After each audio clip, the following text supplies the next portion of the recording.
Good afternoon, race fans. Welcome to Peterborough Speedway, where APC presents the Autumn Colors Classic. We are getting things set up shortly for late model time trials. I'm Adam Ross. Joining me is Brendan Doherty, Charlie Toner, Bed Hodgson, Clinton Jeffrey. Who knows who else is going to come up and grab a microphone? But Brendan, if it's anything like last night, we saw some fantastic elbows up racing. Some great racing, photo finishes, drivers up on the wheel. Qualifying means everything. You want to get that good starting spot come Sunday afternoon, and the only way to do that is to move forward in your heat races, and a lot of drivers were doing that. We look forward to today, second round of qualifying for a lot of divisions, mini stocks, bone stocks, super stocks, as we get set to qualify, close out qualifying here today, and set the field for feature day Sunday afternoon. Mother Nature is a race fan here today, Charlie, and that's always a big deal. We need that kind of cooperation. And last night for the post-event party, I mean, it was T-shirt weather. I know. It was just, we have had some of the weirdest weather so far. Look at Thursday night when we had the pit party and the awesome display of, Aurora Borealis off beside the track here. Just incredible colors. And then the party last night was T-shirt weather. We had 10 minutes of a sprinkle that caused everybody to kind of panic for a second, and then it was gone. Tomorrow, the weather changes every 20 minutes. For the better. For the better? For the better. Yeah. Let's reference that it is moving in the direction we like. So from where it was Wednesday morning to now, I'm a happy camper looking at the forecast. Yeah, very true. Very true. So the safety vehicles moved to the infield. We have shuffled the lineup of how the cars are going to come out for group qualifying. I believe they had initially lined up on pit road for the fastest cars to go out first, and I believe now we are going to go with the slower group first and the fastest group last and build that suspense. They're working on it.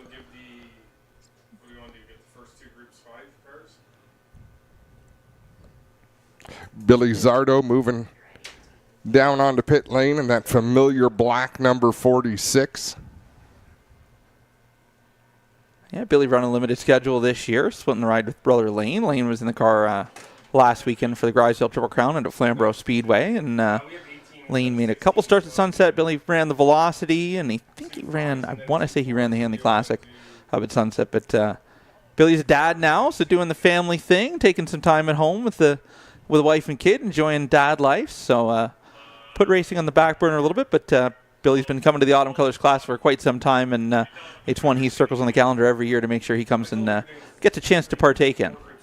Driver rolling onto pit lane right now, turned some heads at the APC Series race here this summer. Dan McCaddy taking the win, a popular home track win for him, beating the Invaders that rolled in with the Tour, Charlie. That, and in a car that he builds himself. Like, he has always brought an A-game car to Peterborough Speedway, multi-time track champion, an APC winner here just this past season, which kind of did upset the apple cart. I'm looking at him to upset the apple cart here at Autumn Colors Classic. Some pretty stout competition, though. I mean, old school Dan McCaddy, always a contender here at the Autumn Colors Classic. I mean, now has laid claim to Peterborough being his home track, long-time regular down the road in Fraserville at Kawartha Speedway, multi-time champion out there on the Friday nights. But when that closed, moved down the road here and has laid stake. But, I mean, he did start his career here in the early 90s, in Thundercar Challenger, worked his way up to late model. But Dan McCaddy been one that's done it himself for quite some time. The Dan McCaddy race car chassis is what he's built over the years. Spent some time venturing down south at the American-Canadian Tour, ran out at New Hampshire Motor Speedway. I believe he ran I can't remember what it's called, they ran it, I think it was Airborne or whatever, and they split from the Oxford 250, and right. ACT went off on their own, and he went down there for those two events when that happened. So Dan's kind of done it all and tried some different things, and now is enjoying life here. I believe a lot of this, what he does and what he said, is just get to show his kids what he does. Gets to show that he can build a car from scratch and take it and win and get them involved and have some fun as a family. How cool is that? Let's take a break right now. When we come back, it'll be time to qualify here at Peterborough Speedway. Hey, I'm Dylan Hart Jr. You're watching Racing America.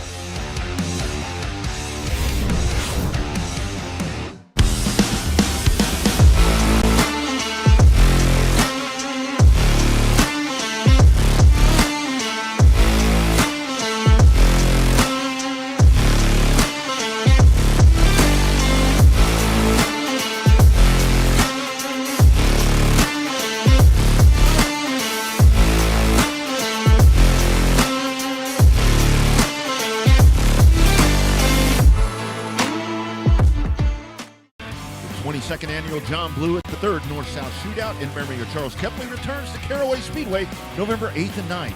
Tour Type Modifieds race for $10,000 to win, and the fastest cars on pavement, the MSS Super Modifieds, will make their debut at the shootout. See street stocks and more on Friday, with 602 Mods and Prolates joining on Saturday. It's the 22nd annual North-South Shootout at Caraway Speedway, November 8th and 9th. And you can see it only on RacingAmerica.tv. Hey, it's Rafael Lessard, and you're watching Racing America.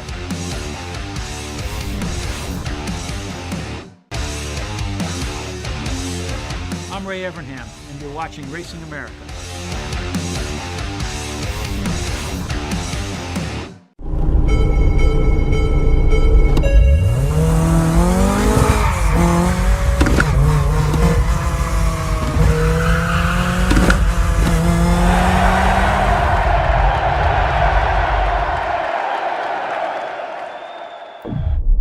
Are you looking to sell or fix your car?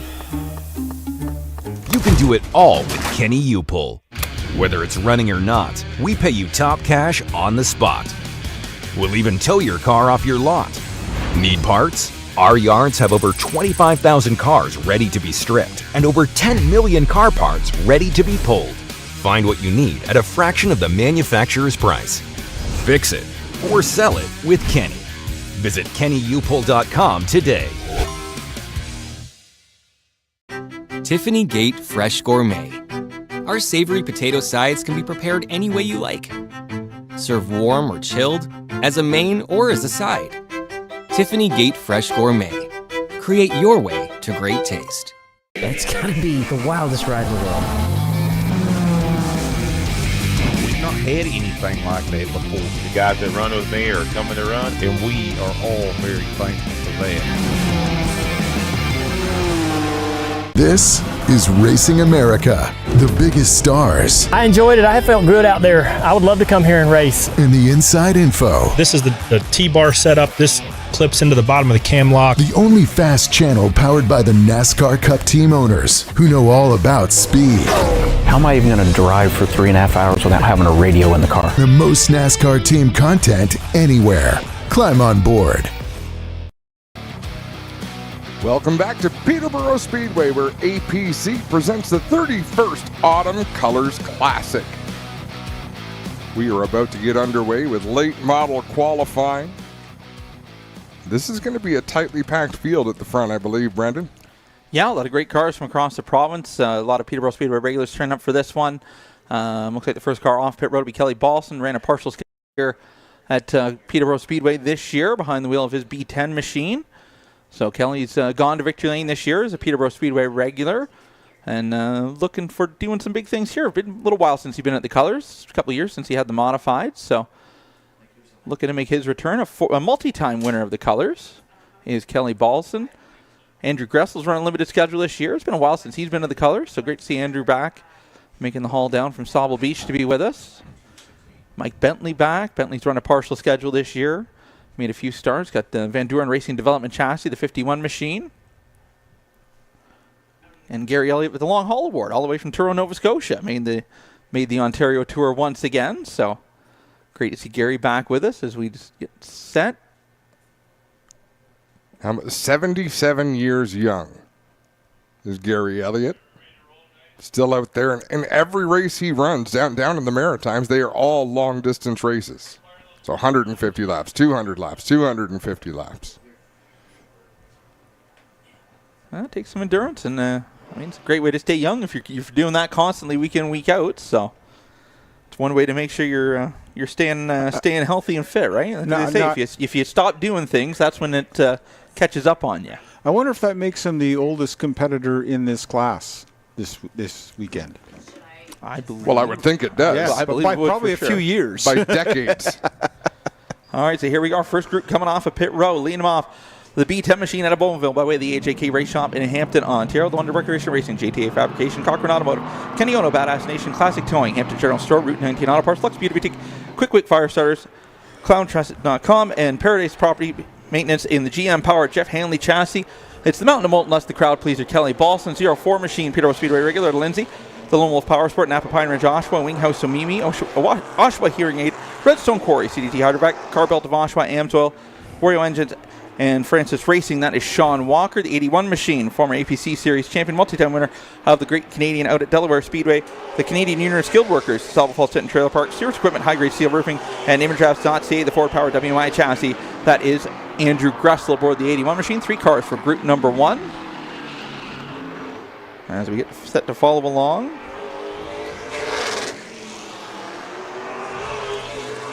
And see who can set quick time.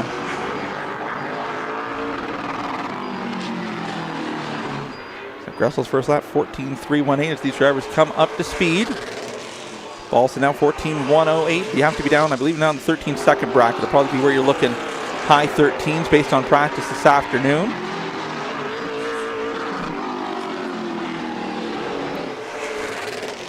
.14.09, 7th Ballston, still second quick. Gressel now down in the 13-second bracket, 13.914 for the Canadian Union of Skilled Workers. Number 81 machine.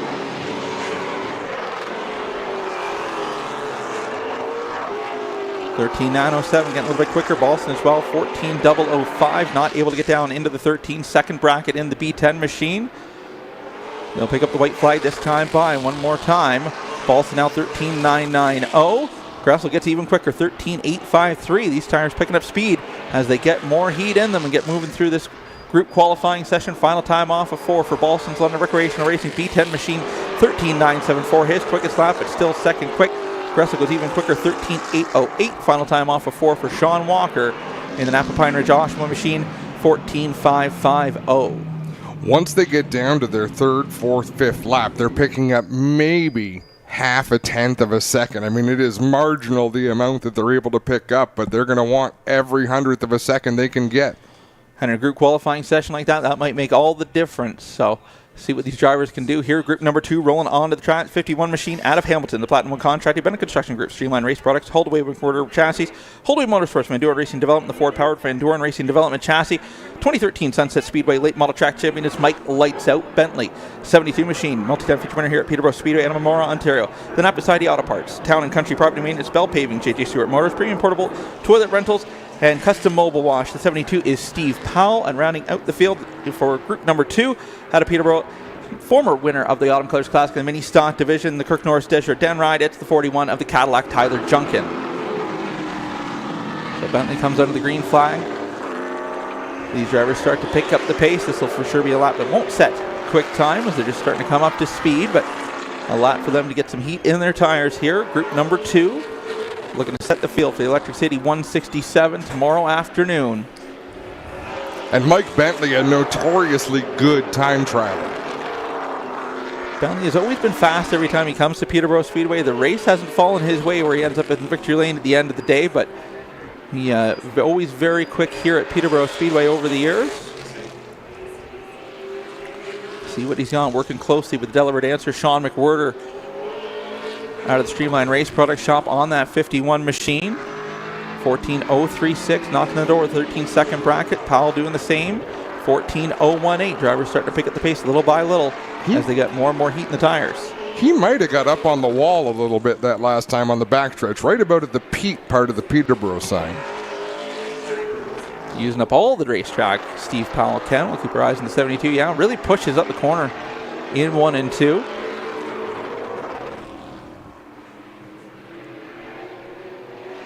Powell, though, moves up the speed chart, 13.964.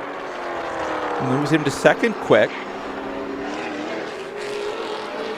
Bentley's final time by. He'll now jump to second quick, 13.954. Can Powell better that? He will not. Slows down in his final lap. Will sit third quick after 2 groups so far. Fastest lap for Junkin, 14.884. Will put him 6th on the speed chart.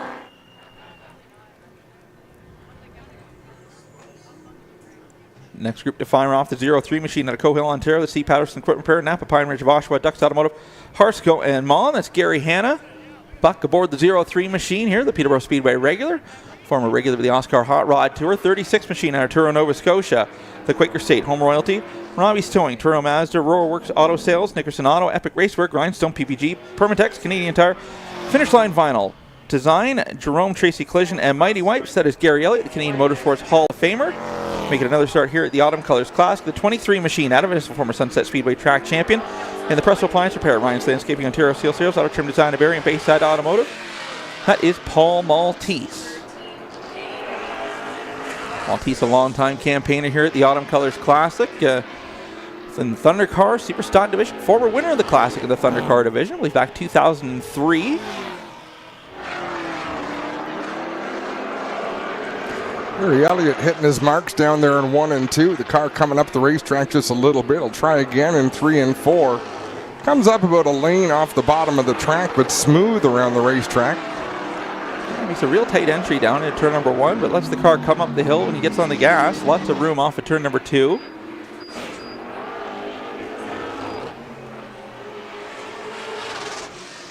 .14.278, best lap for Elliott so far. Maltese fifth quick, 14.065. Drivers getting a little bit better as they get some heat in their tires. Hannah 14.550 so far, sorry, 14.270, his best lap. Puts him 6th quick on the speed chart.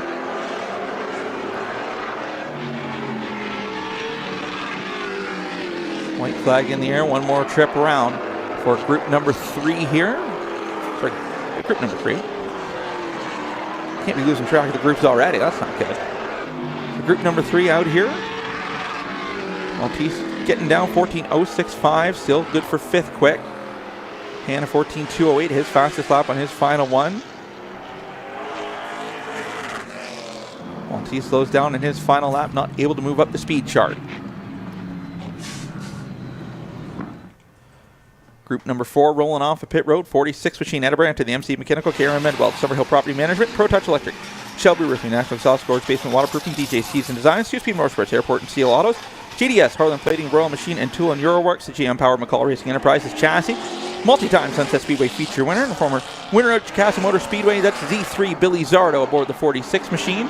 39 machine, former winner of the Autumn Colors Classic out of Hillsdale, the Hillsdale Service Center, Highway 400 transmission, Simple Spray Foam Solutions, GM Powered McCall Racing Enterprises chassis. That is Travis 50 Cal Halliburton. And the 16 machine, former Sunset Speedway late model track champion out of Midland, the IHL, JM Roofing and Contracting, Curry Heavy Towage, Georgia Waste Services, Murphy's Auto Sales, Fastenal, Regional Huronia Environmental Services, Cashdown Farms, Mechanics Wear, Bork Transmission, Studio 10 Wraps, the Billy Howard Power WMI by Mombercat chassis.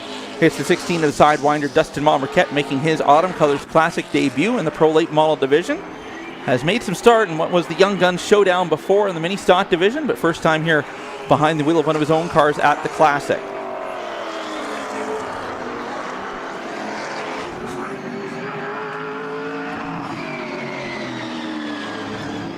So far this group up on the racetrack. Dustin Mombercat going 2nd quick early in this one, 13.833, knocking on the door of Andrew Gressel. Halliburton now 13.814. Everyone chasing a 13.808, put down by Andrew Gressel in that 81 machine. And just like that, new top of the board, Dustin Mombercat 13.750. Halliburton slows down on that lap, not able to capitalize and move up further. Zardo 7th quick right now, 14.064. His fastest lap was the last one by. Mombercat getting even quicker, 13.748. Trying to build as much of a gap as he can with some heavy hitters still to come. 13.814. Halliburton really slows down on that lap. White flag in the air for Mombercat. He slows down 13.798, but still down in the fast bracket where he wants to be, turning some fast lap times. The handle has gone away on that Mombercat car from the looks. In 3 and 4, it's excellent. 1 and 2, it moved up the racetrack just a little bit. And he'll slow down in his final lap, 13.847. So right now it is Mombercat, Gressel, Halliburton, Bentley, Powell, your top 5. As we move on to our next group, the 81 machine, former feature winner here at Peterborough Speedway at Port Hope, the Signs Flooring, Duramac Facility Services, Curtis Septic, Kawartha Metals, BJ Tackle, Highland Design, Beyond Signs and Design, Cressman Tree Maintenance and Cooper Equipment Rentals. That is Jacob Mercer. As I've been told to call him, Silverback Jr. aboard the 81 machine. 14 machine out of Rono, the Curtis Septic Custom Wash, Our Brooking Tree Service and Jim's Auto Repair. That is Brant Graham. Graham, a long-time campaigner. Now spending a lot of time out with the Rush Late Model Series on dirt, touring around, playing with the dirt late model, but getting a start again here at the Autumn Colors Classic. First time behind the wheel of a Pro Late, usually campaigns it in his limited late model, but has an old Shane McGuinness, I believe Jeff Hanley built chassis that he is campaigning here out of the John Owen stable this weekend. 71 machine, as we already mentioned, at Calvin, multi-time winner here this year at Peterborough Speedway, multi-time track champion, J.J. Stewart Motors, Napa Auto Parts, Auto Supply, Douglas Automotive. The GM-powered Dan McCaddy race cars, number 71 machine, it is old school Dan McCaddy. We keep our eyes on this group. There'll be some ones knocking on the door of the Fast Time Award here this afternoon. They're going to set the field for the Electric City 167 tomorrow afternoon. McCaddy already up 7th on the board. He jumps now to 4th, 13.880. Jacob Mercer now 5th quick, 13.886. Brant Graham 7th, 13.960. All these drivers down in 13th second bracket where you need to be. McCaddy 3rd quick now, 13.808. That is actually a tie for 2nd, same time as Gressel. So those two drivers, 13.808 apiece, tied for 2nd. Graham now 6th quick, 13.912. And there it is, McCaddy top of the board, 13.733. 13.733 for old school Dan McCaddy. Jacob Mercer 5th quick. Now Brant Graham 5th quick, 13.822. Brant Graham starting to find a little bit more speed in that 14 machine. McCaddy 13.773 goes even quicker, moving that bar lower and lower.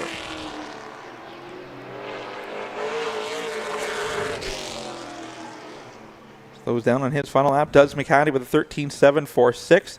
So McCaddy, Marquette, Gressel, Halliburton, and Brant Graham, your top 5 as we run. That looks like 2 cars left to settle this one here in group qualifying. Lead them off 16 machine.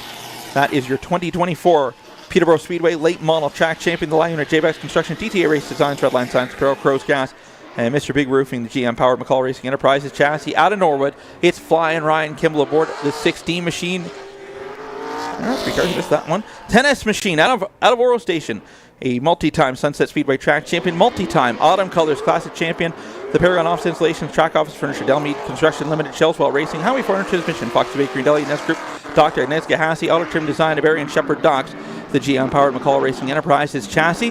That is Gord the Smoke Shepherd in the 83 machine. 2023 winner of the Junior Handling Classic at Sunset Speedway. 2015 APC United Late Model Series champion in the Wellington Systems. The GM-powered Shaw Motorsports chassis.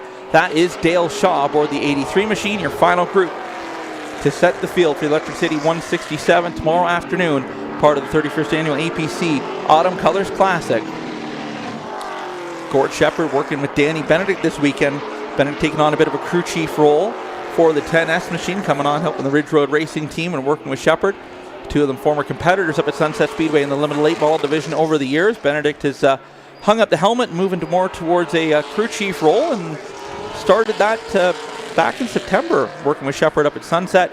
Worked with Connor Pritico at a Delaware Speedway to help win the Great Canadian. So Danny Benedict busy behind the scenes now. Winner of the event last year, so knows what it takes to get it done, and hopefully help him find some speed in that 10S machine. But right now, flying Ryan Kimball top of the board, 13.714. Talked to Kimball earlier this weekend. He was unsure what he had, wasn't happy with how the car tested last weekend. They went home and changed everything, and right now, 13.598, almost 2/10 quicker than old school Dan McCaddy, the line unit number 16 machine, absolutely flying around the racetrack here. Shaw 6th quick, 13.816. Shepherd 8th quick, 13.880. 4th quick now for Dale Shaw, 13.767. Kimball already slowing down. Final time off of 4 for Shaw at speed. 13.752 picks it up, but not enough to move up the speed chart. And that is it. That will wrap up group qualifying and set the field for Electric City 167 tomorrow afternoon. Fast qualifier this afternoon will be Ryan Kimball, followed by Dan McCaddy, Dustin Marquette, Dale Shaw, and Andrew Gressel, the top 5. Travis Halliburton, Brant Graham, Gord Shepherd, Jacob Mercer, and Mike Bentley make up the top 10. Steve Powell, Kelly Balson, Billy Zardo, Paul Maltese, and Gary Hanna, top 15. And Gary Elliott, Sean Walker, and Tyler Junkin will round out the field. Great qualifying session. Things were pretty tight until Ryan Kimball came out and kind of blew the doors off of things. He did. And this has been it's been fun to watch the rivalry between Dan McCaddy and Ryan Kimball all season long here at their home track, Peterborough Speedway. Two of the most mature racers you will see, but most aggressive. They give each other respect on the track and off the track. Well, guys, we're getting in here with Ryan Kimball as he sips out of the car. I know they're probably going to move him to the pits here in a minute, but Ryan, pole, that's a heck of a lap you laid down there. Brendan was talking, you didn't know what you had, but we know you got something pretty darn good for tomorrow. How do you feel? Yeah, I feel pretty good. I think we're still going to adjust on the car. You know what? Hats off to GTA, hats off to my dad, hats off to MRE. Went through this whole car this week, really struggled all year, but you know what? It just shows we were pretty good pretty much all day yesterday, all day today, but the guys still kept wrenching away, right? I mean, so driver's pretty selfish and greedy and just constantly just wants a little more, so hats off to them, right? So that's for them. I want to thank Launa, J-Bex Construction, and Crow's Gas. So yeah, so see what we got, weather permitting tomorrow. Good luck tomorrow, Ryan. Thank you. There's Ryan Kimball. He'll be the pole sitter for the Electric City 167 here tomorrow afternoon. Hometowner who certainly knows how to get it done here at Peterborough, guys. He absolutely does. Let's take another quick break on Racing America. When we come back, it's time to go racing.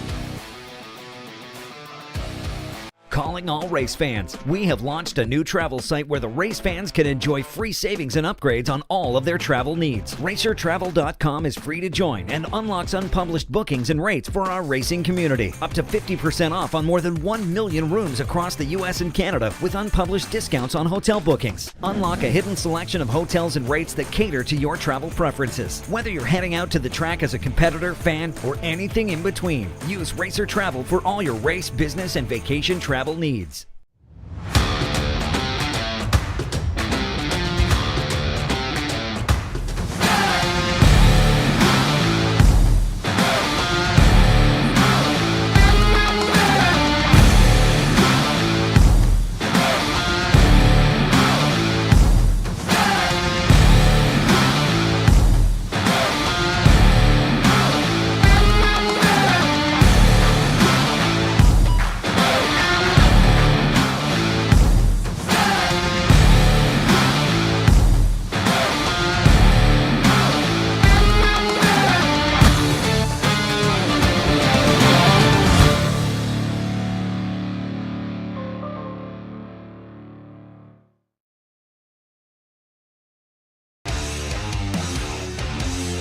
Hey, I'm Ricky Stenhouse Jr., your 2023 Daytona 500 champion, and you're watching Racing America.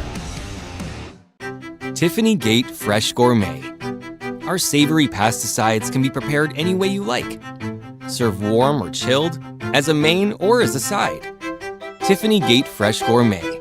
Create your way to great taste.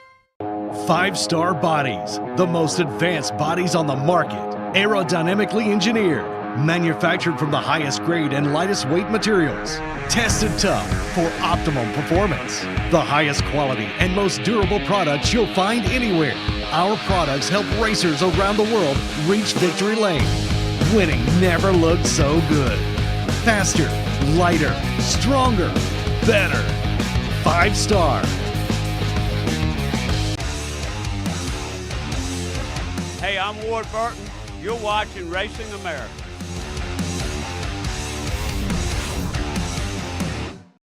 Tiffany Gate Fresh Gourmet. Our savory potato sides can be prepared any way you like. Serve warm or chilled, as a main or as a side. Tiffany Gate Fresh Gourmet. Create your way to great taste. I'm Austin Cindric, and you're watching Racing America.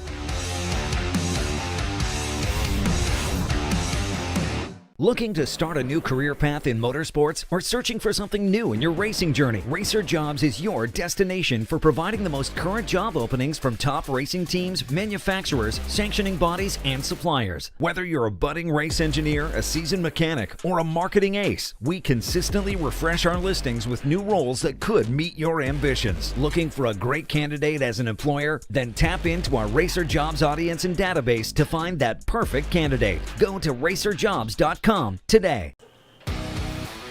Welcome back to Peterborough Speedway, where APC presents the Autumn Colors Classic. Charlie, how about some housekeeping? Well, yeah, we do have some housekeeping things to keep in mind for all the fans that are on site here at Peterborough Speedway. The grassy area in front of the fence, please keep that area clear at all times for your safety. And we've never had an incident there, but, sometimes the kids like to go bang up against the fence because they think it's cool. Bring them back to the grandstands, please. There's no smoking in the grandstand area at all except for the designated smoking area in the entrance right by the barn. And, of course, there is the beer gardens in Turn 4, and there's no use of cannabis products anywhere on the grounds of Peterborough Speedway. I got about covers it. Pretty much. We're going to start things off with some outlaw midget racing. Interesting to note, there are a lot of rookies in the field. There are. These are these are like solid suspension or lack of suspension cars. It's going to be interesting to see how they interact. There have been some improvements to the surface of the track here.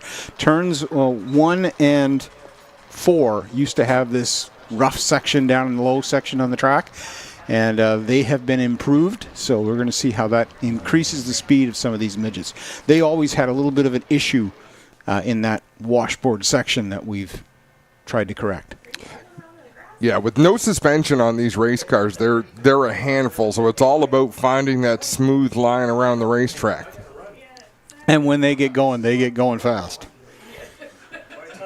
Yeah, for a small car, they do get movement and no suspension. You would think that would hinder them through the ends, but a lot of these drivers flat-footing it around Peterborough Speedway. No lifting required. I mean, they got a little bit of downforce to the wing on top, but not a ton. They're not like gigantic wings or anything like a sprint car. Yeah, you wonder how much they actually do if it's more decorative. I appreciate it because it's the only way I'm going to see the numbers on the darn things. Yeah, it's back straightaway. It's almost impossible to read them at any track, which is why we have a list. So we got the 14 of Dave Inglis to lead him off. It's Dave Bradley to his outside. The Bradley's Brother Racing Ambient Air HVAC 15 machine. Then to be the 46. That's the hooligan Rob Harrison aboard the Blade Cutters entry. Then we have the 64. That's 64C. That's Richard Woodland. 17 is Mike Homewood. 77 is Nick Spees. 53 is Mike Bradley. So both Bradley brothers in this qualifying heat race. 98 is Kevin Spees. Spees in a backup ride after totaling the primary out at Sunset Speedway, part of the Velocity out there. Big incident with the Outlaw Midgets. So he's got the backup ride ready, which isn't cool. His main ride looks like an Indy car. This one looks like a traditional midget, but we'll see what he's got aboard the backup ride here this afternoon. And I believe that is the 49. That'll be rookie James Costigan aboard that entry. And 13 machine is Josh Flammond, and we're looking for the 37X of Mark Grant. Grant unable to make the call here in qualifying heat race number 1 as far as we can see. And that's disappointing. When you come to race Autumn Colors Classic, you have invested a lot of time. You'll practice and then hours go by. Time in a lot of these traveling series, they've come from a long distance too. So unfortunate that one was not able to make the call, but still an impressive looking heat race, and there's a couple of heats of these cars. So upwards of 22 entries, I believe, is what I heard. Yeah, I think they've got 11 scheduled for both heat races, counting through the list, counting through the board this afternoon. I was down in the backfield pit area, so good turnout for the Canadian Tire Venezuela Outlaw Midgets, presented by Falcon Fire and Services. Some of these drivers get some heat in the tires, and before we double them up and get set to turn them loose, first qualifying heat race of the afternoon here at Peterborough Speedway for the APC Autumn Colors Classic. Field double up down the back straightaway. We'll come to the white flag this time by. 1 to go. Dart heating and air conditioning caution lights extinguished around the racetrack. Lights extinguished on the floor coverings International Peterborough Speedway pace truck as we get set for our first qualifying heat race of the afternoon.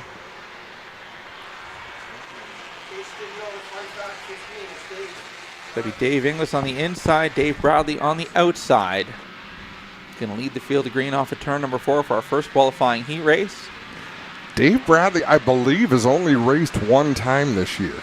Flamborough Speedway last weekend. He's been, we were talking to Pitter, he's been busy this year. Hasn't had much time to get out and run with the midgets. Multi-time winner last year at the series.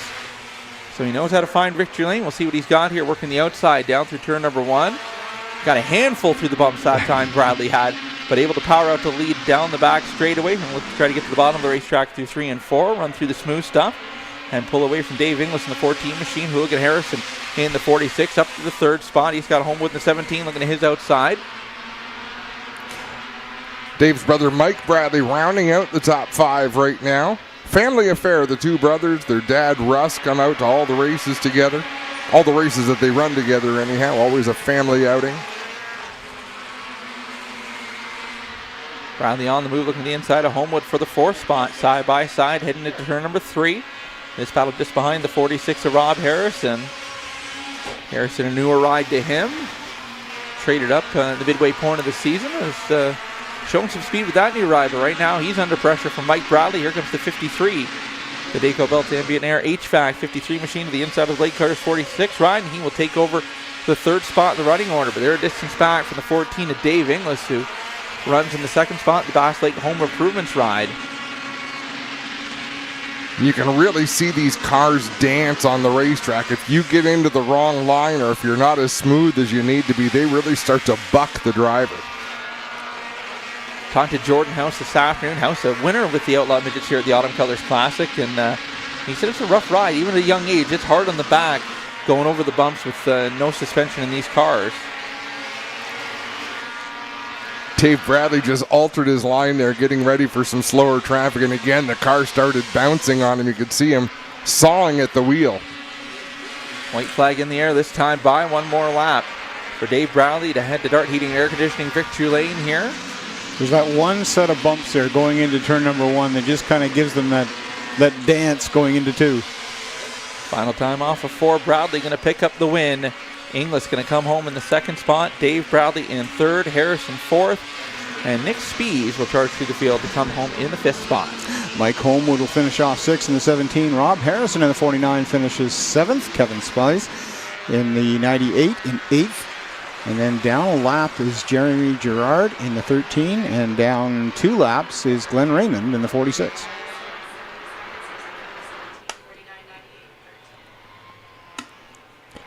Dart Heating and Air Conditioning Victory Lane 2.0.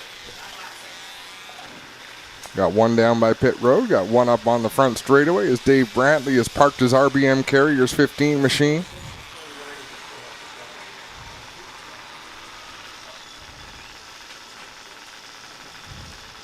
Don't melt the flag on your exhaust, Dave. Oh, no, that's not the exhaust. That's just a bar. Yeah, he's good. The exhaust's on the other side.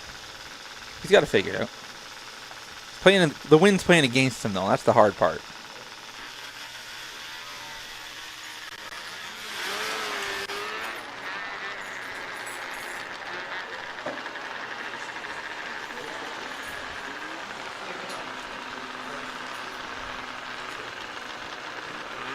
Looks like we might have some backstretch conditions that are Autumn Colors Classic will be an issue. The sunlight, the straight back shadow coming off the pace truck. That's going to start to play a little bit of havoc in the driver's eyes as they come out of turn number 2 and try to set up for 3 and 4. Yeah, as we get closer in the evening, that sun's going to get lower and lower and more direct into the eyes as they come off at turn number 2 and down the back straightaway into turn number 3. We've seen it before. A lot of issues here with drivers losing that line of sight. Even in today's world, it's come a long ways with the tinted visors and stuff. But once we get into the full body division, some duct tape on the windshield to go a long way to help. Qualifying heat race number 2 rolling off. Leading off current points leader, multi-time winner this year. The 29, the Flynn Glenstars Racing entry. That is Jason Metcalf. Aboard that ride, the 55 machine, that is Fred Homewood. And then we have the 62, that is Rob McCall. McCall running a part-time schedule with the series this year. 72 is Derek Millman. 48 machine is Kayla Semple. 31, that is Russ Couture. Then we have the number 20, that is rookie Tyler King. 57, that is rookie driver Brett Dorian, I believe. Trying to see everybody is here. At least going off what they gave me. The 846 is Hunter Cavanaugh. And the 71 is Cam Young. And I see the 37, which was supposed to make the call on the last one, Mark Grant, has made the call for qualifying heat race number 2. So not sure if he'll be allowed to start or not, being he was in the lineup for number 1. But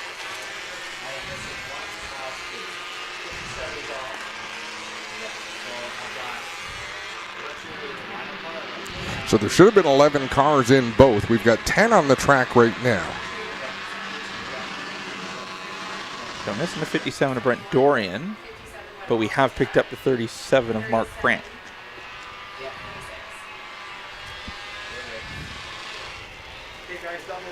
So field going to be assigned double up. Looks like we'll call this one good. The Canadian Tire of Innisfil Outlaw Vintage presented by Falcon and Fire Services. They will run 2 sets of heat races to set the field for their feature event later on. They'll run a full program here and part of Saturday's program at the APC Autumn Colors Classic. We've got count things off with a 25-lap feature for them later on this evening once we get into the nighttime portion of our program. Start heating, air conditioning, caution lights extinguished around the racetrack. Lights are extinguished on the floor coverings International Peterborough Speedway pace truck as we get set to fire with heat number 2 for the Innisfil Canadian Tire Outlaw Vintage presented by Falcon Fire and Services. So Metcalf, the 29, keep your eyes on him. Points leader with the series, multi-time winner this year. Going to try to get the jump on Fred Homewood in the 55 as we come to the Great Canadian RV green flag off of turn number 4. Qualifying heat race number 2 for the Canadian Tire Innisfil Outlaw Vintage presented by Falcon Fire and Services. And we got trouble as Homewood, I believe, got on the gas. Might have just buzzed the tires. So let's see if we got a replay of that. But quite a bit of giddy up in that.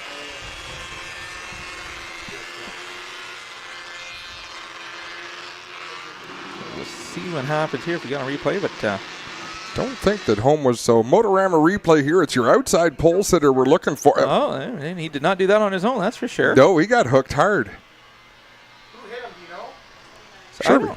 I don't know if... The 72 definitely... I don't know if he maybe felt contact from the 62, if he came down and tried to make an evasive move thinking he was going to make contact with the inside car, but that was a very evasive right-hand turn. So Homewood, the Best Western number 55 machine, getting pushed off to get moving once again. So we'll look at the replay here. We got the zoomed in version now. Our Toronto Motorama show, March 7th, 8th, and 9th, 2025 replay. And yeah, mate, I don't know. Not only did he hit him, but something jerked the car hard to the right. Like it was a perfect storm. Just. And luckily for Rob McCall, it just missed the right front wheel on the 62 machine. Guys, not sure what's happening here, but the car doesn't seem like it wanted to drive on its own. Not sure. Hell yeah, he's got a bent right rear, when he comes in. Yeah. We'll show you. You can see he's got a bit of a wobble there. And you got to wonder what else it might have taken out. And hopefully they'll bring him here to pit road for us to get a good look at, and we'll get right back to you. Now they're going to turn it around the other way. So maybe you guys can get a good look at it then. So, I mean, obviously the contact when the 55 got spun around, came down, made contact with the Nerf bar on the side of the 62 of Rob McCall and bent that rear axle. I got to wonder if it took the belt with it, Brendan, because he didn't drive away. Normally you drive away and then realize you got those problems, but I don't think there's any drive. Might have cut the belt down as well. You can see the warble in the right rear there. That is a bent rear axle. Lots of time to make repairs. Yeah, Homewood going to have to try again in the second round of qualifying heat races. Unfortunate start here, so. And it's possible Homewood's car didn't take off, and there's nothing the 72 could have done, but you're responsible for your own front bumper and where it goes. So. Well, Adam brings up another point. What if the belt broke as he was about to go, and that's why they got together? So many things could have happened. The only one who knows for sure is Homewood. He's although the hand gestures made me think he was very unsure of what happened. He just knew he was going the right direction, and then he wasn't. So it happens quick. Life comes at you fast. Let's stack them up. Let's try it again. So we'll restack the front row. This time it'll be Rob McCall to the outside with Millman being summoned to the rear of the field. Doesn't involve Carr. So row number 2 will now be Richard Woodland, the 48 machine. And the 31. Kayla Semple in the 48, I believe. Oh, I'm getting wrong. Yeah, Kayla Semple in the 48. And then the 31 of Russ Couture making up row number 2 now. So shuffle the deck here in qualifying heat race number 2.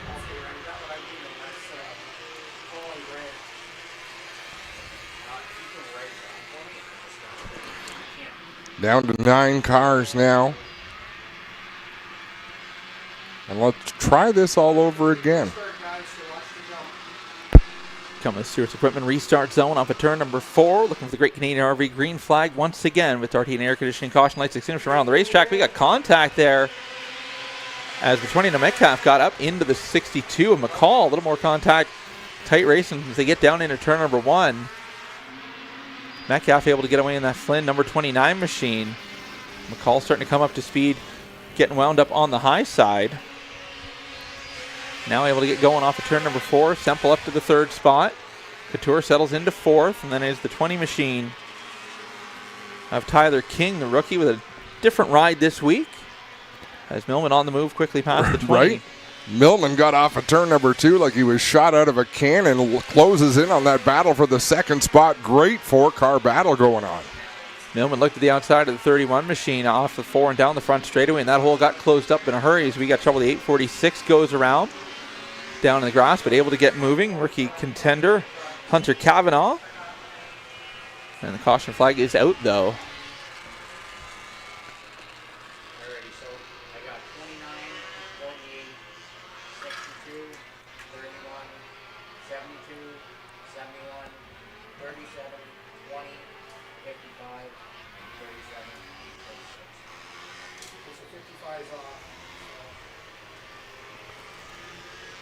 So things a little interesting here in heat number 2. Some contact, got some passing, got some cars coming and going. 4 Coverings International Peterborough Speedway pace track out to pick up the field.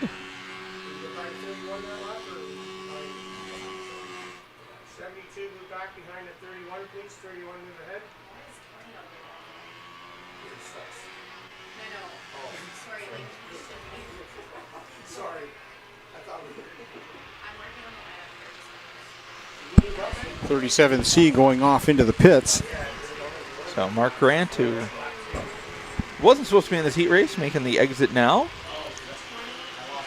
So not sure if they're just accommodating with a couple of hot laps to start this one and make sure everything was good for the 37 to start in his proper heat race in the next round of qualifying. But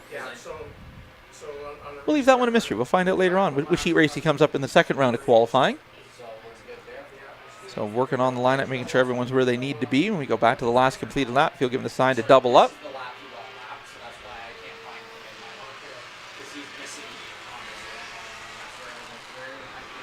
So it'll be Kayla Semple now to the outside of the 29 machine of Metcalf as we head to the restart next time by. Do one more lap around the racetrack, I believe. Lights are still on the 4 Coverings International Peterborough Speedway pace track.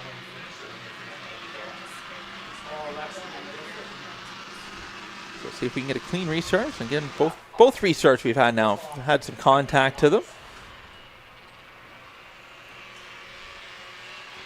And you wouldn't expect that with open wheel race cars. They generally will do anything they can to avoid contact.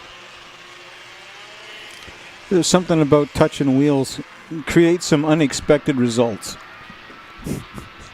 Yeah, it's that you don't know where the steering wheel is going to go out of your hands when that happens, unfortunately. But mercifully, they did it coming to a restart, so they weren't at full song when that happens, which would make things interesting. Coming to the Great Canadian RV green flag once again. Green flag in the air. Semple with a good jump. Metcalf needed a shove from the 62 of McCall. Now McCall struggles through 1 and 2. That's going to allow the 48 of Semple to slide to the 2nd spot, trying to run down the 29 of Metcalf. McCall holds on to 3rd. Millman up to 4th. Millman now looking to the outside of the 62, falls in line. Going to make the crossover move off of 4 to the inside of the 62, down the front straightaway. Side by side for 3rd. McCall up the hill over the bumps. McCall's really struggling in the turns, makes plenty of horsepower on a straightaway, but in the turns having a tough time. Millman on the move again, now up to 2nd, looking to the inside of Semple. Contact. Oh, trouble down in turn number 1. Sends the 48 around the 20. Oh. Tyler King made the evasive move.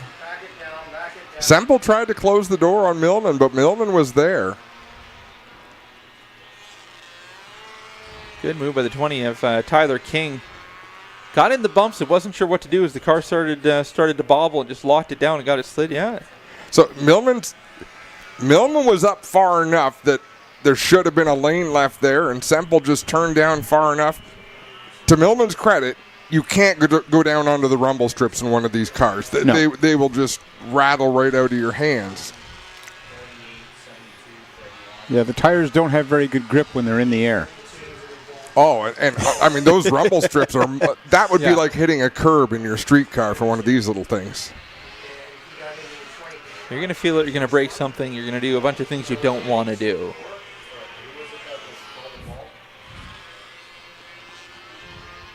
So we have 4 laps complete. We're halfway through this heat race. Again, we'll look to the Toronto Motorama replay.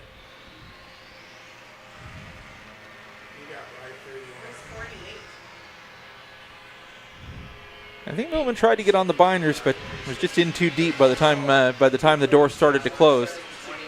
Was confident he had the lane getting into the corner, but once he seen the door closing, it was too late to get on the binders to do anything to stop it from happening.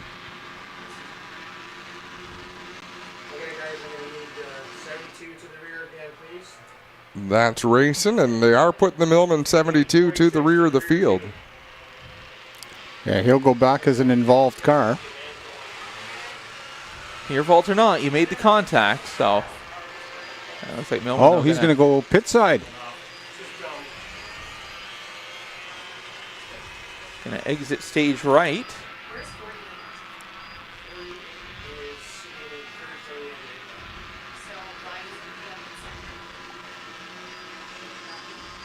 So working on the running order.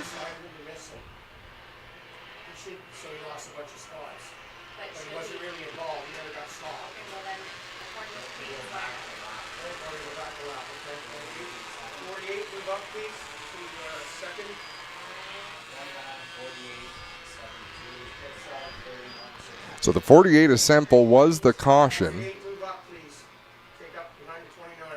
but they're moving Semple back to the second spot. 31 move ahead of the 62 as well. 48 move up to second place, please.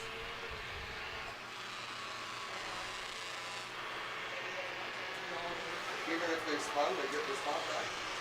That car didn't skid, just went around the wreck on the high side. No, the 20 went around the wreck. He was the one that's... Let's try to pull up one more replay of that incident. Some questions in the tower if you can, Truck. So down the front straightaway, yeah, the 48 of Semple, the 72 of Millman is the 48 of Semple that spins out in turn number 2, comes to a complete, or in turn 1 rather, comes to a complete stop. 48 and the 20.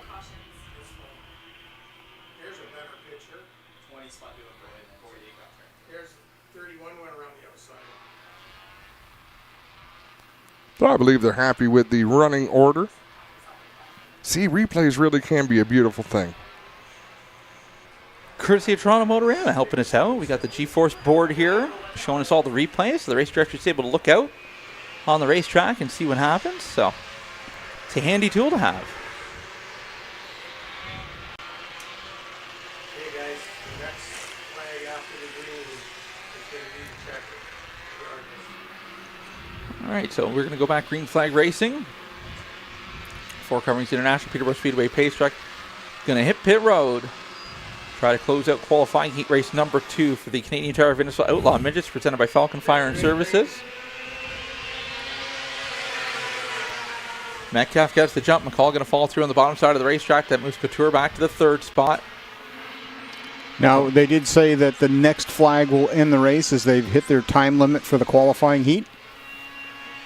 2 laps to go. This time 5. Popsicle sticks in the air for Metcalf in the 29 machine. McCall up the hill into turn number 1. That's going to open the door for Couture down on the bottom side of the racetrack. Couture through to second, the JT Power Sports entry. But Metcalf has checked out in the 29 machine.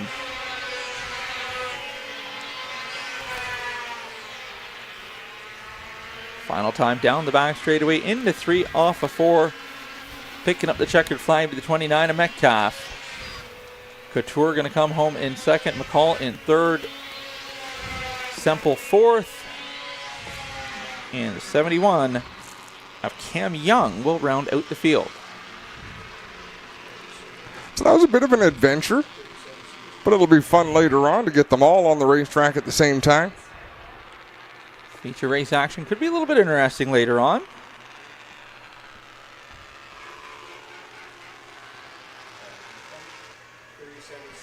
Metcalf rolls down for the victory lane photograph. That Glenn Steyer's Racing, Flynn sponsored number 29, and Dart Heating and Air Conditioning victory lane.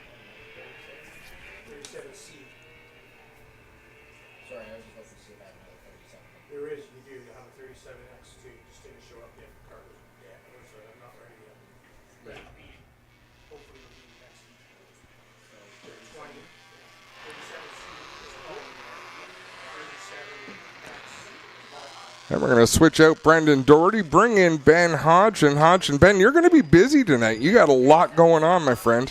Yeah, we're going to be in the Bandolero tonight announcing inside the car. Practice went well. Put up some quick lap times. Everything technology-wise works.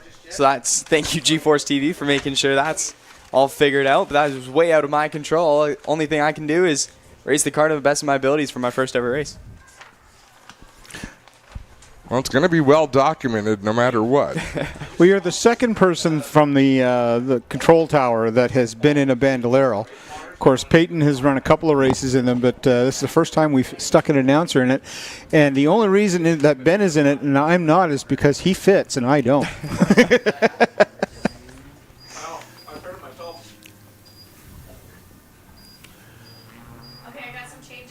He's almost short enough to fit in the junior late model. So 52 is going to be piloted by Chris Inglis. Got some drivers changes on the go here in this mini stock division, which will really throw a wrench into the works given that they've already run around to heats last night. Already looking through this field, the 52 machine had a hard wreck on Friday night. Incredible to see him back on the racetrack. Sorry, I had my headphones on, Crystal. As he had trouble in corner entry of turn number 1, went behind the wall, hitting the concrete barrier. Back of the car lifted off the ground, a ton of front end damage. But they have made the call for the first heat of the night for the mini stocks.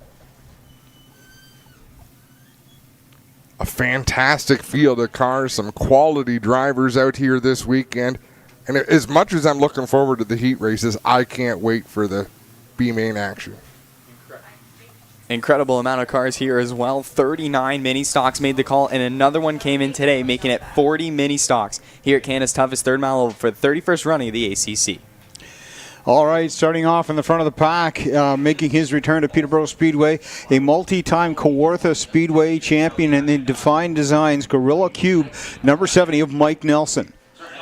Making the haul from Orillia, Ontario in the Syntez Paramenters Auto Service Ideal Supply Barrie, the 95C of Charlie Smith. He's had an amazing season in his home track, but also here at Peterborough Speedway, where he's got a couple of wins this season. The 84 Daddy-Daughter racing out of Oshawa, Ontario with the Lakeside Mobile Tire, Babin's Auto Repair, Canadian Tech Air Systems is Rob Crick. Out of Moorfield, Ontario in the Dipple Family Garage, Lily's Featherhead Friends, M&M Custom Painting and Hello Vitality Wellness.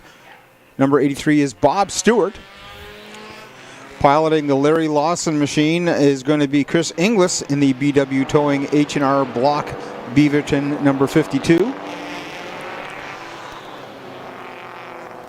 44 is Dustin Goodfellow. Out of Glencairn, Ontario, the number 10 is Doug Butler in the Highway 90 Signs RSA Auto sponsored ride. And again, unable to make the call, Bob Finnemore in the number 1 car. So that'll put Dave Butcher, the 89 out of Oshawa, Ontario, in the Babin's Automotive Repair and Car Radiance by Nature. 98 is Curtis Bennett in the Not Just Dogs chip truck in KC Automotive.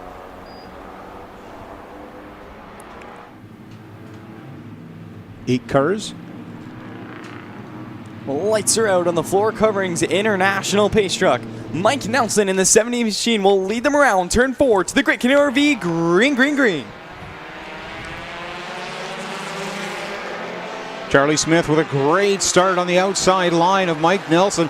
Powers it into turn number 1. He got all squirrely, but still held on to it. as they race door to door in 3 and 4. Smith still fighting on the outside lane, trying to find that inside on Mike Nelson. Nelson a little loose out of turn 4. Here comes Smith, still battling on the outside.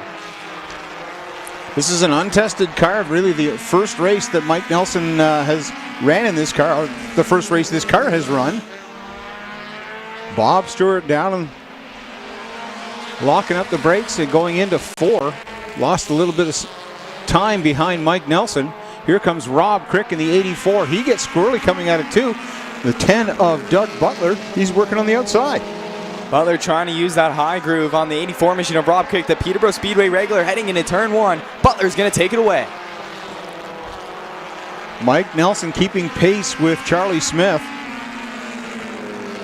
Actually, looking at the time clock, Mike Nelson running about 1/10 of a second faster than he is, trying to reel him in. He is chasing down the 95C of Charlie Smith as he's looking for the heat win. Meanwhile, the battle for third heating up. That's between Butler and Stewart as they head down the backstretch into 3. Butler powering his way up through the ranks, started way at the back row. Charlie Smith now getting into his groove, putting some space between him and Mike Nelson as they come to 2 to go. Field single file out. Charlie Smith, Mike Nelson, Doug Butler, Bob Stewart, Rob Crick, your top 5.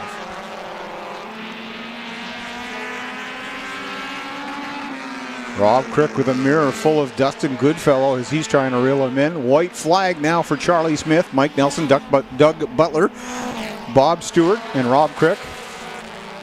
Charlie Smith will head down the backstretch for the final time. Mike Nelson, the faster car, but he's going to run out of time as Charlie Smith out of 4. He's going to pick up the checkered flag.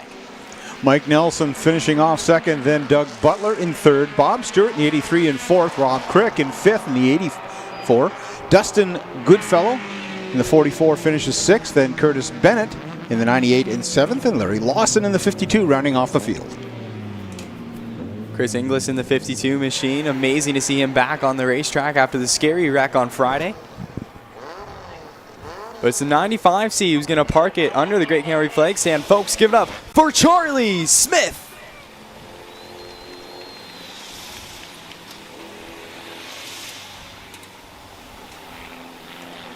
This is a guy that smiles every time he comes racing. It's just so fun to see Charlie Smith. He's got quite a sense of humor, and nothing really seems to bother him. Of course, it helps when you're in the front. He won a feature race mid-season here at Peterborough Speedway, then was caught on fire. The next weekend he came and then bounced back the weekend after in their 50-lap mini-stock shootout. A great battle with him and Carl Salt in the 81 machine.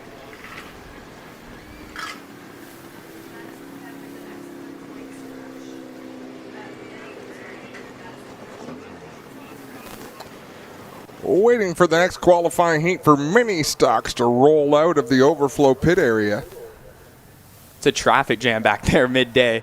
So you got cars going in, cars coming back out onto the racetrack. Like we mentioned before, 40 mini stocks making the call this weekend. They're all parked in the field beside the racetrack.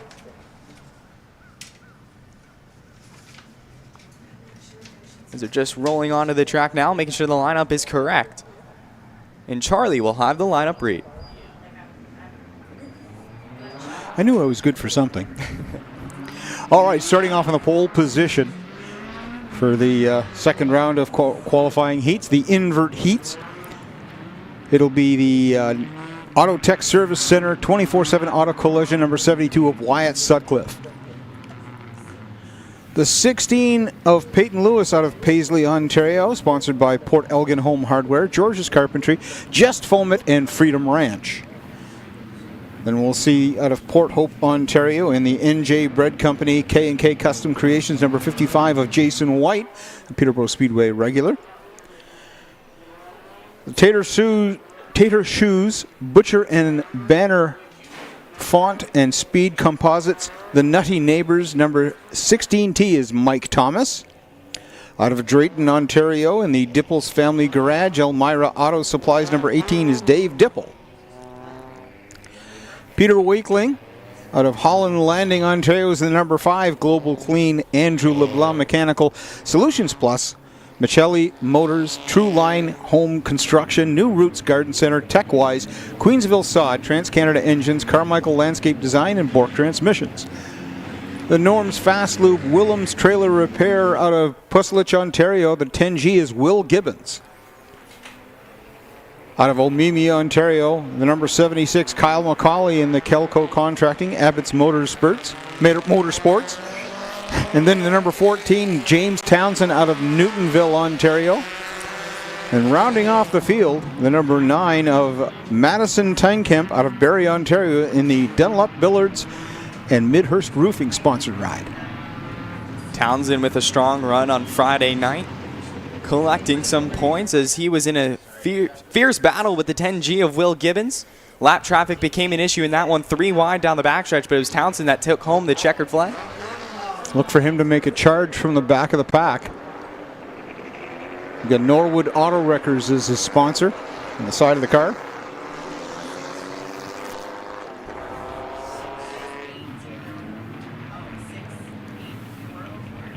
Lights are out on the floor covering the International Pace Truck. It will dip down in the infield.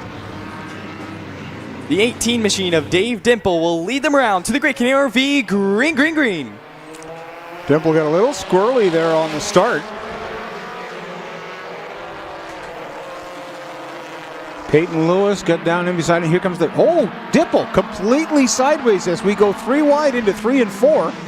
He was sideways on the backstretch. That car is just not handling. Jason White's going to take the lead away as they went 3 wide. Now he's sideways coming out of turn 2 as well. The 16 machine all the way up into the marbles. We're 3 wide. The 5 is sideways at a 2. Chaos in Peterborough.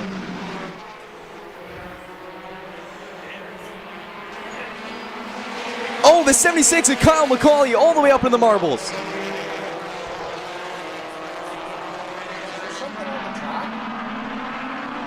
Dave Dimple on the outside of the 16 machine of Mike Thompson. He's trying to make that outside lane work. He'll fall back to 3rd. As the field single files out, it's a 55 of Jason White leading the way with Mike Thompson chasing him down. Here comes Will Gibbons. That was a hair-raising 2 laps, and there's still, now where Jason White gets sideways down into the grass, stirs up a little dirt, as the 16 of Mike Thompson got him loose going into turn 3. He loses 4 spots just in that one move. Mike Thompson, your new leader. Here comes Gibbons on the outside of Jason White now, heading into turn 3 and 4, trying to make the move on that outside groove. Mike Thompson leading the way. Dave Dimple, Will Gibbons, Jason White back and forth. Jason White sideways again, all the way on the rumble strips. Here comes Townsend on his outside.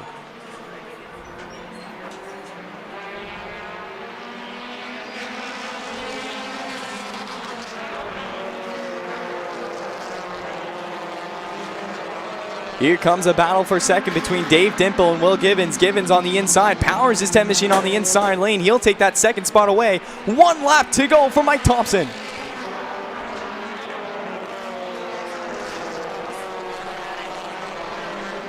Jason White now out of the top 5. Here comes Townsend on the inside of Dimple. Checkered flag now for Mike Thompson, Will Gibbons, James Townsend, Dave Dimple, Wyatt Sutcliffe, Jason White, Peyton Lewis, Peter Wakeling, Kyle McCauley, and Madison Tynekemp rounding off the field.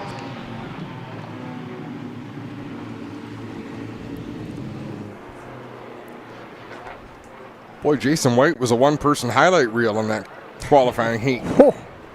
A lot of cars were really loose in turn 1 and 2, and then 3 and 4 was an issue, especially for the 76 machine of Kyle McCauley, who was sideways, almost back end into the outside turn 4 wall, but he kept it straight. But it's going to be the 16T parking it under the Great Canary flag stand. Folks, give it up for Mike Thompson. Looking at Jason White, he spent more time sideways than he did on the straightaways than he did going around the corners.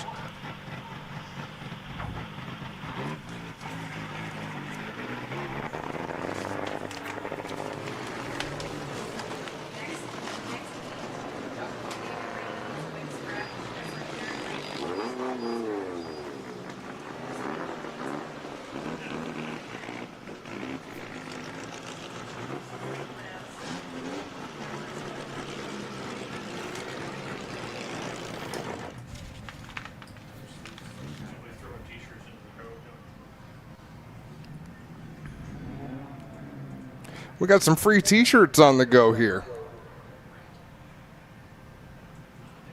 Trying to see who it is. Not too sure who's throwing t-shirts in the crowd, but that's not a bad arm, though. Brant Graham tossing out some t-shirts. He's got a good arm, you know. It's not bad. I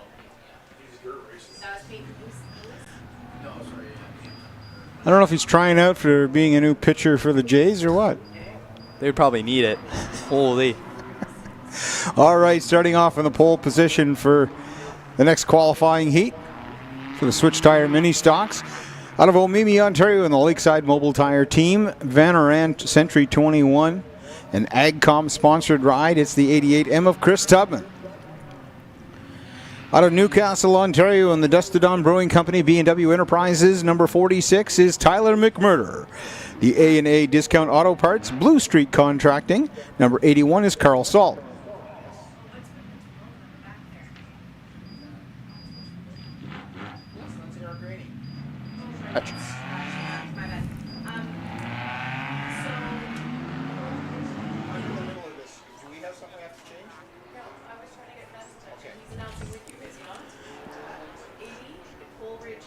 The West Valley Automotive, Blue Street Contracting, Shednaday, Clay Bar Contracting, Rangeview Fabricating, Rockton Berry Farm. Number 2 is Bobby Mercer.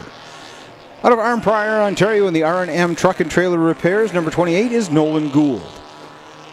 Out of Longsborough, Ontario, in the MGM Townsend Tire, Radar Auto Parts, number 20 is Ryan Edward Kiss. The number 4 is Johnny Peredzinski.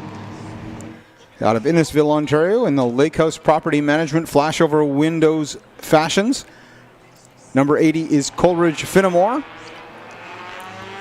Out of Peterborough, Ontario, the Switch Tire Jiffy Lube Stronco 77 BB Customs Kawartha Glass, number 31 is Dave Bragg. And running scratch is the Apollo DJ Services Handle with Care, number 12 of Eric Rainey. Lights are out on the floor covering to International Pace Truck, and the 2024 Mini Stock Champion will lead them to the start box. It's a Great Canary RV green flag.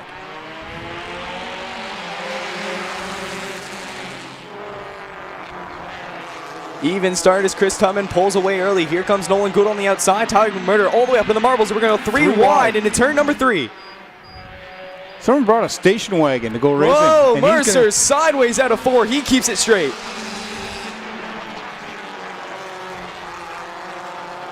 The back end's a little light for Mercer's car. He needed to bring the family in the back. Here comes Carl Salt. He's trying to work a way around the purple rocket of Chris Tubman as he's looking to the outside lane. It will shut down. Now he drops back down on the inside. Here comes Nolan Gould to join the party as well.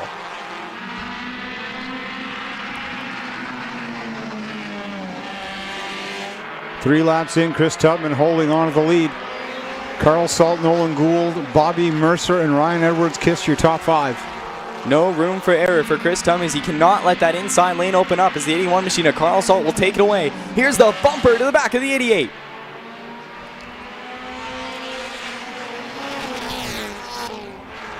Four laps in, 4 laps to go for Chris Tubman, who's sideways out of turn 2. Now Carl Salt's going to turn to the outside, heading into 3. Salt trying that high line while Tubman holds on to the preferred low line, holds on to the lead. Carl Salt still hanging out on the outside. Nolan Gould looking for these two guys to make a mistake so he can capitalize. Gould now on the inside. 2 tires on the rumble strips in turn 3 and 4 as he's battling Carl Salt. Popsicle sixer in the air. 2 laps to go for Chris Tubman. Carl Salt burning up a lot of tire and brakes on that outside line. Tries to fall in behind Tubman. White flag this time by. It's nose to tail, 1-4. What a finish this is going to be with Chris Tubman leading the way. Just got to keep that inside lane protected. Now lap traffic becoming an issue as they head down the backstretch for the final time. Carl Salt sticking his nose on the inside lane. Contact around goes the 88 machine to Chris Tubman. Now it's Nolan Gould down to 4. He picks up the checkered flag. Nolan Gould picks up the checkered flag. The 2 of Bobby Mercer picks up second. A traffic jam in turn 3 and 4. It's Edward Kiss parked up there. 81 of Carl Salt. He's got some damage. The 88 of Chris Tubman was around. Mercer was down to the grass. And you know Tubman knew that Salt was on the inside because he kept running lower and lower and lower down the backstretch. Edward Kiss got the window net down. Wasn't sure how he got into that pileup in turn 3, but a last lap dash is going to see Nolan Gould capitalize as he parks it under the Great Canadian RV flag stand. So we get a replay here. So watch the line Tubman takes down the backstretch. He's pinching further and further and further down. Tough deal. There's Edward Kiss hard on the brakes, makes a little contact with Tubman as well. But Carl Salt was not going to let up when he saw that inside lane open up. Threw his 81 machine on the inside. Contact was made. There's Carol Ducky Dawson, the retiree this year. So we get the replay again. There's Carl Salt, just throws his 81 machine on that inside lane. There's your contact. Around he goes. Edward Kiss, nowhere to go. Also making contact with the 81. Well, that was Carol Ducky Dawson's car, I believe. So Nolan Gould will definitely take that break as he drives away with the win. Any changes?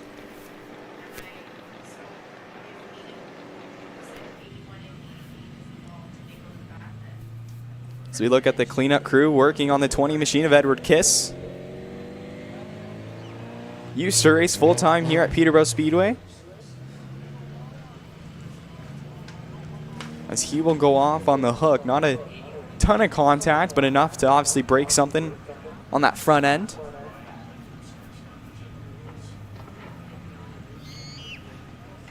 Let's take a quick break here on Racing America. When we come back, it'll be more qualifying from the APC Autumn Colors Classic.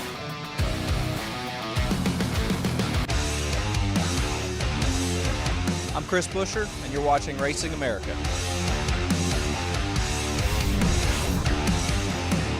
Welcome to the new home for race fans, Racing America.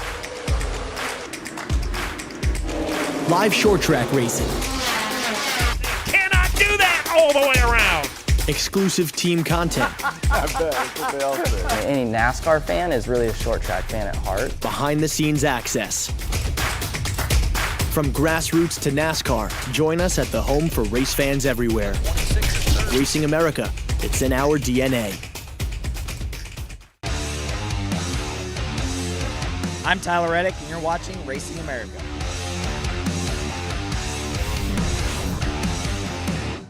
The World Crown 300 returns Saturday, October 26th at its new home, Cordele Motor Speedway. The best UARA National Super Late Model drivers descend on South Georgia's fastest track in the 32nd annual World Crown 300. In one of the nation's richest races, the winner taking home an astounding $35,000. Who will join the list of winners including Trickle, Waltrip, Elliott, and more. It's the 32nd annual World Crown 300, Saturday, October 26th at Cordele Motor Speedway. And you can see it only on RacingAmerica.tv. Welcome back to Peterborough Speedway APC Autumn Colors Classic. We are set for more mini stock qualifying, Charlie. Now for the Switch Tire Mini Stock's final qualifying heat of the weekend, except for the B main and the non-winners race that'll be coming up. Starting off at the back of the pack is the number 7 of at the beginning of the pack. Now, Matt Young out of Troy, Ontario, in the Blue Street Contracting sponsored car. Out of Peterborough, Ontario, in the Dan's Appliance Center, Mr. Transmission, Peterborough, Norwood Auto Wreckers, Kingsway Auto Center, number 6 is Brad Laval. Coming out of Bowmanville in the Babin's Automotive Repair, 89B of Ryan Babin. The Luscious Bakery, Happy Spot, Putterama, NP Roofing, Canadian Tire Orangeville, Bridge North Deli, Jack and Jill's Surf Shop, Amicus Coffee Bar, Georgetown Buick GMC Chevrolet, GT Cycle, Beach Burger, Green Tree Automotive, and Erkins Automotive. Number 88W is Ryder White. Out of Coldwater, Ontario. In the H&R Block, Beaverton, Bromley Automotive, Lloyd Hollage, Standout Auto Glass, Bass Lake Home Improvements, Dave Wiggins Customs Exhaust, the number 57 of Chris Inglis. Out of Georgetown, Ontario, in the Auto Tech Service Center, 24/7 Auto Collision, number 27 is Jacob Sutcliffe. Sean Taylor's behind the 76T out of Burlington, Ontario, in the B&W Haggart Crane Rentals Kangaroo Trailer sponsored ride. And out of Newcastle, Ontario, in the Sellers Contracting number 88 is Tiffany Vanderbilt. Blaze Shaw out of Guelph, Ontario, in the Spira Fire Protections DKI Golden Triangle sponsored 81X. And running at the back of the pack out of in the North Country Mechanical Limited number 49 is Scott McGregor. The green flag is in the air for the final qualifying heat for the mini stocks during the 31st run of the ACC. Matt Young leading the way. He gets loose right all the way up in the marbles as well. We're door to door for the lead into 3. Ryan Babin looking to make his charge and to hold on to or capture the lead from the 7 of Matt Young. He's going to move from 3rd to 1st just like that. Matt Young still on the outside trying to make that outline groove work, but now here comes the 27 of Jacob Sutcliffe. He's looking away onto the inside lane, doesn't quite get there. Now they're door to door out of 4. Ryan Babin's going to let them battle it out for a second and put some space between him as he puts about 4 car lengths just in the straightaway alone. Field starting to single file out now, but Matt Young taking that high line, is allowing that inside lane to open up for Sutcliffe. Sutcliffe again looks onto the inside lane, but Matt Young's got the speed on the outside. Matt Young holding on to 2nd, but he's a full 2nd behind the 89 of straight pipe Ryan Babin. Here comes Taylor on the inside of Young as well as he's starting to lose speed on that outside lane. Falling back, that's a battle for 3rd.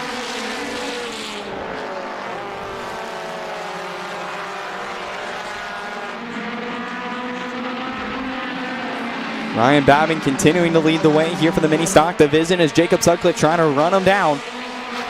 As we may have a battle for 2nd heating up here between Taylor and Sutcliffe. Taylor looking down on the inside of Sutcliffe as he comes down the backstretch. He's up to the back wheel. As they go into 3 and 4, he's going to complete the pass. Coming out of 4, he's your new 2nd place.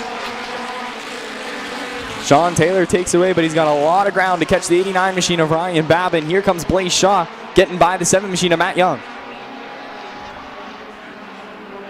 Field single file out one more time around for Ryan Babin.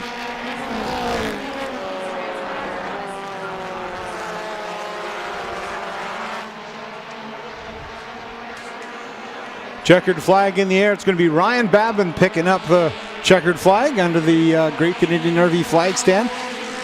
Then it's Sean Taylor, Jacob Sutcliffe, Blaze Shaw, Matt Young, your top 5. Then Scott McGregor in the 49, the 88W of Ryder White in 7th, and Brad Laval rounding off the field in 8th. 89B of Ryan Babin, no stranger to Canada's toughest 3rd mile oval. He has won many features here and now another heat win under his belt, this time at ACC. I believe Ryan Babin also has an ACC victory in the past, pre-COVID, I believe. So he'll park it under the Great Canadian flag stands. Folks, give it up for Ryan Babin!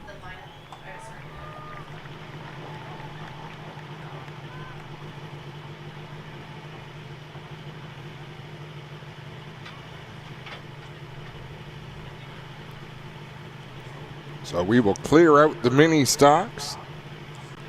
Charlie, what's up next? Who's holding the schedule in their hands? I have the schedule over here. I believe it is the junior late models. Oh, that's always a fun show. Biggest junior late model series was right here at Peterborough Speedway. We've had the most cars all season long. It's really grown compared to where we started. It was a very humble beginning. We had like 2 to 3 cars all season long, and then the next year after that, it exploded. And then we had to break it out into 2 different classes, the junior late models and the pro junior late models. So what we are bringing in is the pro junior late models.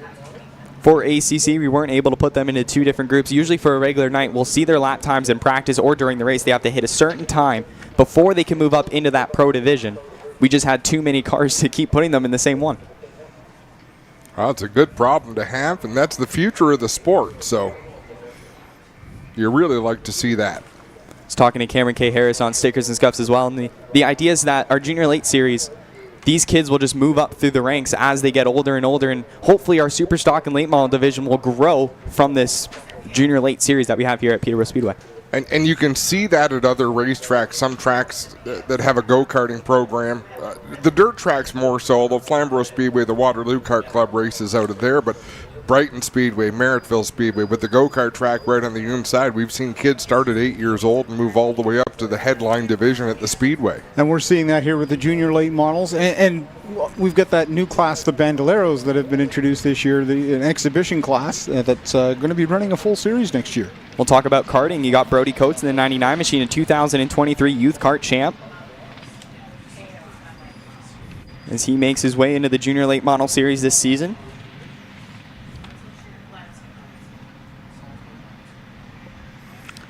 All right, to the first qualifying heat for the Kingsway Auto Center Pro Junior Late Models.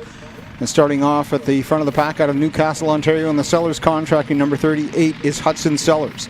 Out of Allenford, Ontario, in the Elmer's Flighting Supply Incorporated Davenport Beef Farms, number 30 is Josh Davenport. Out of Shallow Lake, Ontario, in the Mitchell's Pool Care Pioneer Masonry Sprung Transport, number 92, Wyatt Sprung. Out of Innisville, Ontario, in the Canadian Car Care Done Right Auto Toronto Insulation, Queries Tire, and Century 21 Alcona Rob Snyder, Redline Sign and Apparel, and Classic Car Wash is the 52 of Keegan Mowat. Out of Lindsay, Ontario is Brody Coates in the 99. Out of Newcastle, Ontario, in the number 27 is Landon Sellers in the Sellers Contracting Car. And rounding off the field, out of Castleton, Ontario, in the 11 is Carson Cousineau. Carson Cousineau, one of those drivers that's pulling double duty this weekend, will race the Bandolero later this evening. I have heard a lot of trash talk from that 11 driver for sure all weekend long. Well, look what he's got. He's got two other brothers and a cousin that all race in this series. The green flag is out. Away we go for the Junior Late Model Division.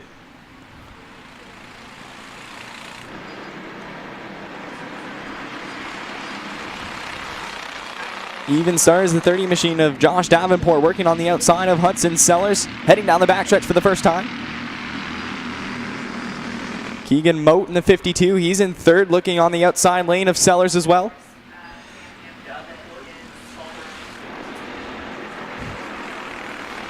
Josh Davenport out in the lead, Sunset champion, Sobel champion.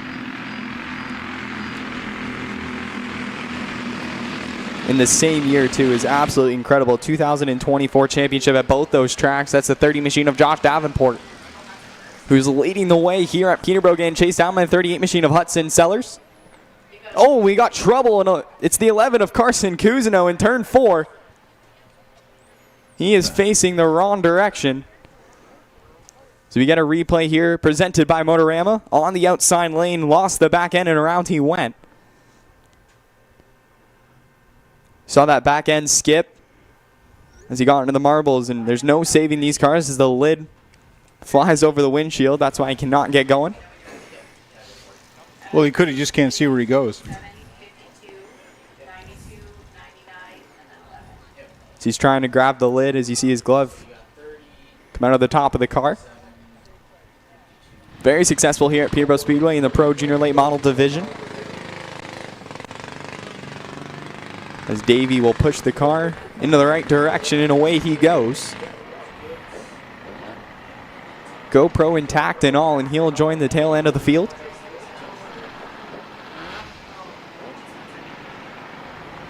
These cars really show every bump here around Canada's toughest third mile oval. As you see the 11 machine, a nice close-up shot there of him bumping around in turn 1 and 2. I would say these cars show the signs of bumps even more so than the outlawed midgets that we saw earlier on. But looking at the numbers, Josh Davenport in that number 30, he was posting an 18.75 lap. Now, these are tiny little cars, young drivers, in a third mile oval. That is 107.5 kilometers an hour. They don't look lightning fast when you watch them, because by comparison, there's other cars that accelerate faster than they do. But once they get up to speed, these things are hauling the mail. Ford Coverings International pace truck dips down on the infield. The green flag is back in the air for the Pro Junior Late Model Division. Takes about a full lap for these cars to get up to speed, as Josh Davenport a little slow on that restart. 38 of Hudson Sellers again, a push from Keegan Moat. Now he's going to get off the bumper as they're going to go door to door down the backstretch. Takes them at least a lap and a half to get up to speed. Popsicle Sixer in the air, 2 laps to go as Coates in the 99 machine is trying to make his way through the field on Wyatt Sprung.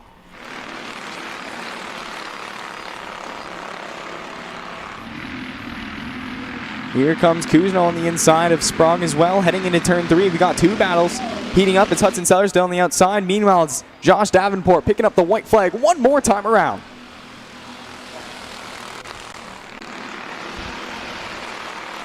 Davenport half a straightaway advantage, but a great battle going on for the 3rd spot. Carson Kuzno making a move up to 3rd spot now. It's going to be Josh Davenport picking up the checkered flag. Keegan Moten 2nd, Hudson Sellers in 3rd. Pardon me, that'll be Carson Kuzno. The 27 machine in 4th, Hudson Sellers. In 5th, the 92 machine of Wyatt Sprung. 99 of Brody Coates, rounding out your field.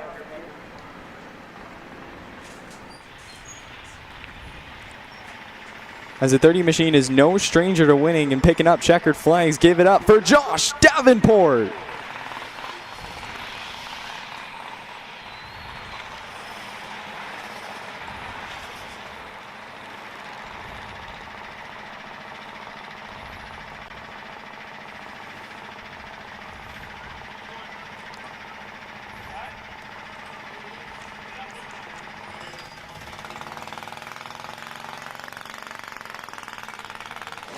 Josh Davenport pulls away from Dark Heating and Air Conditioning victory lane. Back to the pit area he will go. That'll make way for heat race number 2.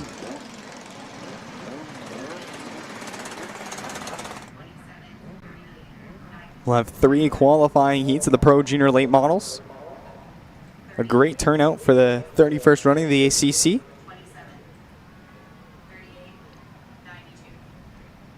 Once the junior late models are out, we'll have the outlaw midgets. They're inversion heats, and then the bone stocks will come back out for 3 more.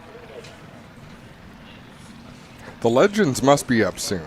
Legends are up next, yes. My Then apologies. super stocks. All right, starting off with the pole position for the Kingsway Auto Center Pro Junior Late Models. On the pole position in the Mason Hollage Betonia Farms number 22 is Ronnie Mason.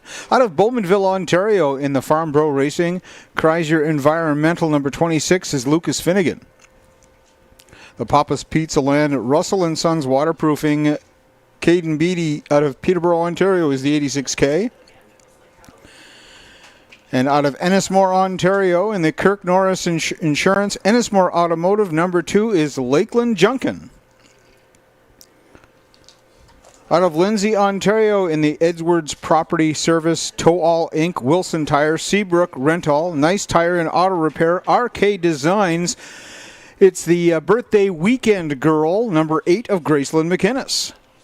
Out of Bridgenorth, Ontario, in the Norms Cash and Carry Crow's Gas Floor Covering International, Elf Curtis, McLeod's Echo Water, Buckhorn Sand and Gravel, R&J Machine, King's Auto, Love's Tires, Reynolds Towing, TLC Plumbing, the number 13 of Avery Kirkpatrick.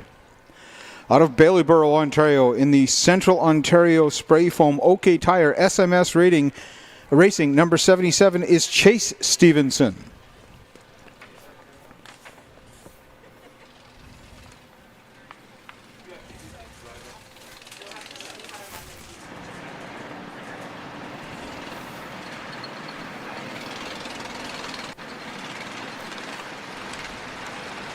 Look for that 26 machine of Lucas Finnegan out of Bowmanville, Ontario, the Peterborough Speedway. Home track, a 2024 championship and a 2023 ACC championship as well. This is one of those heat races that only has one visitor of Ronnie Mason.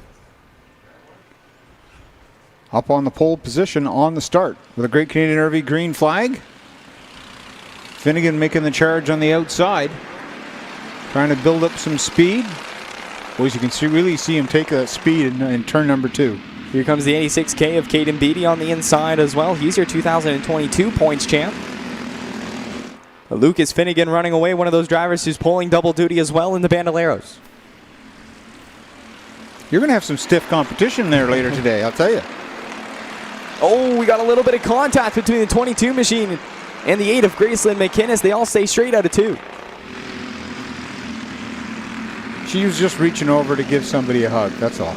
Avery Kirkpatrick is having issues in the 13 machine as she comes to a stop on corner entry of turn number 3, and that's going to bring out the caution.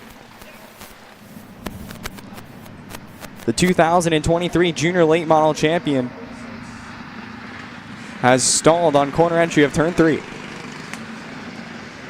So you can see those long shadows behind the cars going down the backstretch and the long shadows into turn number 3. When they come out of 2, that all they've got is a windshield full of sunshine.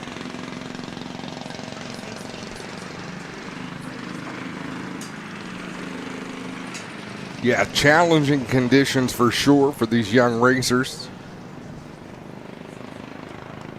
Saw them take a quick look at the back, so I'm wondering if a chain came off. Chain did come off that 13 machine. So they're going to push her right down into the infield pits. She'll not be able to finish the heat.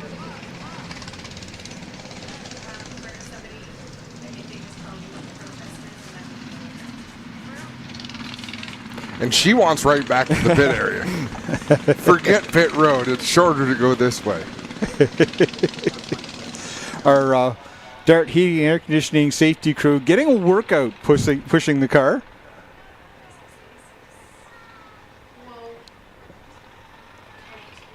We're just getting the lineup straight here. Trying to get Graceland McInnes in the right spot.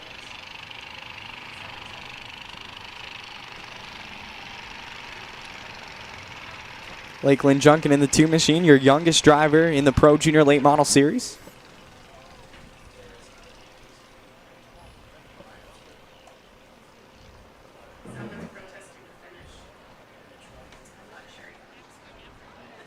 As the field will catch up, so our single file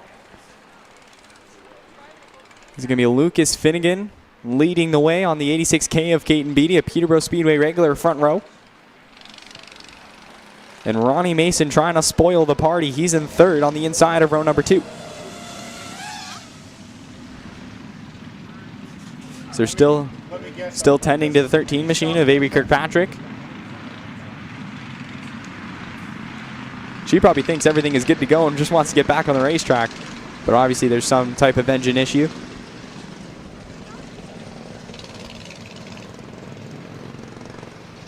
Lights are out on the Floor Coverings International Pace Truck.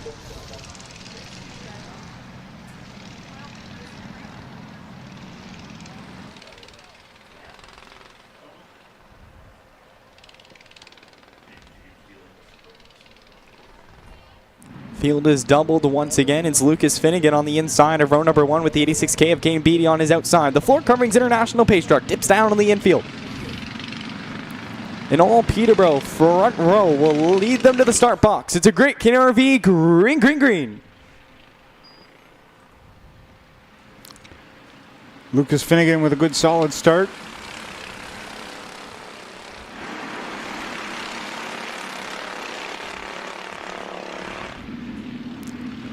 Graceland McInnes looking down on the inside of Caden Beatty trying to make a pass. Beatty tried the crossover move on the 22 machine of Ronnie Mason, could not make it work as Finnegan's running away.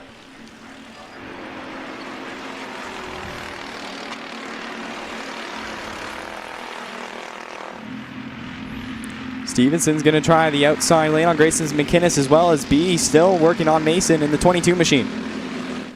It's a 4-car battle as they make their way into the closing laps. 3 laps to go as Beatty's all over the back bumper of Ronnie Mason.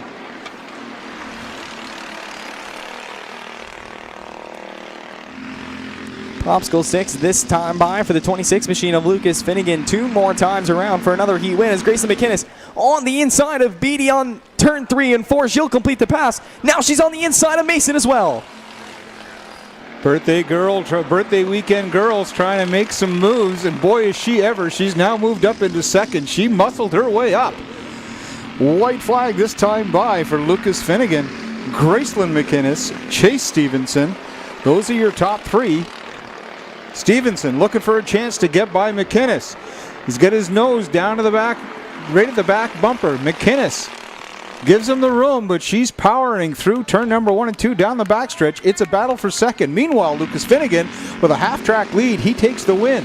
Stevenson makes the pass on McInnes. He's going to pick up second. McInnes finishes third. Then it's Ronnie Mason, Caden Beatty, and Lakeland Junkin will finish sixth with Avi Kirkpatrick with the DNF. Some exciting racing there for the last couple of laps.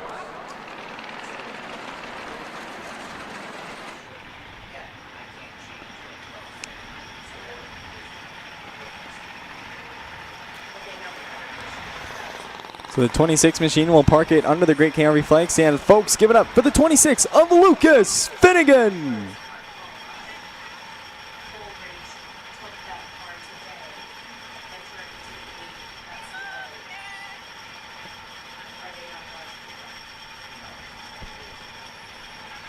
Family affair down in Victory Lane.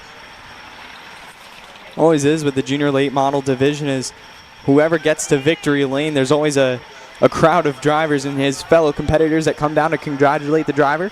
And during our regular season, you would be surprised how loud the crowd will cheer for their favorite driver in the junior late models.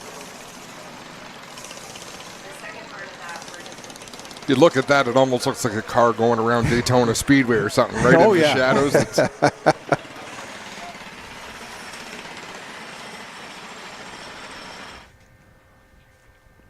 Let's go Legends Racing.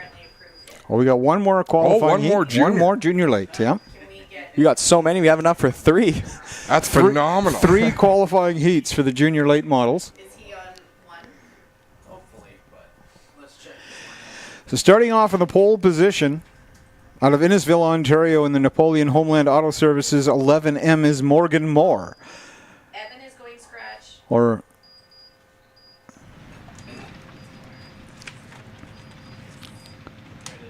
the Willem Trailer Repair, Norm's Fast Lube, number 10 is Oliver Gibbons. Out of Trent Lakes, Ontario, in the Perry Mechanical, Kawartha Craftsman, Glen Stires Racing, done at Roofing, Burling, Mosaic, and Tile, Verona Vineyards, Pro Muskoka Electrical, Stickers and Scuffs Podcast, Jomo Media, and the Feeney Call, number 18 is Robbie Miltimore. Out of Angus, Ontario, in the Guy DeRoche 400 Transmissions, 09 is Maya Ford. Trent Lakes, Ontario driver out of sponsored by Cozy Home Heater and AC Sun Rock Group. Number 12 is Lucas Cousineau. On the outside of row number 3 in the Premium Portable Toilet Rentals, Risen Graphics, Gully Bridge Equipment Sales and Transportation, Overkill Enterprises, Bounty Roofing, Crow Boys, JP Motorsports, KOD Disposal, Everingham Racing, Danny Benedict Motorsports, and Driver Cal, the number 20 of Lila Sigma. And rounding off the field in the Andes Country Repairs Vanderwerf Independent Grocers 05 is Evan Hastings. For Coverings International Pace Truck will dip down in the infield. Morgan Moore will lead the field of junior lates around to the Great Canadian RV green, green, green.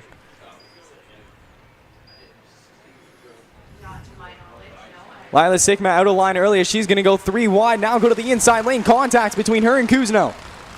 Lila Sigma running the Bandoleros later tonight as it's a lot of contact in turn 1 and 2 as it's the 18 of Robbie Miltimore getting shuffled around.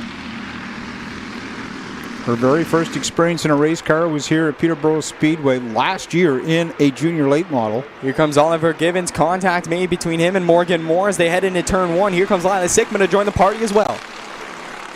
Oh, she's going to split the difference and try and go down the middle. No, she's going to go down low now as she comes out. She's going to be your new leader coming into lap number 2. She's going to make it stick on that inside lane. She'll take the lead away from Morgan Moore and the 10 machine of Oliver Gibbons. Gibbons bouncing all the way around in turns 1 and 2. Now here comes the 12 machine of Lucas Cousineau.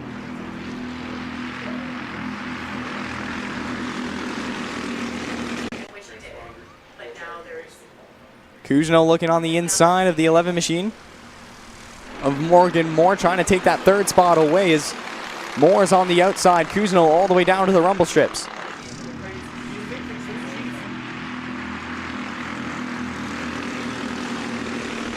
Popsicle sticks are in the air. 2 laps to go for Lila Sigma. Lila Sigma just powering around this track as she leads Oliver Gibbons, Morgan Moore, and Lucas Cousineau. White flag this time by for Lila Sigma.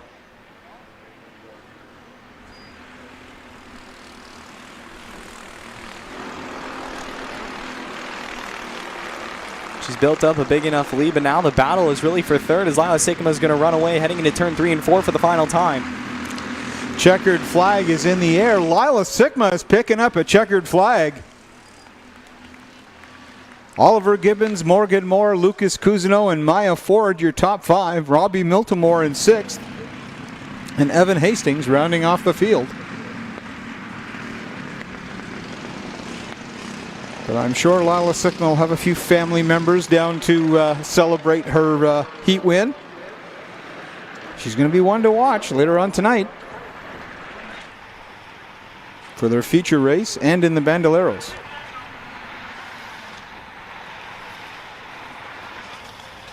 So the Tony Machine will park it under Great Caribbean Flags in. A great heat for her as fans get loud for the 20 Machine. It's Lila Sigma.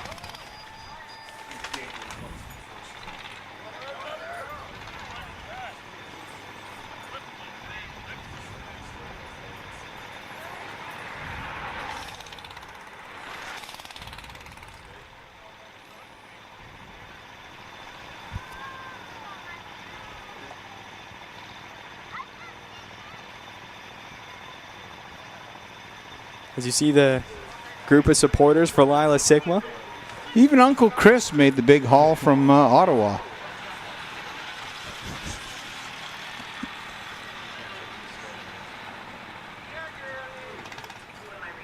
Like we said earlier, she'll be competing in the Bandoleros later this evening. Yeah, she's going to race back and get geared up. I think somebody else does pretty soon, too. We still got time. Not that time? This is another one of those drivers that trying to get under my skin a little bit, but the junior late models. It makes sense with the Sigma family, though, I think. Pro junior late models will be making their return here just after the Superstock heats. So.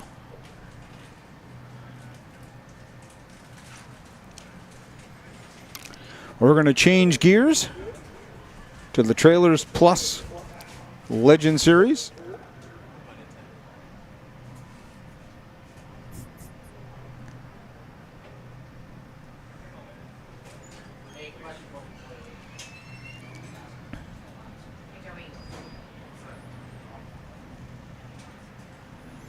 Had a chance to talk with with both Cuthbertsons last night, and Mama Cuthbertson. She has a lot of racing to watch this weekend for sure. She does. There's 3 Cuthbertsons racing this weekend. There's Adam Cuthbertson, Matt Cuthbertson will be in the next heat, and then obviously Luke Cuthbertson in the Bandolero Series.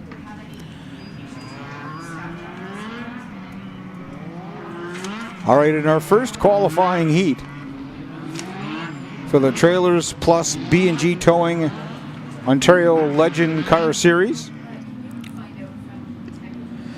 Out of Barrie, Ontario in the Simcoe Country RV and Auto Sales, Bromley Automotive, Paul Sullivan Motors, ANC Automotive, Sunshine Car Wash and Detailing, Ground Level Contracting, Pinnacle Graphics, and Einerson Trucking. Number 9 is Robbie Sykes on his outside. In the next level, Excavating Kawartha Vinyl out of Lindsay, Ontario is the 07 of Jeff McGibbon. Pylon Jeff. Out of Cordes, Ontario in the B&G Towing and Recovery Durham Fight Series. Number 21 is Mitch Wright. Josh Milwain is in the 12X. And out of Omimi, Ontario in the Pigeon River Promotions Epic Racewear, Amsol Canada, and Speed Shop 77, 2-time series champion, the 79 of Adam Cuthbertson. Out of Coldwater, Ontario in the 2-Speed Motorsports, JF Enterprises, Latimer Sealing Service, ImageWraps.ca, and Lynn Berry Number 31 is Jade Franklin.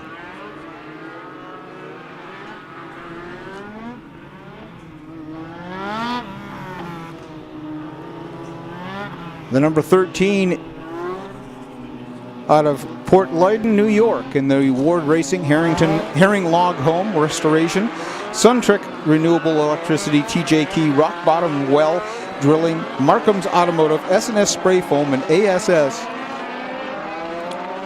Jade Franklin.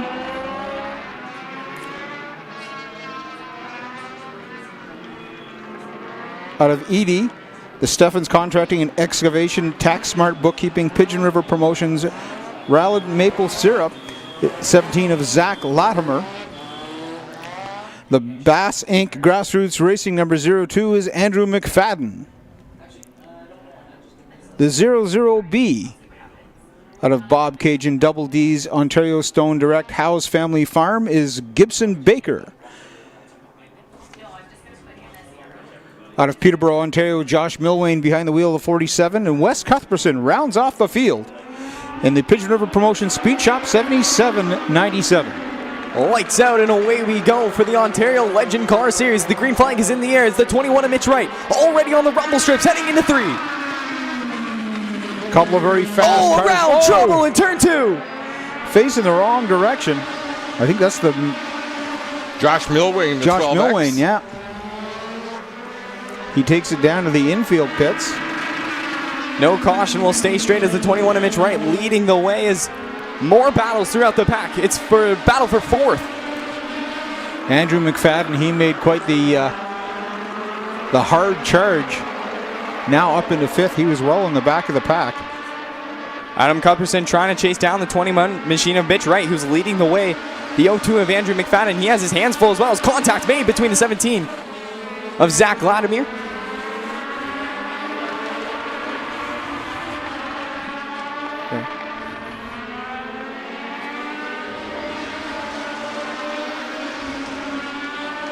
Four laps in, 4 laps to go for Mitch Wright. Adam Cuthbertson, Robbie Sykes are top 3. Oh, the 00 sideways out of 2. What a save. That's Gibson Baker. Gibson Baker falling a few places. A little bit of contact coming out of 4. That's between the 17 minutes. Oh, turned around up in turn number 2. That does bring out the caution.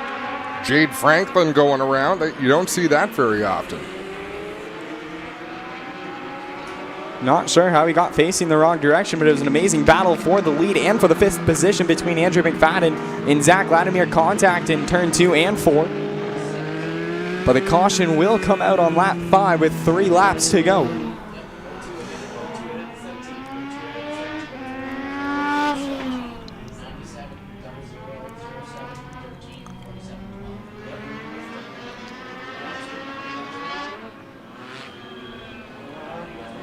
We're going to have a look at the first spin, I believe, the Josh Milwain. He was 3 wide in the middle. That was in turn number 3, the 12X. Losing the back end 3 wide. Lucky to not collect his cars on the outside as well. In order to get better, you have to do what the good drivers do. So you've got to drive it in there as deep. If they can do it, I can do it sort of thing.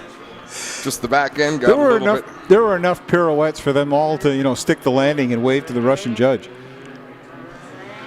Lights are out on the floor coverings International Pace Shock, and we'll turn them loose next time by. Adam Cuthbertson will be on the outside. Now, during feature races, they have a choose rule after a caution, but not in the qualifying heats. The 02 machine of Andrew McFadden, he's going to have his hands full on the outside of row number 2, but the floor coverings International Pace Truck is down in the infield. Mitch Wright and Adam Cuthbertson, your front row. It's a great Canadian RV, green, green, green.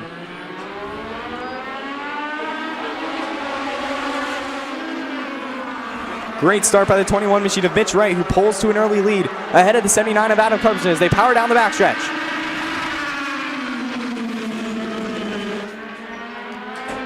Oh, a little bit of contact as well between the 17 machine and the 9 of Robbie Sykes. That was out of turn 4 as the popsicle stakes are up. 2 laps to go for Mitch Wright.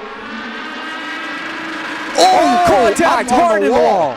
Wes Cuthbertson got up on the wall when he got squeezed up. literally climbed the wall in front of the Peterborough Speedway.com sign and went up on the... just lost it. Not only is that unfortunate and going to cost some spots, that'll get your heart rate up to about 150 in 0 seconds flat.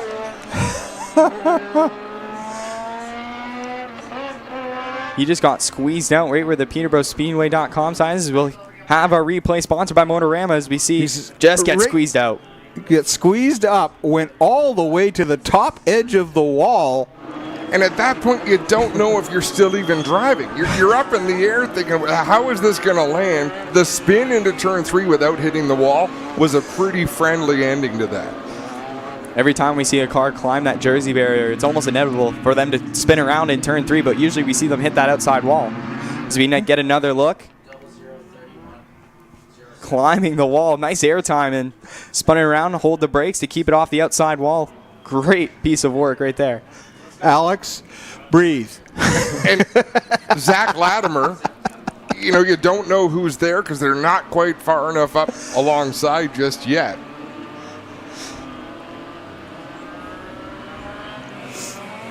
Scrub those wheels back and forth, make sure nothing's bent in the steering, make sure that you're calming yourself down as you do it. Recheck those belts, make sure they're still tight for sure. Check, yeah, still have arms, hands, legs, feet. Yeah, we're good to go. All systems go.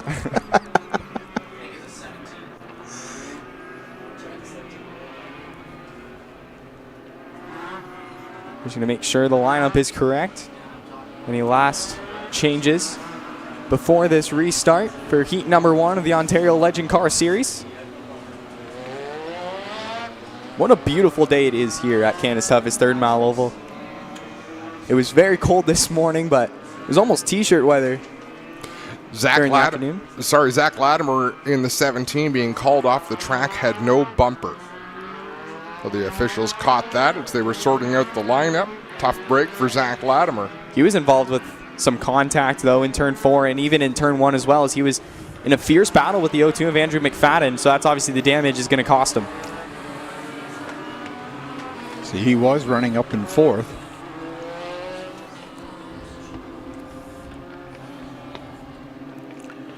Floor Coverings International Pace Truck will dip down to the infield. And Mitch Wright, Adam Cuthbertson will come around for the Great Canadian RV green flag.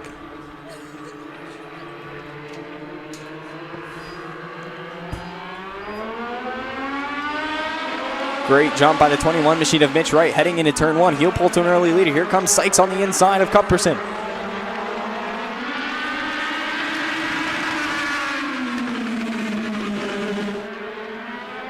White flag is out one more time around for Mitch Wright in the 21. Robbie Sykes challenging Adam Cuthbertson for that second spot. That's the big battle out there in the front. Oh, contact! Around goes Robbie Sykes.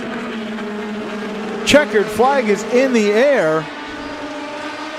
Mitch Wright, Adam Cuthbertson, Jade Frank, Gordon Gibson Baker, and Andrew McFadden, your top 5. Wes Cuthbertson, after his near brush with the wall, he finishes in 6th. Then Jeff McGibbon, Landon Herring, Josh Milwain.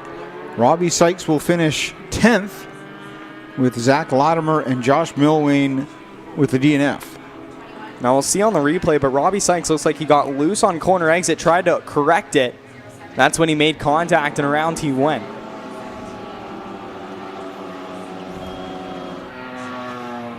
Once again, an eventful heat. Always is for the Legends.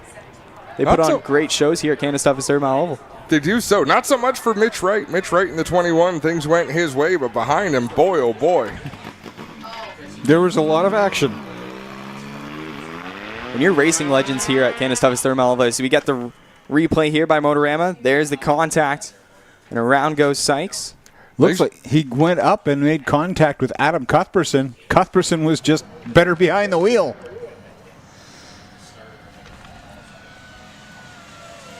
Well, that's one of those situations where I think more luck is involved. You hit right front to left rear. The one that hit with the right front, you're knocking the steering wheel out of the driver's hand. you're at the mercy of wherever the wheel is pointed when it lands. Second qualifying heat for the Trailers Plus B&G Towing at Ontario Legend Car Series. Starting off on the pole position. Out of Peterborough, Ontario in the Trailers Plus Gully Bridge, KOD Disposal, Centerline Hydrovac, Floor Coverings International. Number 88 is Caleb Drimmy. Out of Hawkstone, Ontario in the 31W is Jake Spencer Walt. Out of Severn, Ontario in the TaxSmart Ltd Pigeon River Promotions, JF Enterprises, Latimer Sealing Services, Image Wraps, number 90 of Jordan Latimer. Out of Alma, Ontario in the Jim Bowman Remax, BRX Mortgage, Protect Sprinkler, Moonlighting Outdoor Lighting. It's the 04 of Todd Tolton. The Brass Inc. Timberfell, Grassroots Racing, Einerson Trucking, Green Tractors, Brampton, and Wilds Printing out of Woodville, Ontario, the number 20 of Cole McFadden.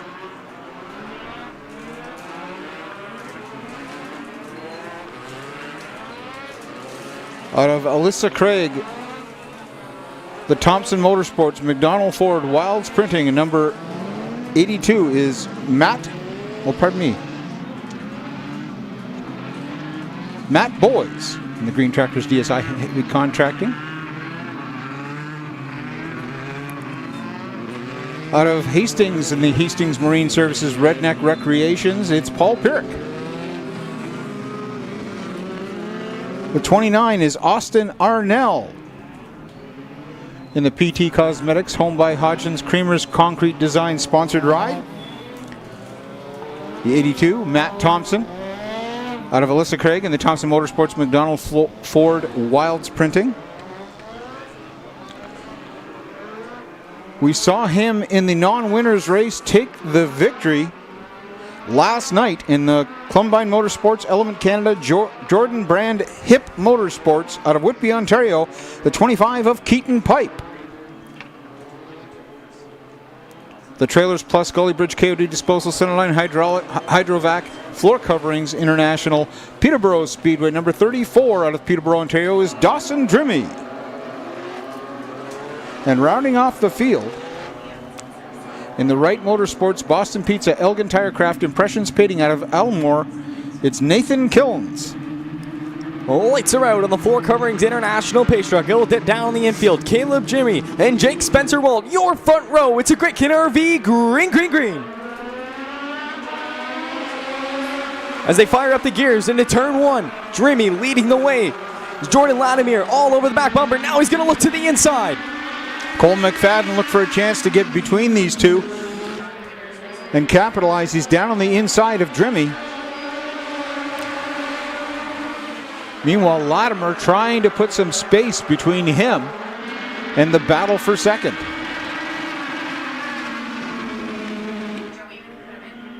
Field starting to single file out as Jordan Latimer leading the way on Caleb Drimmy. Now Cole McFadden in second. Caleb Drimmy trying to chase him down. Here comes Matt Boys on the inside. That's a battle for fourth as Paul Pirrick finds himself on the outside lane. He'll have to forfeit the position.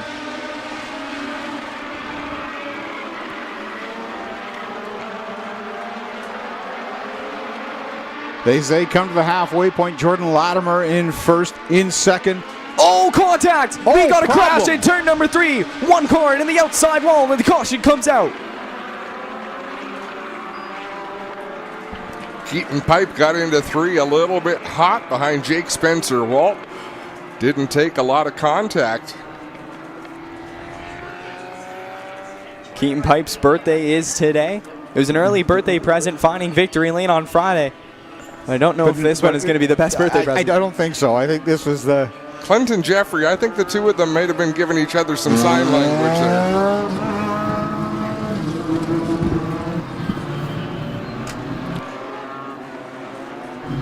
Well, Keaton Pipe is asking for a push, but he needs a lot more than a push here.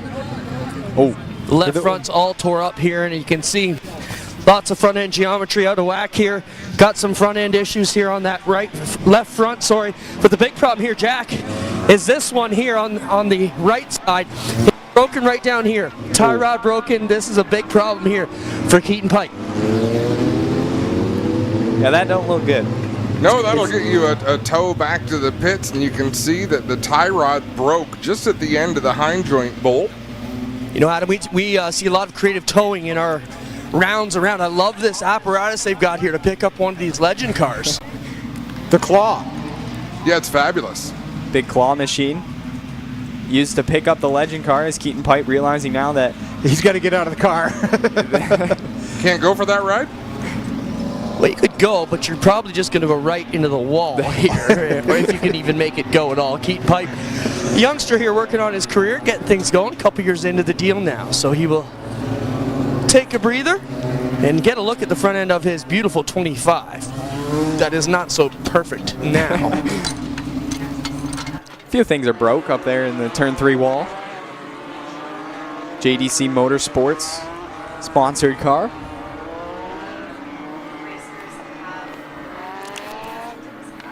So there's the car being picked up with that claw machine that we talked about earlier. And there's the damage we see once again.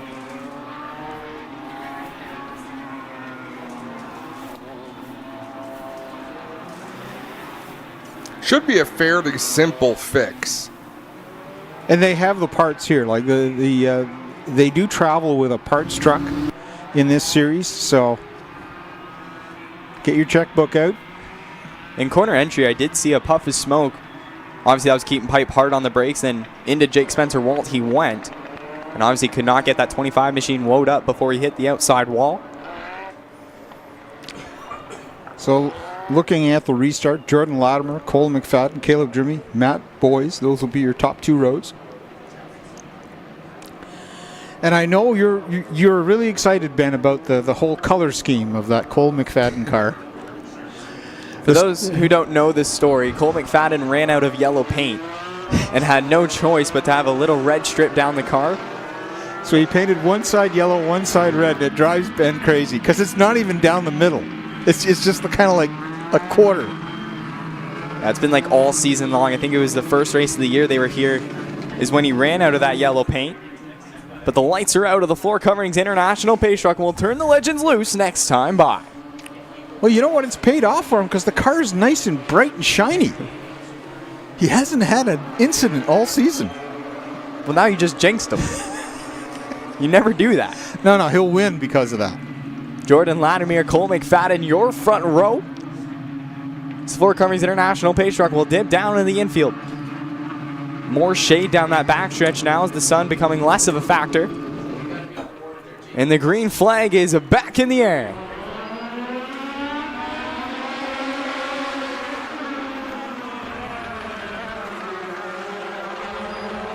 Matt Boyce finds himself in the 3rd position as Jordan Latimer takes the lead again with Cole McFadden chasing him down. Dawson Drimmy making his move along with the 88 of Caleb Drimmy. 4 laps down, 4 laps to go for Jordan Latimer. He's going to try to keep Cole McFadden behind him. He slips up heading into 3. Here comes the 20 machine. A little bit of contact between the cars in turn number 4. McFadden down on the inside. Cole McFadden's going to complete the pass down the backstretch into 3 and 4. He's your new leader, coming with 2 to go. Oh, Jordan Latimer, the crossover move out of 4. 2 laps to go. Jordan Latimer, your new leader. Or he holds on to the lead.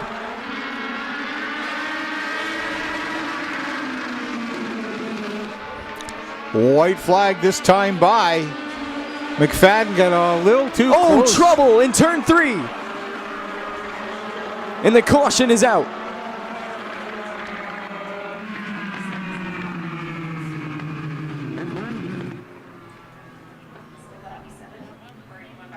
That's the 31 machine of Jake Spencer Walt. So that'll be his 2nd caution that he's been involved in.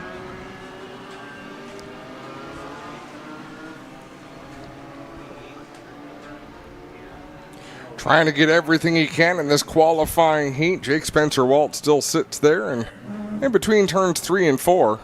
Nathan Killens is in the 37. So we get a replay here presented by Motorama. If you look in turn 3 and 4, there's your contact, and around goes the 37 machine of Nathan Killens. Jake Spencer-Walt just made contact on that inside lane. These cars are very technical. They're very challenging to drive. Super short wheelbase, a treaded tire, and lots of torque. Oh, incredible torque. And any driver I've ever talked to about it, you're on the wheel 100% or even like 110% of the time. You're always fighting this car all the way around any track. There's no smooth cruise control drive when it comes to the Legend Car Series. So get a good look here at Jordan Latimer. Now our drone shot. Just wondering where Abby was. Nice sunset off the back of turn 4. But now that sun is not a factor at all. It's behind those clouds now. So the shadows are completely gone. Good timing. As we talked about earlier in the season, when that sun starts to set, turn 3 becomes a heck of an issue for those drivers as those shadows become long. You can't see what's happening in front of you, and it's a train reaction. I wonder, I was almost thinking he was going to fly the drone right in to sit in Bobby's lap in the pace truck. He used that drone to deliver a hot dog to our camera operator a couple of weeks ago, so there's nothing he can't do.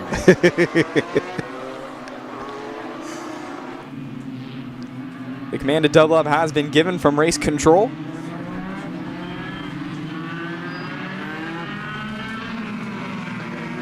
It will be a green-white checkered with Jordan Latimer and Cole McFadden in your front row.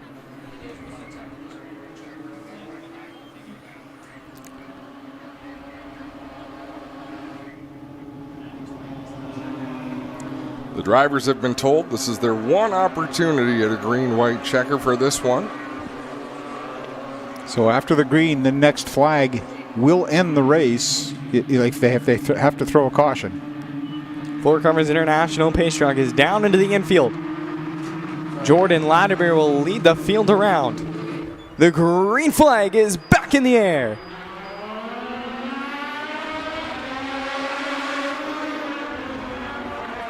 Smart move by Cole McFadden, who was starting on the outside of row number 1. He gets to the inside behind Jordan Latimer, blocking out Matt Boyes in third position. Here comes Caleb Drimmy. Caleb and Dawson Drimmy battling it out for that fourth spot. Oh, the 88 of Caleb Drimmy went way high. Checkered flag is in the air as they come out of turn 4. Jordan Latimer is going to hold off Cole McFadden. I almost wonder if Caleb Drimmy thought that was the checkered flag when they got the white. Didn't make sense for it didn't. The line he ran. He went way up into the marbles with no help at all. It looks like he actually got off the gas pedal. Dawson Drimmy in that 34 machine, usually piloting the 66, but a wreck at Flamborough put dents in that plan. But the 90 machine will park it under the Great Canary flag stand. Folks, give it up for Jordan Latimer.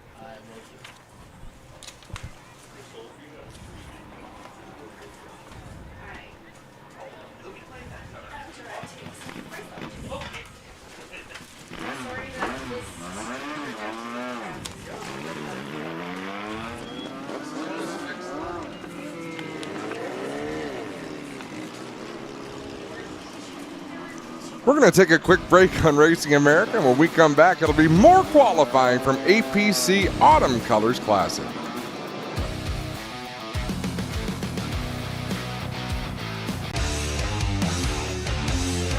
I'm Kyle Larson, and you're watching Racing America.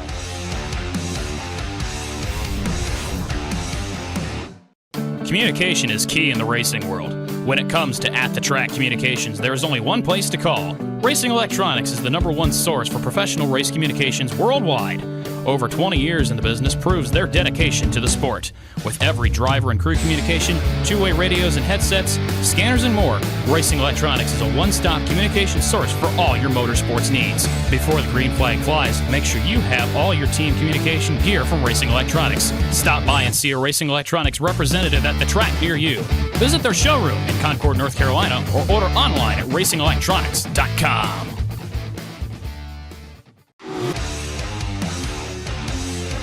I'm Kyle Larson, and you're watching Racing America.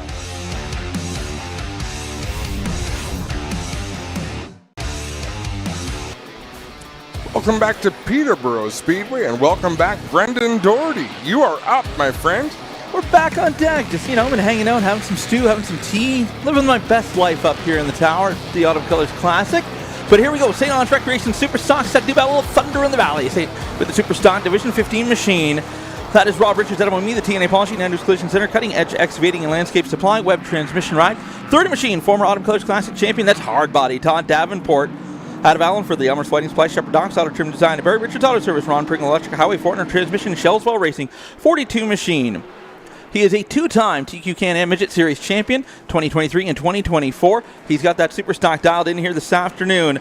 The Hahn Motor and Chassis Works, Slammer Machine Shop, Hahn Motorsports, FCR, Brian McDonald Fabricating, Tire Depot, and Knits by Brits. Hits the Golden Boy, Daniel Johann aboard the 42 machine. 08 machine, feature winner this year out here at Peterborough Speedway out of Bowmanville. The Alma Mechanical Circuit 1818, Bounty Roofing, Port Perry Salvage, Rona Port Hope, Mark Rainford Auto Center, Warehouse W10, Orono Country Cafe, Coburg East Campground, Crown Whitby, and Signworks machine of Paul Boundy. 28 machine. That is Dylan Wills, graduate of the Mini Stock Division out here at Verona. The Quick Signs, Napa Pine Ridge, Joshua Shrimp Cocktail, Nelly's Creations, Dwyer Roofing, and Titan HVAC. 48 machine, former Sunset Speedway Superstock Track champion. That is Colton Everingham. The Dwayne Cluxton Zola Realty, Guns Auto Service, Ryan's Landscaping, Homeland Auto Service, Toronto Installation, McGrath Family, Holdaway Motorsports, and Streamline Race Products. 29 machine hits the Earthshaker, Paul Pepper at North Bay, the HumveeParts.ca Action Utility Trailers Ride. 52 machine, the Bauer Ride. That is Mark Gordon, former Peterborough Speedway Track champion. The 77 machine, North Bay is Kyle Fred of the Next Gen Auto Ride. Qualifying heat race number 3 for the Super Stocks, getting set to fire off at turn number 4. Great Canadian RV, green flag in the air. Side by side down into turn number 1. A little bit of contact. Rob Richards going to end up going around. So will the 42 of the Golden Boy, Daniel Hahn, has the field stacked up down on the bottom. Richards tried to come up the hill. The 30 at Davenport was there. Contact made from behind, and the field stacked up that inside lane. And around went the inside of row 1 and row 2 by the time we came off at turn number 2. See if these drivers can get fired up. Rob Richards already moving again. The News Collision Center number 15 machine. The beautiful Chevy Monte Carlo body on that car. Gotta love the old school metric Monte bodies. Daniel Hahn able to fire off again. The Tire Depot ride. Unfortunately, getting up going to scratch on this one, unless officials deem otherwise. But right now, the 42 going to the tail of the field with the 15.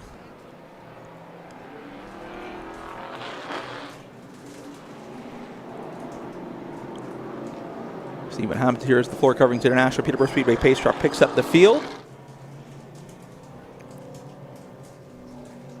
Richard's going to go around past the pace truck, so he will tag tail on the longest line. That'll hand the front row over now to Davenport as we look at the Toronto Motorama replay. And as you see, both cars go around as the inside lane stacks up. That'd be a little bit late, but both cars already sideways.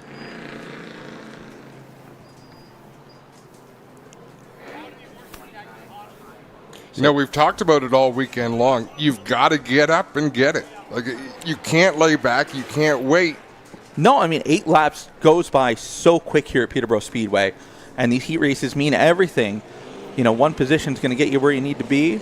As you see the damage on the front of Colton Everingham's Guns Auto Service, Dwayne Cluxton Zola Realty 48 machine. Everingham single duty today, pulled double duty last night in a modified out of the Wally Wilson stable. Oscar Hot Rod's off today, so Everingham just focused back on the super stock.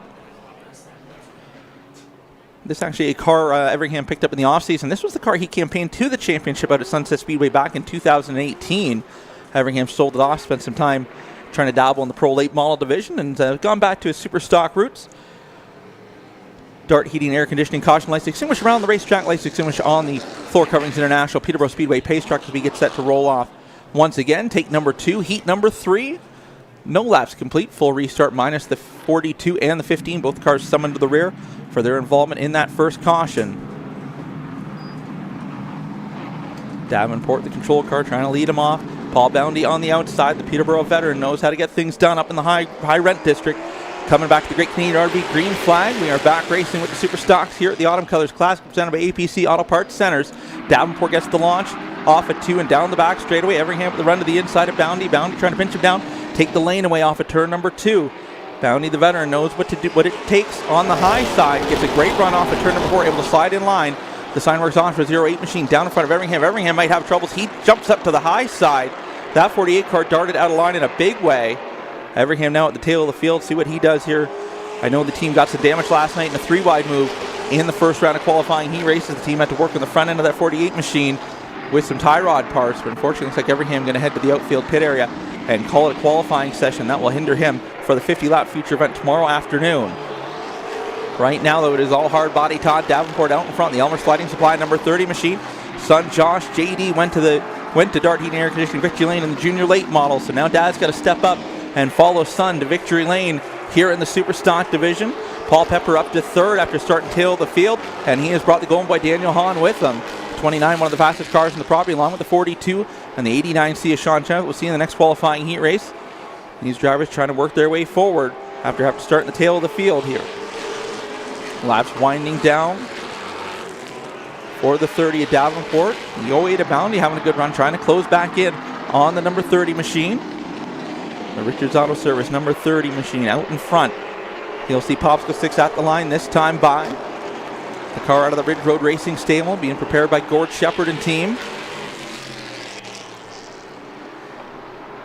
They'll come to the white flag this time by. Top four kind of spread out. Hahn trying to close in on Pepper, but a big wiggle that time through 3 and 4, not going to allow him to do so. Final time down the back straightaway. The 30 at Davenport and cruise home from here. Healthy advantage over the 08 at Bounty. Off of 4, checkered flag in the air. Davenport going to pick up the win. Bounty for second, Pepper in third, Hahn fourth, and Wills will round out the top 5.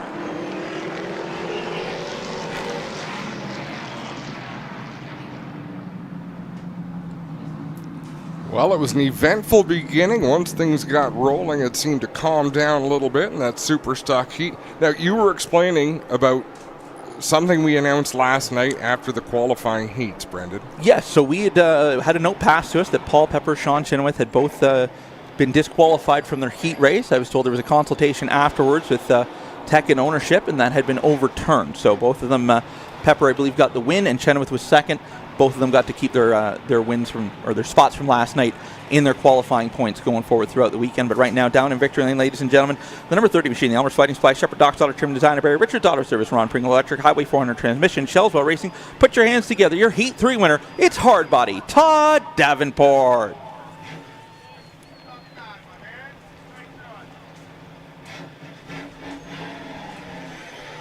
So now Dad gets to go park the super stock and get back to focusing on JD with the junior late model. As we get our fourth and final qualifying heat race, roll into the racetrack for the super stock division. Leading them off the 89C machine.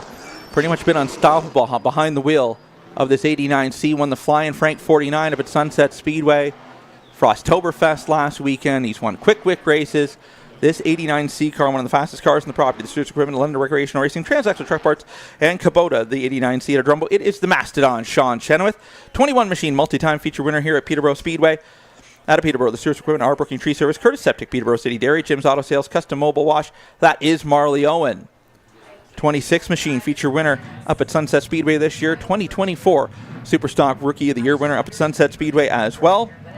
Out of Insull, the O'Connell Home Hardware Building Center, New Tire Sales, Westies Equipment, Century Masonry and Construction, Big Brian and Sons Towing, LNF, JVS Landscaping, Green Tree Leaf Service, Highway and Auto Collection, SC Speeding, and Limited Liners. It's the Dreadnought Jacob Booth. 36 machine, former Quick Series, now Dayco Series champion, former Sunset Speedway Superstock Track champion as well. Out of Brampton, the best Ford products, Leslie Ford Motors, Elric's Backhoe and Haulage, Badger Daylighting, Gully Bridge Equipment Sales, RMP Welding and Fabricating, and Foresters Plumbing. It's the Thrill Billy Lanes Auto, driving the bad fast Ford Mustang. Then we have the 83 machine, multi-time feature winner this year at Sunset, former Velocity 250 winner up at Sunset, the Signs and Design, WHS Automotive, CMI Electric, Fox's Bakery and Deli, Jordan Dean Matco Tools, Freddy's Damn Good Fries entry. That is Johnny Morrison, Johnny Molotov aboard the 83 machine.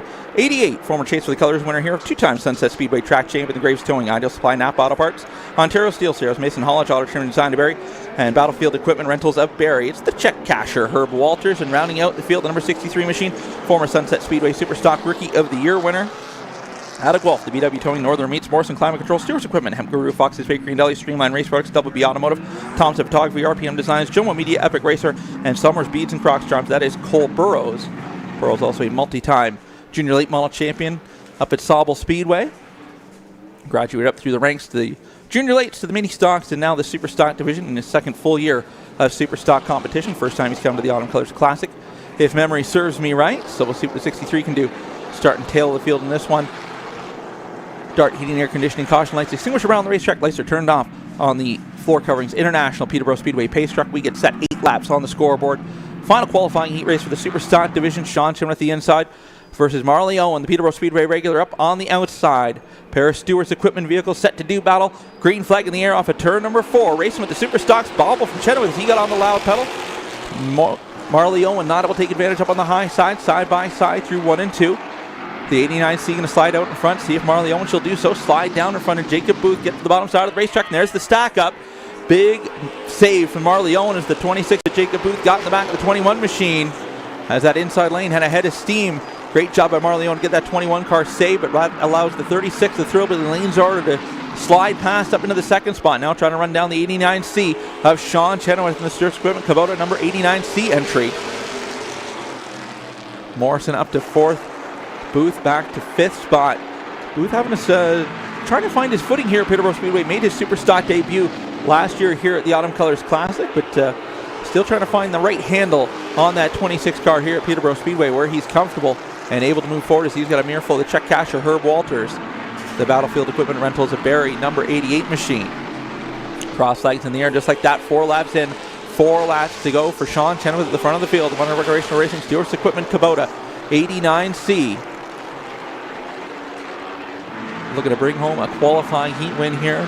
Possibly set himself up to be the fastest qualifier on the property and get that premium starting spot tomorrow afternoon for the 50-lap Super Stock feature. Morrison trying to hold on to the 4th spot. Morrison's been battling some sort of mechanical gremlin under the hood this weekend. Has had a bobble underneath the hood of the motor, trying to come back up to speed off the corners. So far that car looks all right, but they've changed everything. Carburetors, fuel pumps, spark plugs. They've thrown the kitchen sink at everything they can under the hood of the 83. And right now he runs in the 4th spot, his best qualifying effort of the weekend so far. But white flag in the air, and the 89C's got company. The Thrillbilly Lanes Auto ran down the 89C, but it's going to be too little too late as they enter turn number 3. Final time off of 4. Checkered flag in the air. Sean Chenoweth going to pick up the win. Lanes Auto for 2nd. Marley Owen in 3rd.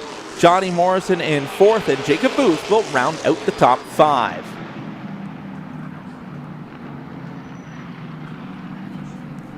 What a save that was by Marley Owen at the start of that one. Jacob Booth, it was a big checkup.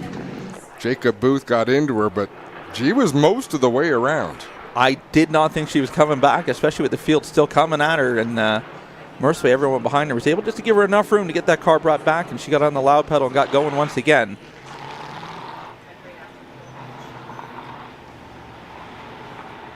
But right now, down in victory lane, the Stewart's Equipment London Recreational Racing Transax for Truck Parts Kubota number 89C machine. Ladies and gentlemen, put your hands together. Your Heat 4 winner. It's the Mastodon, Sean Chenoweth.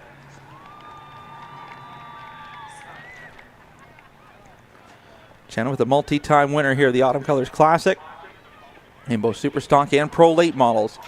Knows how to get it done on Sunday afternoon, and right now put himself in a good position to do so again tomorrow afternoon.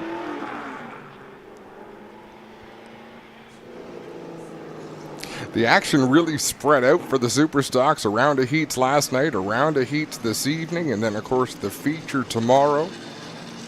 Lots of time for socializing. Yeah, everyone talking about what adjustments they might need to make, you know. I'm sure the 89C, it's going to be none. So actually, we see what's happening here. So we got the camera on the tech line, and this is what has been mentioned. So they are allowed to jack up the car, I believe. So it looks like we might wait for the tech man just to show it. But so the issue I've been told with some of the Super Stocks is they run a tie-down shock on the left front. And that shock doesn't always come back up. So when they do the ride height check, which was the issue on several cars last night, some were closer than others, is that they did not pass. It did not come all the way up with the lift. So everyone gets one lift. Usually crewman grabs by the left front fender, gives a tug. Car doesn't come all the way up. That tie-down shock is quite heavy. But after you let the car sit for a while, if you let it sit for 10 minutes, it finally comes back up and you're clear. So I believe the concession has been made that we allowed one lift of the jack just to get that left front tire not off the ground, but just to where it is about to come off the ground. And then they will check the ride height then. So there's your technical info from someone that's not technical at all. Right? Well done. All right, so here we go. We are into our second round of qualifying. Qualifying heat race number 4 for the junior late models. Leading off the number 11 machine. That is Carson Kuzno out of Bob Cajun. DeBello Towing, Cozy Home Heating, Todd DeLisle Racing entry. To his outside, that would be the number 27 of Landon Tellers. That was contracting March Motorsports entry. 99 machine. That is Brody Coates out of Lindsay. Des Moines Ford Wheelhouse Uniform Company, Cedar Springs Signs, CarStar Collision Center, BASF, the Chemical Company. Then we have the 52, the game changer Keegan Moat, former Sunset Speedway track champion, making his final junior late model career start this weekend here as he ages out of the division at the Autumn Colors Classic. The Simcoe Barge Breakwall entry 92, it's the Rocketman Wyatt Sprung. The 30 machine, the Elmer Sliding Supply Ride, that is JD Josh Davenport, multi-time champion this year at Sauble and Sunset, 2-time track champion this year. And the 38 machine, that is Hudson Sellers at Sellers Contract, Marsh Motorsports KP Auto Sales entry. That is your lineup for qualifying heat race number 4 for the junior late model. Slowly they come to life under the Great Canadian RV green flag off of turn number 4. Keep your eyes on the number 30 machine as he tries to work his way through the field. Landon Sellers getting the shove from the 52 of Keegan Moat down into turn number 1. They break away from the pack. Carson Kuzno on the 11 down around the bottom side of the racetrack. Here comes Brody Coates in the 99 working the high side, trying to take third away. 27 out in front. Moat maybe looking to the outside off of turn number 4. Battle for the leads. We head to turn number 1. Over the bumps they go down in turn number 1, the 27. Able to get away from the 52 machine. Just a little bit of breathing room now for the 27. Sellers had some issues in practice this afternoon. That car spent some time on pit road, and the team had to go to work to try to get it back together here for the qualifying races here tonight to set the field for their feature later on. 20 laps to be the distance for the junior late models a little later on. Sprung now up to 30 under pressure from JD Josh Davenport. Davenport trying to move forward. He'll look to the inside of the 92 machine. Makes the move down in turn number 3. Davenport trying to march forward. Now his set of sights on the 11 machine of Carson Kuzno. Kuzno to the bottom looking to the inside of Keegan Moat. That car gets sideways up the hill. A little bit of contact on the 52 machine. Davenport looking for some room to work. He'll give the bump draft down the back straight of the 11 machine and send Kuzno down in the corner in turn number 3. They're past Keegan Moat. Moat now back to 4th under pressure from Sprung in the 92 machine. Sellers under pressure from the 11. Sellers up the hill. Kuzno looked to the inside that time. Didn't have the run to pull alongside the 11. Here comes the 30 with a head of steam. He'll now go to the outside of Kuzno down into turns 3 and 4. Trying to get the high side wound up. Kuzno with a bit of bobble down on the bottom. White flag in the air. 1 lap to settle this one. Here comes Wyatt Sprung in the 92. He'll look to the inside of the 30 of Davenport. Kuzno now with a run to the inside of Sellers. Big wiggle from the 11 machine as he tries to march himself out front. Gets the nose out in front as we head to turn number 3. Final time into 3 off of 4. It's going to be Carson Kuzno in the 11 machine picking up the win. Sellers for 2nd, Davenport 4th, Sprung in 5th, and Moat will round out the top 5. So Moat can exit the stage right rather quickly and head right back to the work area. Not happy with how that car handled. Seemed a little bit slower from the first round of qualifying heat race, so the team going to go to work, make some adjustments on the 52 as he prepares for his final junior late model feature later on this evening.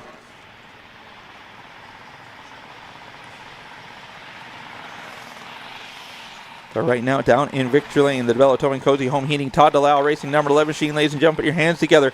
Here, Heat 5 winner. That is Carson Kuzno. Much more competitive heat than we saw out of the first rounds. We had some wins by some wide margins in the first round of heats. This was much tighter. Yeah, Davenport ran away with it in the first round of qualifying, and this time had to start tail of the field and had to work on that one. Seeming that outside lane not as preferred when you're running through traffic.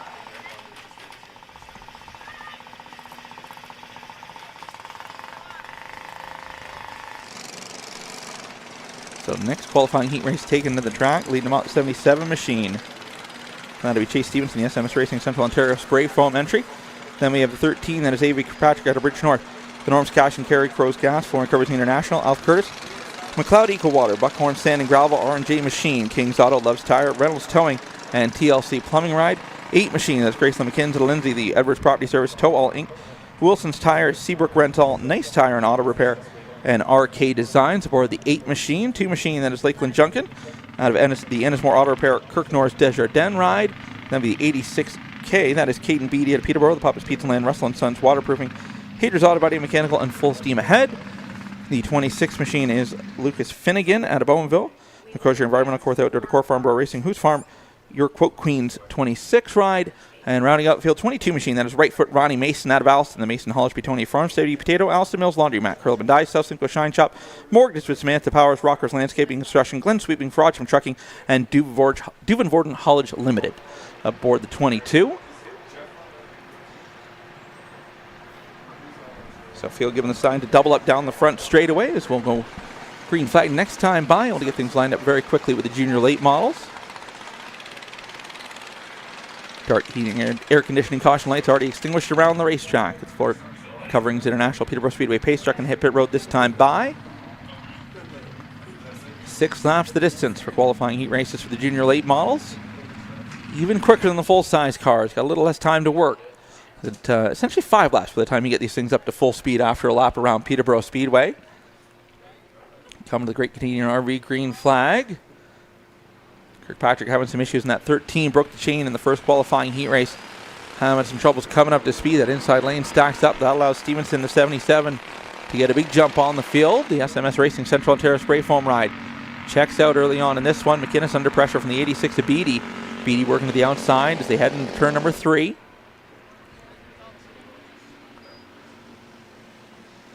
Beatty trying to get the run. Working to the hard side of the racetrack. The Farm Bros Racing entry. McKinn slides up the hill down in turn number 1. Everyone trying to avoid the bumps, trying to find the smoothest part of the racetrack to run through turns 1 and 2. Again, no suspension on these 9 horsepower junior late models. Beatty takes a look to the inside, tries to pull alongside even with the aid of McKinn's down the front straight. And McKinn's comes down the racetrack, a little bit of contact. And the 86 up the hill clicks the 26 of Figney, and both those cars go around. Good job to stop from hitting the outside wall for both those drivers.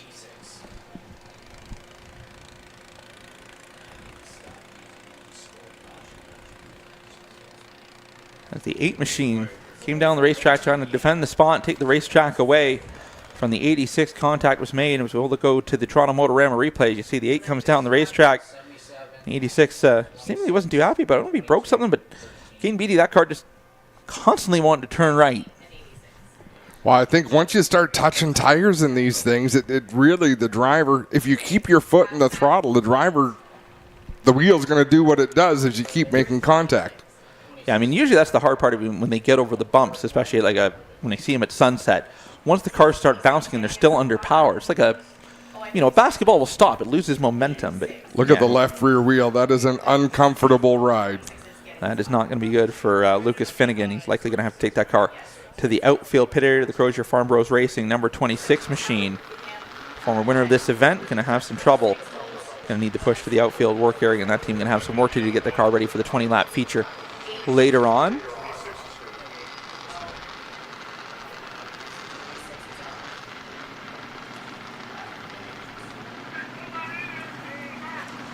So officials working on getting everyone where they need to be so we can get this one back underway. 2 laps complete, 4 laps remain.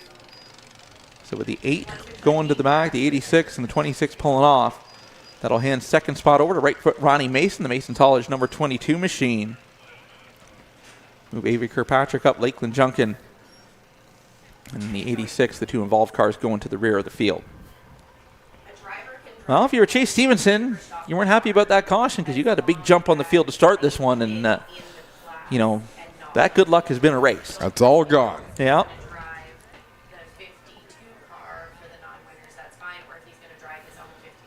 So working on lineup. Looks like everything is good. They'll double them up this time by. Dart heating, air conditioning, caution lights extinguished around the racetrack. He's fine. Is he already in the non-winners race, though? So the young stars of racing in Ontario, this is where you get your start. Junior late models really taken off. A lot of tracks that didn't have them before. They were pretty much a Western Ontario thing. You had them at Sauble, you had them at Varney, Grand Bend, and that was it. Now, a lot of tracks have them. Sunset, Peterborough. They're part of pretty much every playoff race now. New chassis being built by the week. New drivers and teams and families getting involved. So Junior Late's looking to come back to the Great Canadian RV green flag off of turn number 4. And I don't think that one's going to stand. It's gonna. I like that move. I mean, it was something. That was a bold start. Yeah. So I'm expecting caution lights? Maybe not. No? All right. No. It's probably penalized after, I'm going to guess. That was, I've seen some jumps before, but never from the row behind. So that was impressive. Stevenson now out in front in the 77 machine. McKinn's back on the move, going past the 22 of Ronnie Mason. Mason back to, I believe, is fourth in the running order. Lakeland Junction runs in the second spot.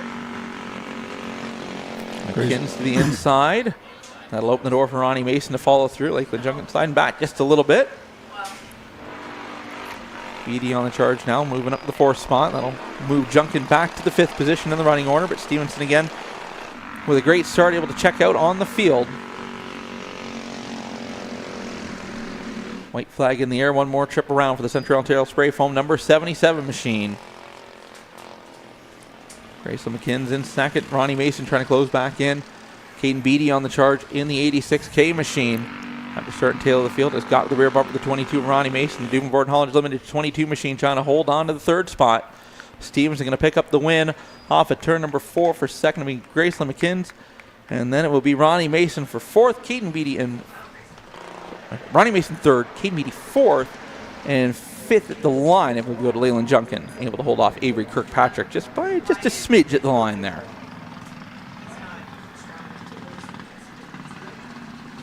I love seeing things you didn't expect to see. Yeah, that was something different. I've seen it in mini stocks where like the guy behind, like he'll dump to the inside and jump the row, but I mean to drive around everybody. This is Toronto Motorama replay here. Just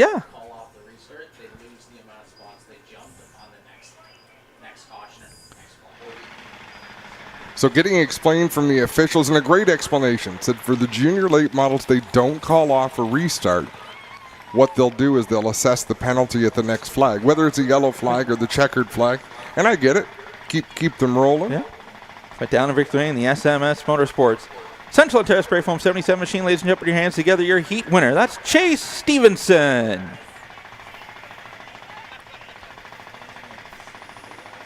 Just doing the math, he was doing a 64-mile-an-hour lap on his last lap. That's impressive. So you're telling me those two cars that were bouncing off each other all the way down the front stretch were doing it at highway speed? Yes. That's fabulous. I mean, like probably keeping pace on the 401 speed. Yeah, I mean, it doesn't look like it, but I mean, they are moving.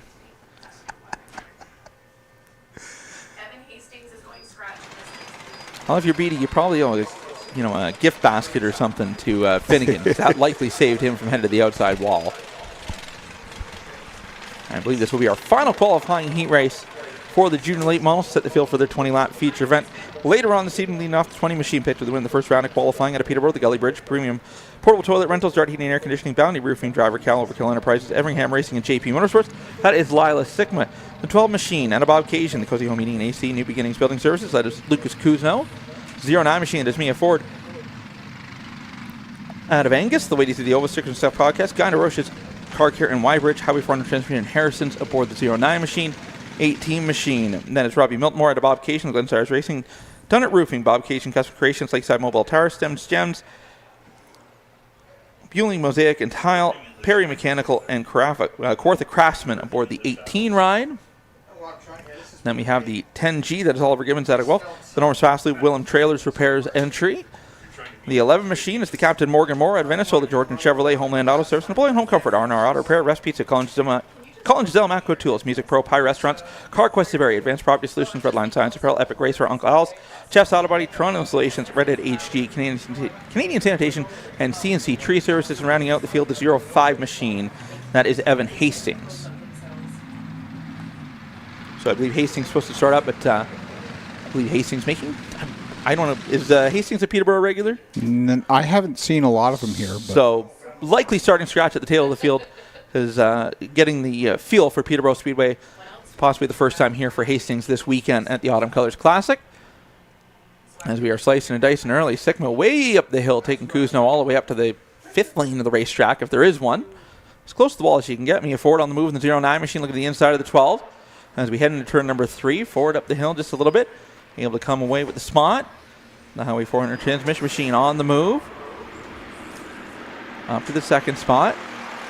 Lila Sigma went from the back of the pack all the way to the front to win her last qualifying heat. So here she is putting some space between her and Maya Ford in the 09. Ford on the move in the 09 machine, trying to close in on the 20.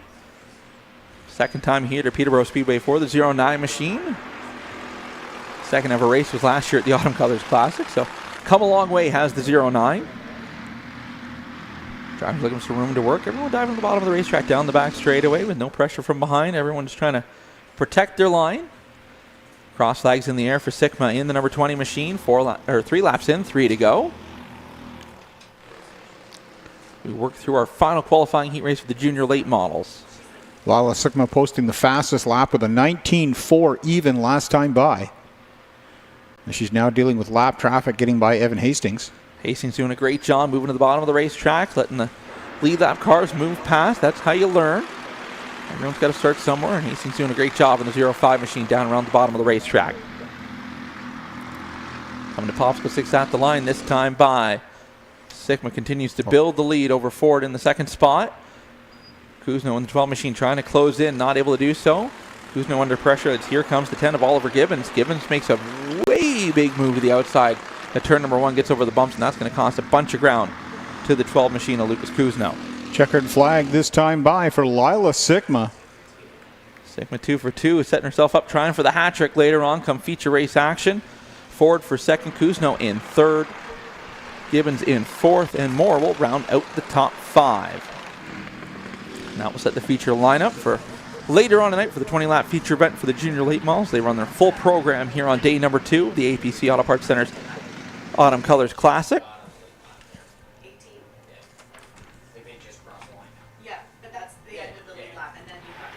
As I consult the schedule, what do we got next? Should be the Outlaw Midgets, I believe. You are correct, sir. Let's take a break here on Racing America. When we come back, it's going to be time for Outlaw Midgets action at the APC Autumn Colors Classic.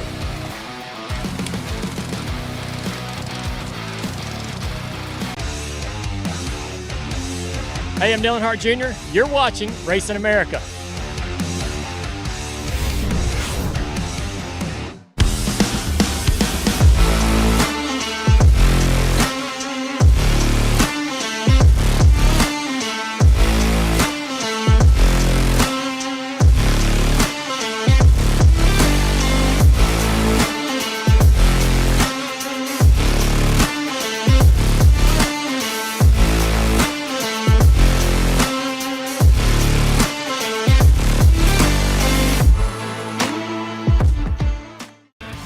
Second annual John Blue at the third North-South Shootout in Birmingham. Charles Kepley returns to Caraway Speedway November 8th and 9th.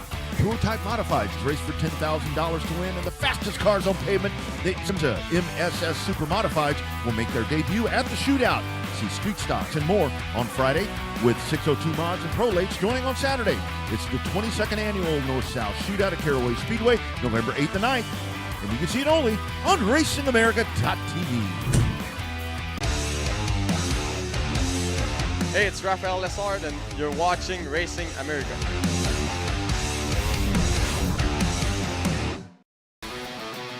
Welcome back to Peterborough Speedway, just in time for the Outlaw Midgets to roll out onto the racetrack. Here we go, qualifying heat race. Number whatever you want to call it, I lose track. I'm not used to double heats. This double heat thing throws me way out. Where are we at? Was it 3? They did 2 the first round? I'm used to a single heat format. So once we get to double heats, I get lost very easily nowadays, which to most would not surprise many. But all right, here we go. That is Kevin Spees, the 98 machine. He will lead him off the Peterborough Chevrolet line. 1059 Tirecraft McKee and Jack's Construction Ride. Then we have the 53 machine. That is Mike Bradley out of Thornton, Ontario. The Dayco Ryan's Custom Engines Ambient Air HVAC machine. Then we have that would be Nick Spees aboard the 77. The Budweiser Chevrolet line up at 1059 Tirecraft McKee Jack's Construction Ride. The 17 machine is Mike Homewood out of Thornbury. The Thornbury Pools and Spa, Mosaic, Florida, More, and Klotz Fuels entry. Then we go down to the 64C, and that is Richard Woodland. Finish line spray foam, BW Towing, MCI, Blade Cutters, McIver Meets Dayco entry. The driver out of Orangeville. 46 machine should be next. That'll be the Hooligan Rod Harrison in the Blade Cutters finish line And Stickers and Stuff podcast, the driver out of Sutton West. Longtime Thunder Car campaigner across the province of Ontario. Then we have the 15 machine, that is Dave Bradley, the Ambient Area Trek Ryan's Custom Engines RBM Carriers entry. Then we go down to Dave Inglis out of Aurelia. Bass Lake Home Improvements entry. The 13 is the next car in line. That is Josh Flamin, the rookie contender. Another rookie driver, the 49 machine, is James Costigan. Costigan, another one of those Thunder Car throwback names. If you go back at the Thunder Car days, Hooligan Harrison. And then rounding out the field, that'll be the 37 of Mark Grant. Grant, who missed the call in the first round of qualifying. So it looks like issues for Homewood, the 17 machine on the back straightaway. That car unable to come to life, seemingly. They gave a pull, but not enough to make it happen. They'll give a push and get the 17 off the racetrack, unfortunately.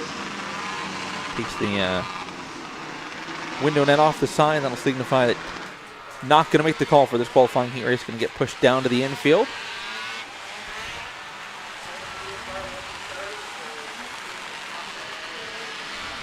So everyone's going to move up one spot in the running order. And the field doubles up very nicely behind the Floor Coverings International Peterborough Speedway pace truck. We look to set the field for the 25-lap feature for the Canadian Tire Venezuela Outlaw Midgets, presented by Falcon Fire and Services.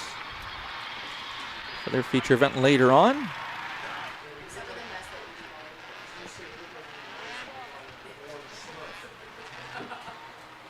Still coming to the white flag, this time by. Dark heating air conditioning caution lights to be extinguished around the racetrack. Lights are turned off in the Floor Coverings International Peterborough Speedway pace truck.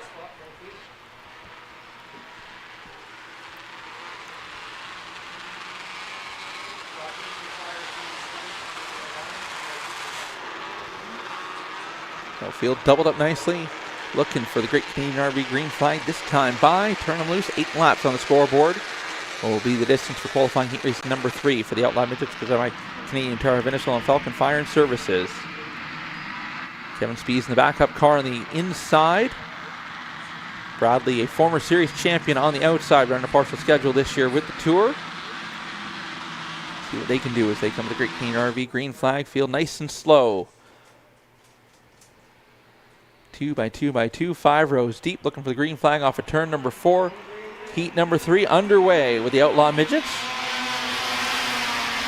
Got some drivers already thinking about making it 3 wide. Some backed out of it. 37 way up on the high side. Up through the dust and the marbles. Down the back straightaway, catches the wall. Able to continue on. That is Mark Grant, 37. Rookie contender. Trying to march forward. Putting on a bit of a show here. Up to the 6th spot. Mike Bradley out in front. Dave Bradley on the move. Looking to the inside of the 64 machine. Richard Woodland. So we got one around. We got some trouble. Big hits in the outside wall. We got one upside down. Red flag will come out rather quickly. I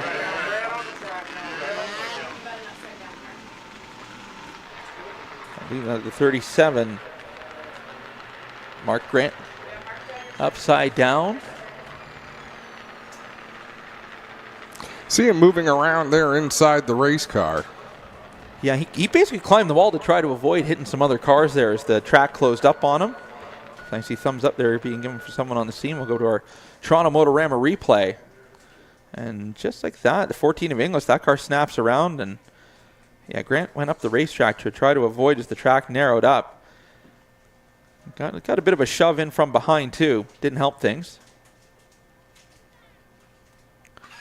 I believe that's the 49 of Costigan, I believe, also involved. The 46 of Harrison around as well. So now the paramedics are over the scene. Not too much of a rush down. They're going to flip him over, just let him climb out. But with as much left side weight as there would be, trying to flip them over that direction would put a lot of impact. Plus going down the banking, it'd be a rough landing.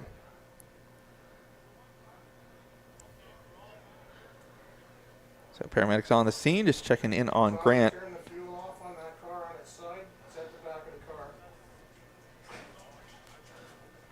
So Grant had a few close calls with the wall. Already got up on it down the back straightaway at one point on his own. And now they're just going to gently try to flip him over. That wasn't too bad. Down gently. Pretty good job there. Now you just got to worry about it trying to roll down the banking. Drive it away. Everyone is having a good look at the car, trying to find something that may or may not be right with it. I mean, the wing's damaged. It's going to not have as much downforce as before.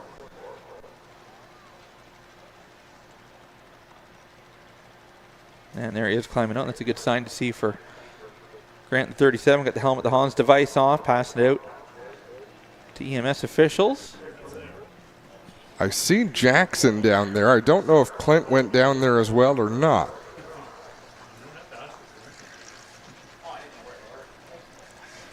I see Edna in there checking out on the driver as he climbs out.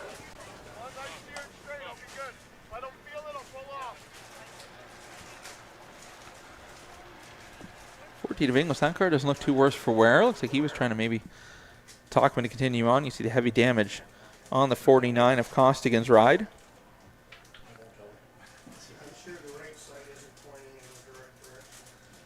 The nose is messed up. The wheels seem to be pointed the right direction. And it's possible that's just cosmetic. It's impressive as hard as that car went into the wall. If he's happy to go, which front or rear bumper? What bumper? Front bumper? Front bumper. I can see it here. I'm going to say he's good to go.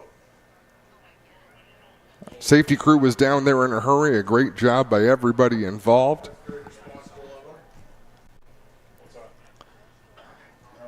So it looks like everyone's all right now. They're just trying to determine if they can continue on or not. We're going to get a look at the third car, the one that was on its side. Yeah, Grant for sure is going off on the hook. They're not. We didn't get a look at the right side of that car, but might be some damage done, having basically laid over on the motor. Probably crushed the pipe, so things that aren't good for the motor. Just pinching off the exhaust pipes, so. Yeah, I got 53, 64, 15, 77, 14, 37, 49, 98. So again, just waiting to see what they do over there in the corner. If drivers climb out or strap back in. As Mark Grant's 37X going off on the hook. And I'm still not sure what's right or wrong with that car, because all those bars, you see those silver bars. Okay, the right front is bent up. Yeah, the suspension is bent. The right front tire is not touching the racetrack. That will that'll eliminate your chances of continuing on. The weird thing is the axle is bent, but the bars that locate that axle are not bent. Clint?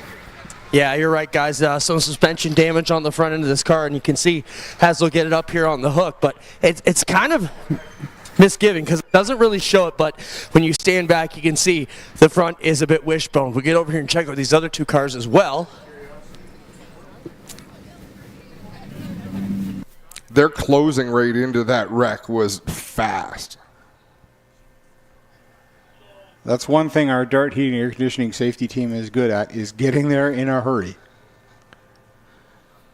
So Spies actually got loose down on the bottom. And Inglis had to take the evasive action as the 77 kind of came down into his lane with that wiggle. And when he did, went for the spin, and Grant and Costigan nowhere to go. And I don't think any of them hit the spinning car. They both careened up into the wall. Well, guys, we got reports of an outside ambulance has been called, so we will be under delay here for a couple minutes by the looks of it. No, safety first. That's number one.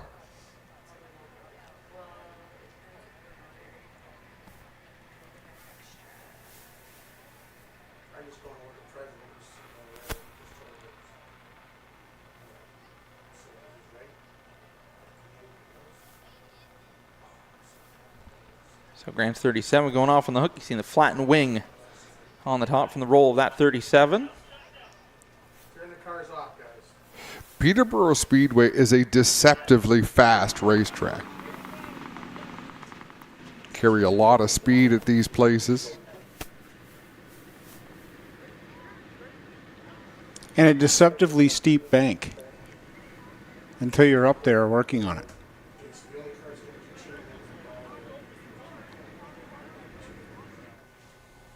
So the safety crew is up there. You can see the driver is alert and having conversations with the safety team.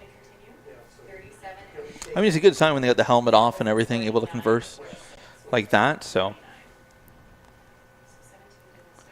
that's a positive sign, but still need the outside ambulance just to make sure. Don't want to take any chances.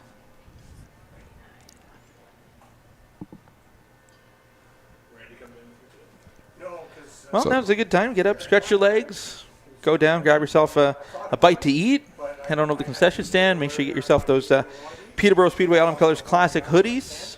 Oh, they're sold out. Are they sold out? They sold out in an hour. Is there T-shirts left? There were some T-shirts you gotta go last check. night. You gotta go check. Yeah, there might be T-shirts left If again. there's not, there's definitely some famous Peterborough Speedway brownies. They are quality brownies. I can confirm. So you can go see if there's a T-shirt. If there isn't, you know, consolation prize, you get a brownie. And get a brownie, you buy the brownie. So you won't regret it.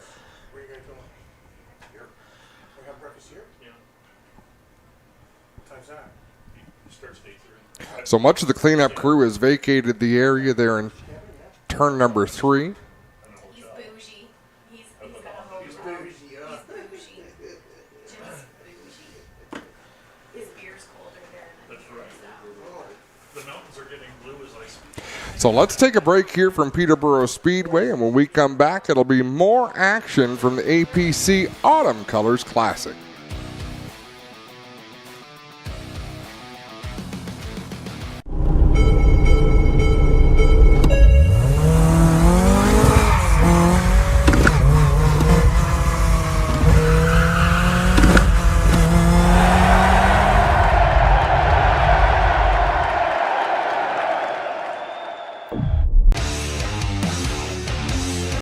I'm Ray Evernham, and you're watching Racing America.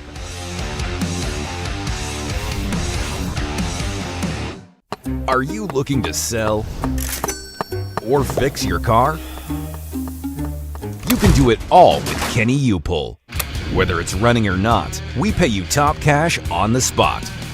We'll even tow your car off your lot. Need parts? Our yards have over 25,000 cars ready to be stripped and over 10 million car parts ready to be pulled. Find what you need at a fraction of the manufacturer's price. Fix it or sell it with Kenny. Visit KennyUpull.com today. Tiffany Gate Fresh Gourmet. Our savory potato sides can be prepared any way you like. Serve warm or chilled, as a main or as a side. Tiffany Gate Fresh Gourmet. Create your way to great taste. It's gotta be the wildest ride in the world. We've not had anything like that before. The guys that run with me are coming to run, and we are all very thankful for that. This is Racing America, the biggest stars. I enjoyed it. I felt good out there. I would love to come here and race. And the inside info. This is the T-bar setup. This clips into the bottom of the cam lock. The only fast channel powered by the NASCAR Cup team owners who know all about speed. How am I even going to drive for 3.5 hours without having a radio in the car? The most NASCAR team content anywhere. Climb on board. Calling all race fans. We have launched a new travel site where the race fans can enjoy free savings and upgrades on all of their travel needs. RacerTravel.com is free to join and unlocks unpublished bookings and rates for our racing community. Up to 50% off on more than 1 million rooms across the U.S. and Canada with unpublished discounts on hotel bookings. Unlock a hidden selection of hotels and rates that cater to your travel preferences. Whether you're heading out to the track as a competitor, fan, or anything in between, use Racer Travel for all your race, business, and vacation travel needs.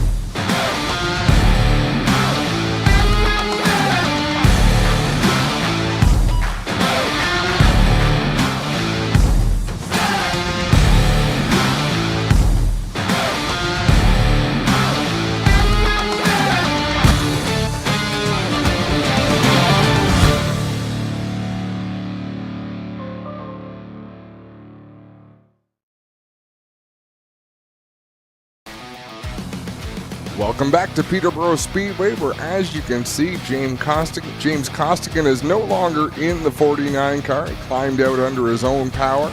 That's great news. How about a round of applause for James as he's getting a ride in the ambulance back to the pit area.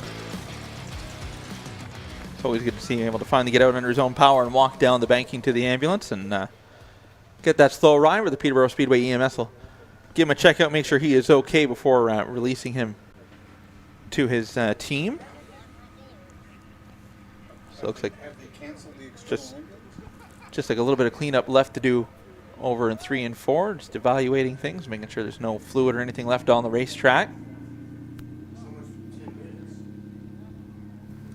Yeah, driver got out on his own, was waving to the crowd, just a little bit precautionary. So I think in the end, things are going to be okay here.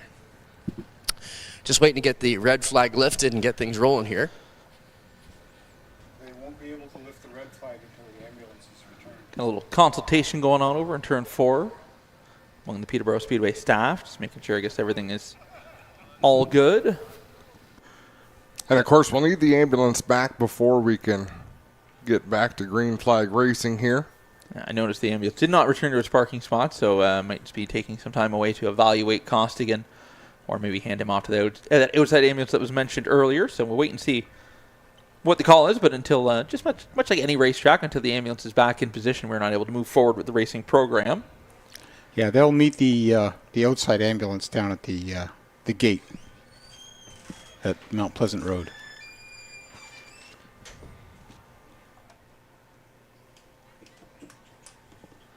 So there's still 7 laps remaining in this qualifying heat race once we do get back underway. Yeah, we didn't get too far into it before all the excitement there in turn 3. We're down a couple of cars from what this heat race started with. It'll take a lot of help in the pit area to get any of those machines back and ready for the feature race here tonight. So we might be done with those cars for the entire rest of the night as well.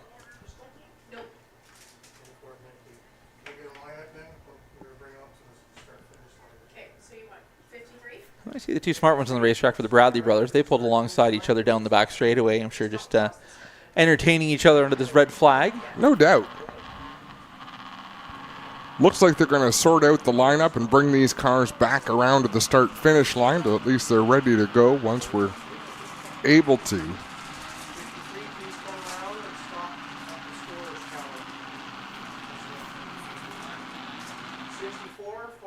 I feel like Clinton was going to go try to interview the Bradley brothers in the back straightaway, and then he started moving. I was on my way. Well, I knew Dave Bradley, the TV pro, would have something cool to say for us. You'll be able to meet them at the start-finish line. I just want to know if he had his cap on, his little button cap that he wears with us out on the road. It's a chapeau. Actually, it's more of a British hat, so I think it'd be more of a cap than a chapeau. Jolly good. Let's see what Dave calls it. I sent him the meme that said, this is the hat you wear when you travel to every brewery in the city. Craft brewery, that is. Come on, Jack. Dave knows what's coming. I can see those eyes. Well, you laughing already, Bradley? How's it going, man? It's going good today. Car's a rocket ship. My dad has been working on it nonstop. My brother's been working on it too. We only got out to 2 races, so this is one of them this year. Won it last year. Car's working good, same setups in it, and seems to be good so far. So hopefully we'll put this RBM Carriers machine up front. So if your brother does most of the work on this team to get it ready for you, how come you get the rocket ship? I don't know. I keep telling him, I'm like, do you want to try my car? And he's like, no, I got mine. He says, I got to make it better. So, yeah, he just keeps giving me a rocket ship, and I keep loving it. Dave, let's talk about this event. Autumn Colors Classic, been around a long time now. What's it mean for you if you can grab another one here? Well, I'm sorry, I missed that. They were talking on the radio. I said it's a huge event here historically. What would it mean to you if you could grab another one? Oh, man, it's fun to win, but to win this one is amazing. Like, this is a big race for anybody involved. So, yeah, it would be icing on a cake anytime. All right, get back to work, Dave. There's Dave Bradley, guys. We'll get out of the way so they can get the business of running this race back underway. And if you think Dave Bradley has a big booming voice, you should talk to his dad. Russ's voice commands respect. It was funny. We went. Was venturing through the pits this afternoon, and I stopped and talked to Dave, and it was one of those like we had to. We're both Simcoe County guys. I was a Sunset guy. He was a Barrie guy, and I was like, we were having a discussion this past week. Like, how did you end up at Barrie? What were you doing before that? And he's like, I was working for Rogers. I was on the call for the Colts. And then they signed the contract to do like the Barrie Speedway Power Hour. And they're like, well, do you want to do that? He goes, well, I know more about racing than I do hockey. And from there, became the track announcer, covering Rogers TV, now on TSN, all that fun stuff with you, Adam, hanging out with you, traveling up and down the roads. He's a professional. I'm just a sidekick. And I'm good with that. Because being a professional comes with a lot of responsibilities that I don't need. Yeah. It puts some pressure on you when you actually have to, know what you're doing and stuff. Yeah, he's the anchor. I can just say silly things. And, no, we have a great time working together. And Brendan, so I enjoy coming up here working with you at Sunset and working with Charlie and Ben. It's kind of the fun thing. We all do our own things at our home tracks. Yep. And we have our own way of doing things. And then we get together where we're not doing things anywhere near how we normally would. You just sort of figure it out. But we kind of all respect how each other's strong points and where we're good. And sometimes I just sit and watch. Well, exactly. Exactly. It's all good fun. There was so stew was brought. There's a crock pot of stew as we have some great views from the drone. So while some of us are working, others of us have been stuffing our faces. So it's been nice to be able to spell each other off. So you will see the campground here, which is the bottom half of the parking lot, and it is just rammed with campers. Camper City. And it has been for years. Now here's the pit area, and what we're looking at right now is normally the pits. Up to the sort of the right side of the screen, that is the overflow pits. That is just an empty field where there's 4 divisions pitted over there. I mean, it's a long trek from some of these pit areas back to the staging area. I mean, they're closer to Highway 7 than they are to the track. Wonder if we can ask one of them to slip out to Double D's and grab us a coffee. Oh, that'd be all right. I stopped there yesterday. See some of the donuts they have? I had the maple bacon donut. Now, they're no Peterborough Speedway brownie. I will say that much. But it was pretty good. Abby, the drone pilot, is the most sought-after member of our G-Force team. No matter where we go, people want to meet Abby. Jack got to meet Abby tonight, too. Jack, tell me what happened when you went to the outhouse. So, for context, middle of the race, I decided I want to go use the washroom. I had to do duty calls, so I had to go to the washroom. All of a sudden, while I'm in there, I hear bang, bang, bang, almost as if someone was smashing on the door. And then I hear the drone flying around like a bee. I step outside. What do I see? Abby lying like a snake in the grass recording me. I had to haul so fast out of there. Someone was banging on the roof of the outhouse. It was Abby with the drone. So now, I know he likes to lay low and hide out. Do we know where he's hiding out? Where's he doing all this from? Abby is between one of the sections of the grandstands. The Abby fans know where to find him.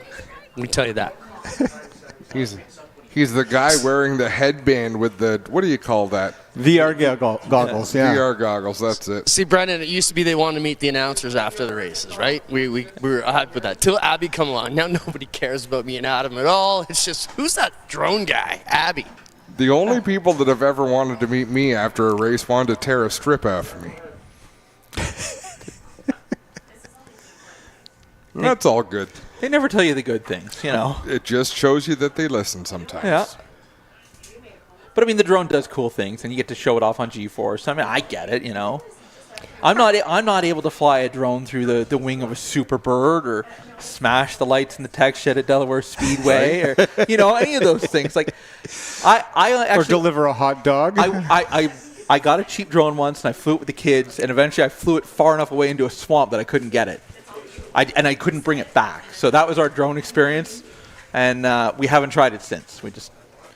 maybe someday the kids will be better at it, but I'm like, I've flown helicopters and like Grand Theft Auto. This would be easy. No, it's not. It's a skill. Yeah. It's a skill. It's part science, part art. It adds a neat dimension, though. I wasn't sure initially, and I'll admit it, I wasn't sure how I felt about a drone. I'm like, this is just weird. And you talk to other people and how much they love it, what a neat look it gives people at the action. Because all of our other cameras are stationed where, if you watch a big NASCAR, if you watch Martinsville on NASCAR, sure, they have way more cameras than we do. But the main ones are positioned where ours are. You watch cars go around in a circle. The drone just gives you a completely different look, a completely different angle.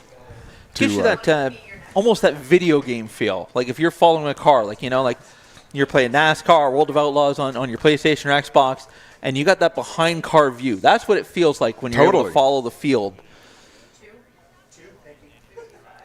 And I think he enjoys the fact that he can out-qualify a lot of the cars here.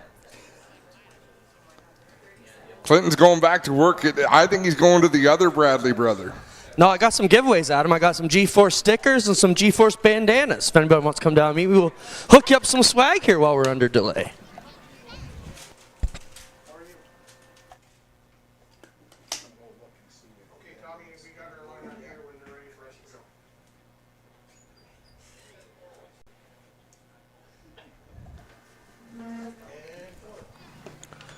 Come on, we need a mob of people down there for Clinton. Come on. Yeah, I got some stickers and some G-Force bandanas. So come on, who wants some stuff? Here you go, guys. Here we go. Here come the kids.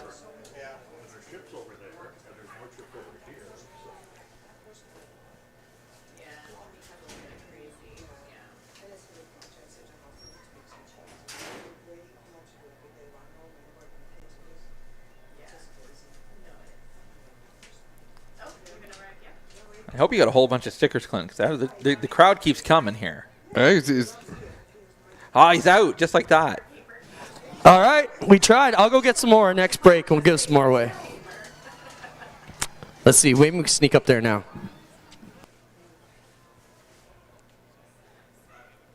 So given the 10-minute rule, we're going to go back green. The next flag will be our checker. So again, we're under delay here as we wait for the track ambulance to meet the outside ambulance and swap the driver. And then once the track ambulance is back, we'll be able to get rolling. Sign the paperwork, hand off the report, all that. All the, it sounds simple enough, but there's a lot of technicalities to it. And again, safety first. Yeah. That's number one most important, and it's something we'll wait for as we try to blind Mike Bradley with the lights from our camera.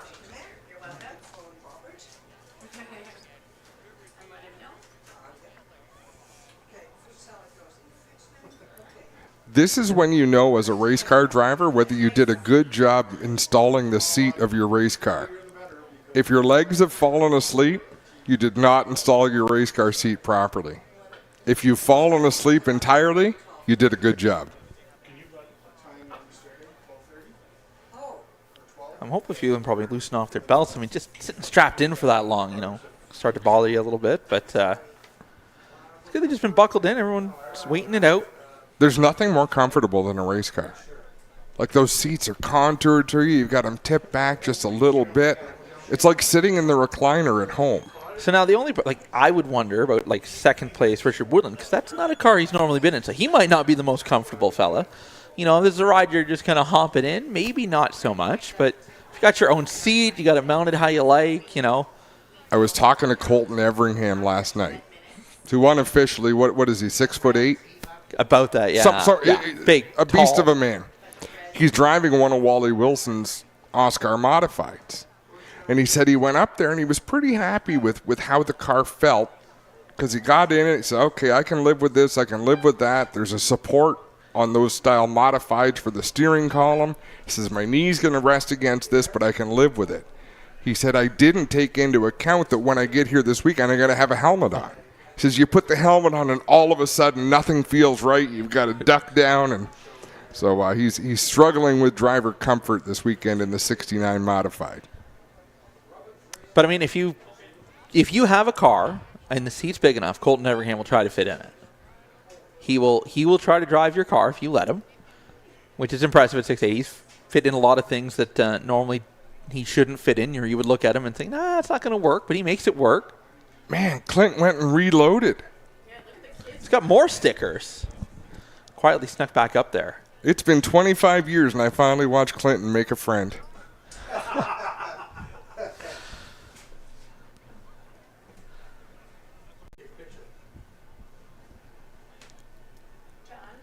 Spreading the word of G-Force.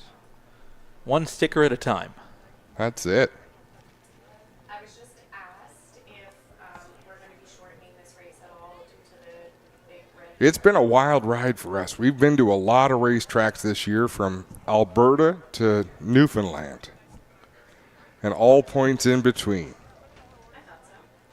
Some busy doubleheader weekends.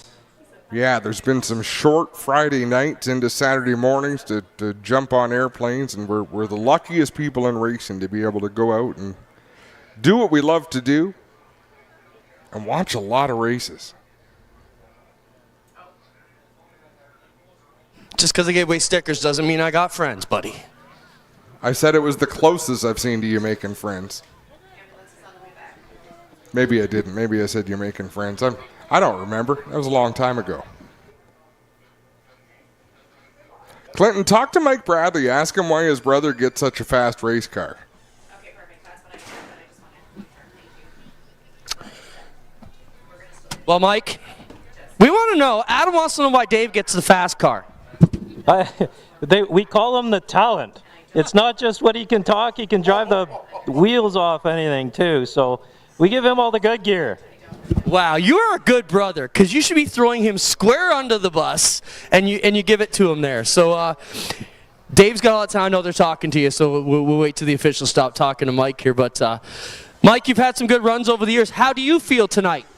Not bad. I mean, first practice was good. Really loved the car, and then I went ahead and changed some stuff, and now I'm looking to get it back there. What does this do for you when you have to sit in the car? Like Adam was talking, this is when you know whether you mounted your seat properly or not, because your legs start to go numb. Is this one of the toughest parts in racing, to sit here through these delays, Mike? It is, man, especially if you got to go pee. Well, we'll try and get one out for you. How about for Mike Bradley, everybody? See why I'm the driver, right? Jack, just watch for puddles. We'll be okay. Yeah. No fluid on the track. She's been here 5 minutes, and her boyfriend wasn't even here 5 minutes, and he's already under the car with the Derbies. Her boyfriend, he's like an iron. So we continue to wait. At the anger of Spencer, I'm going to say, why don't we take another break, and when we come back, hopefully we'll be back to racing action here. Should be just a few more moments at Peterborough Speedway, where we are enjoying the 31st annual APC Autumn Colors Classic.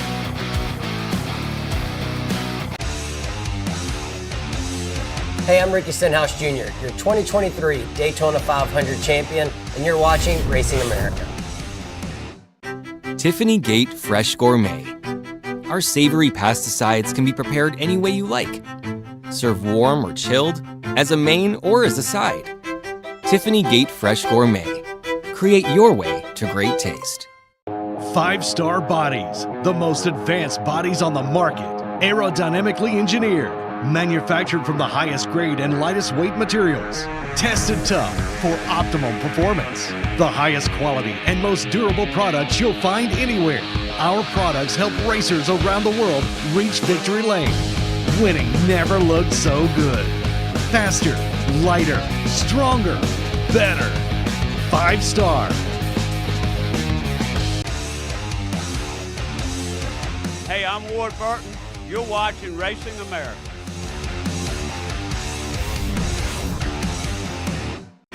Tiffany Gate Fresh Gourmet. Our savory potato sides can be prepared any way you like. Serve warm or chilled, as a main or as a side. Tiffany Gate Fresh Gourmet. Create your way to great taste. I'm Austin Cindric, and you're watching Racing America.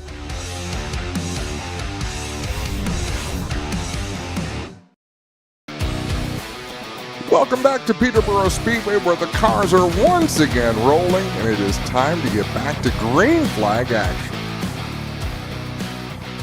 So as best I can tell, 7 laps remaining. I don't know how the all the heat races, qualifying features, everything like that here is on a time limit, but I don't believe that is impacted by the red flag. Usually it's under caution periods that counts towards the amount of time cut away from the heat races, but we'll find out as we get going here. Get these drivers back moving again, get the engines warmed back up, get some heat in the tires. So I just cleared with one of our race officials that there is no time penalty for red flags. So any cautions? Now we know. And if nothing else, the G-Force screen looks way better now that the sun has gone down. If you can't see the G-Force screen, get your eyes checked.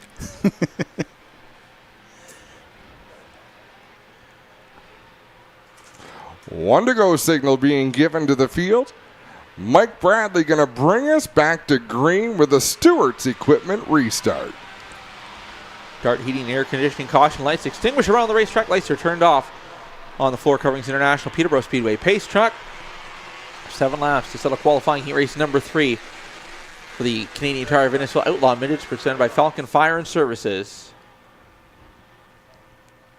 Floor Coverings International Peterborough Speedway pace track going to make the hard left to pit road.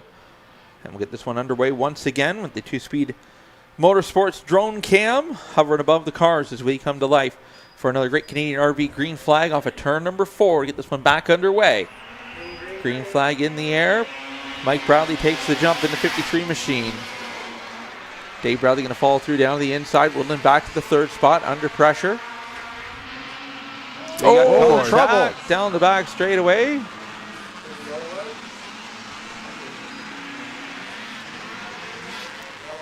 You know, you can try to defend moves, but at some point when a car's on the inside, you got to give them that lane. Let's have a look here coming off it. Well, the accident was well underway at that point.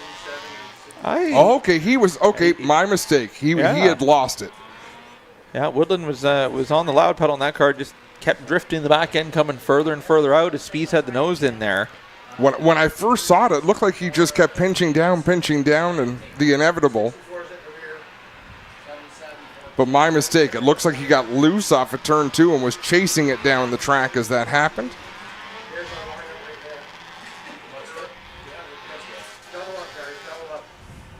So no laps complete, still 1 lap on the board, 7 remaining. Try this one again, double them up. The involved cars pulled out, going to the rear.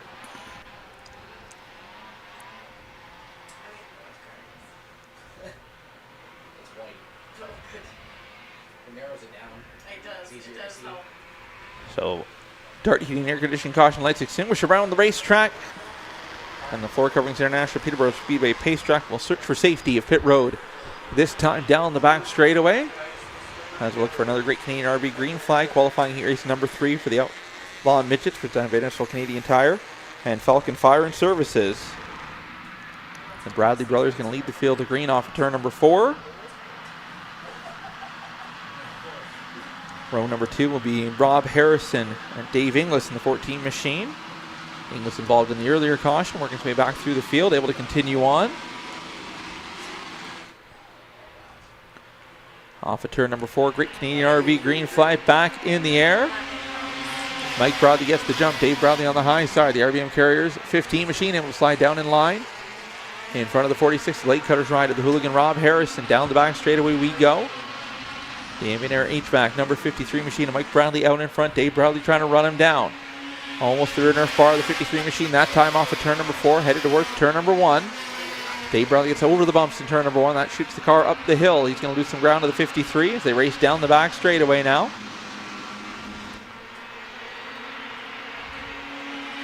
Harrison holds on to the 3rd spot under pressure from the 77 of Speeds. Speeds involved in that last caution, went to the tail of the field. Now working his way back forward. Cross flags in the air, 4 laps in, 4 laps to go. Qualifying heat race number 3 for the Canadian Tire Venezuela Outlaw Midgets. think Mike Bradley might have readjusted that car after what he said he did in the first round of qualifying and adjusted it out on him. That car looking pretty good here in this qualifying heat race. He's not battling the bumps. Mike Bradley is able to find a line where that car really works. Dave Bradley, on the other hand, has been bouncing around in the second spot. I mean, that's kind of the beauty of being the leader. If you can avoid the bumps, if someone wants to pass you, they got to go where the bumps are, because you both can't have the same piece of real estate. Dave Bradley under pressure from the 46 of Harrison. The Blade Cutters ride. Might have given a little shot to the rear Nerf bar that time of the 15 machine. Speeds tried to take advantage, look to the outside of the 46. White flag in the air. One more trip around the park. Qualifying heat race number 3 here. The Bradley brothers trying to settle it out front. Speeds with a wiggle in the 4th spot. He'll lose the front 3. Down the back straightaway we go. Into 3 final time. Mike Bradley gets the bottom. Dave Bradley unable to make it happen. Checkered flag in the air. Mike Bradley with the win. Dave Bradley for 2nd. Harrison in 3rd. Speeds 4th. And I believe Inglis will round out the top 5.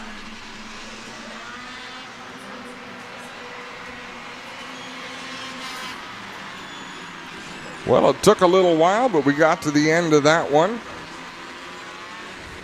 Mike Bradley's beautiful number 53, and Abby's going to follow him down to Dart Cooling and Air Conditioning, Heating and Air Conditioning, we'll call it tonight, Victory Lane.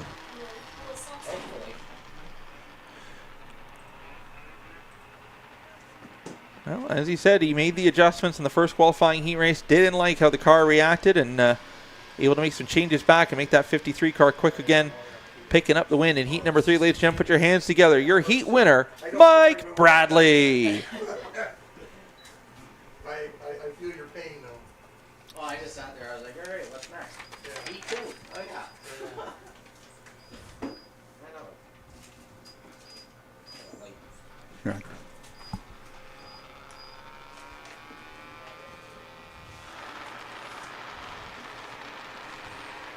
So 1 qualifying heat race left here for the Outlaw Midgets, presented by Innisfil Canadian Tire and Falcon Fire and Service. Bradley heading to the outfield pit area. Get that car turned around for feature race action a little later on. Hopefully, no more adjustments to the 53. It's where he likes it. But with any race car driver, car is good, change everything. Right? When have you heard that? Every week at a racetrack? Yes. Yeah. Bust the scales out, change everything. Top of the speed chart. No, it's not good enough. So waiting, here we go. Heat number 3 rolling out, leading him off the 31 machine. That'll be Russ Couture out of really the JT Power Sports Northern Restaurants entry. Then we have the 48 of Kayla Semple, the Finish Line Spray Foam Blade Cutters BW Towing entry. And then we go to the 72. That is Derek Millman, the B&D Steel NDT Group Burlington Natural Health Centers ride. The driver out of Burlington. 62. That is Rob McCullough, the Link Heating Tirecraft Aurora HB Cycle ride. And then it'll be the 55. That is Fred Homewood at Brantford, the Thornberry Pools and Spas B Cleaning Clots Fuels ride. And the 29. Current points leader of the series, Jason Metcalf at Pickering. The Flynn Glen Stars Racing Procon Supplies 2-Speed Motorsports Spirit Leaf Pickering entry. Then we have rookie contender, 37C, I believe, should be Noah Grant. 57 is Brent Dorian. 20 is Tyler King. 846 is Hunter Cavanaugh. And the 71 is Cam Young. I'm assuming all those drivers are making the call. I cannot read the numbers on the back straightaway now that the sun has gone down. 5 rookies in this qualifying heat. I mean, good on the series, getting drivers interested to come and try out the series. And getting new drivers in. That's what you need with any racing series or division. So they look like fun cars to drive. They're fast, they're responsive. And if you like snowmobiling in the winter, it's the same sound. It's very true. Get the biggest pipe you want and just have it rumble right next to your head. Huh? Exactly. So we'll get the field doubled up here in just a moment. Let these drivers get some heat in the tires. They've been sitting out in the grass. I'm sure a little dew is set in, so make sure they get these tires dried off and some heat in the engines before we turn them loose for the final qualifying heat race to set the lineup for the 25-lap feature later on for the Innisfil Canadian Tire Outlaw Midgets, presented by Falcon Fire and Services.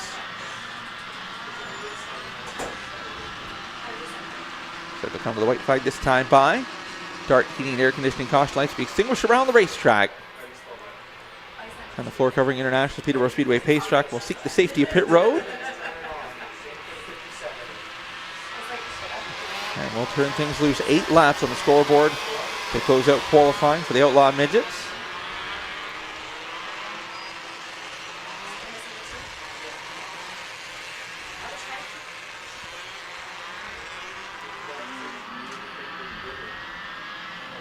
After this, it'll be bone stock heats. They're invert heats as drivers trying to lock themselves in to the feature race tomorrow afternoon and avoid the B main.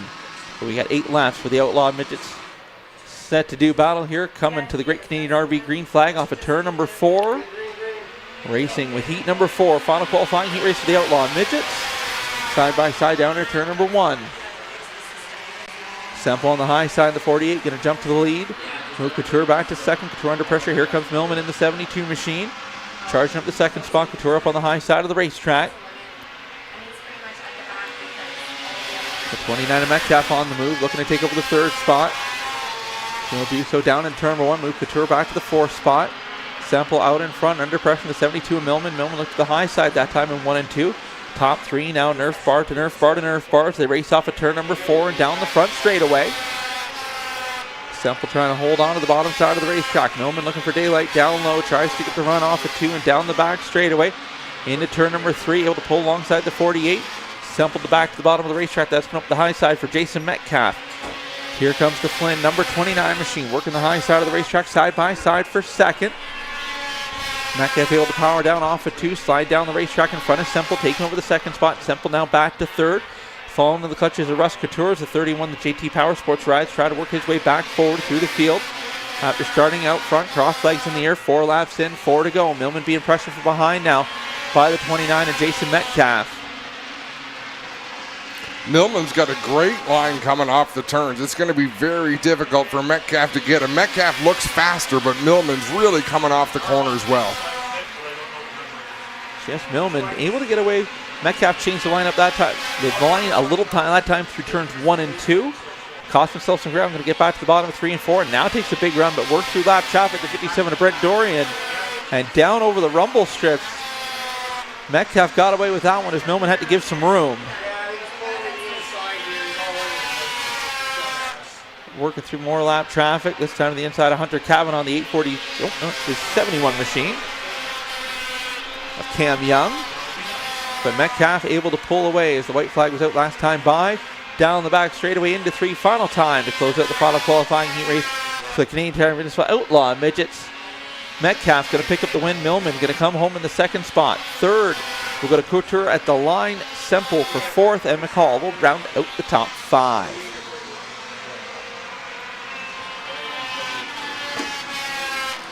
Some excitement in that one for sure.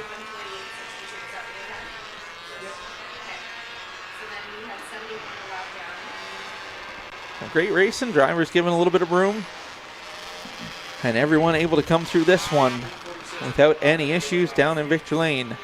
The 2-speed Motorsports Flynn, Glenn Stiers Racing. Number 29 machine, ladies and gentlemen, put your hands together. Your Heat 4 winner, Jason Metcalf.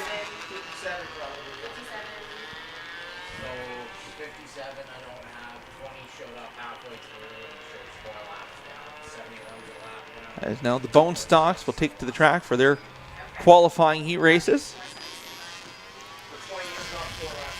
So a lot on the line here.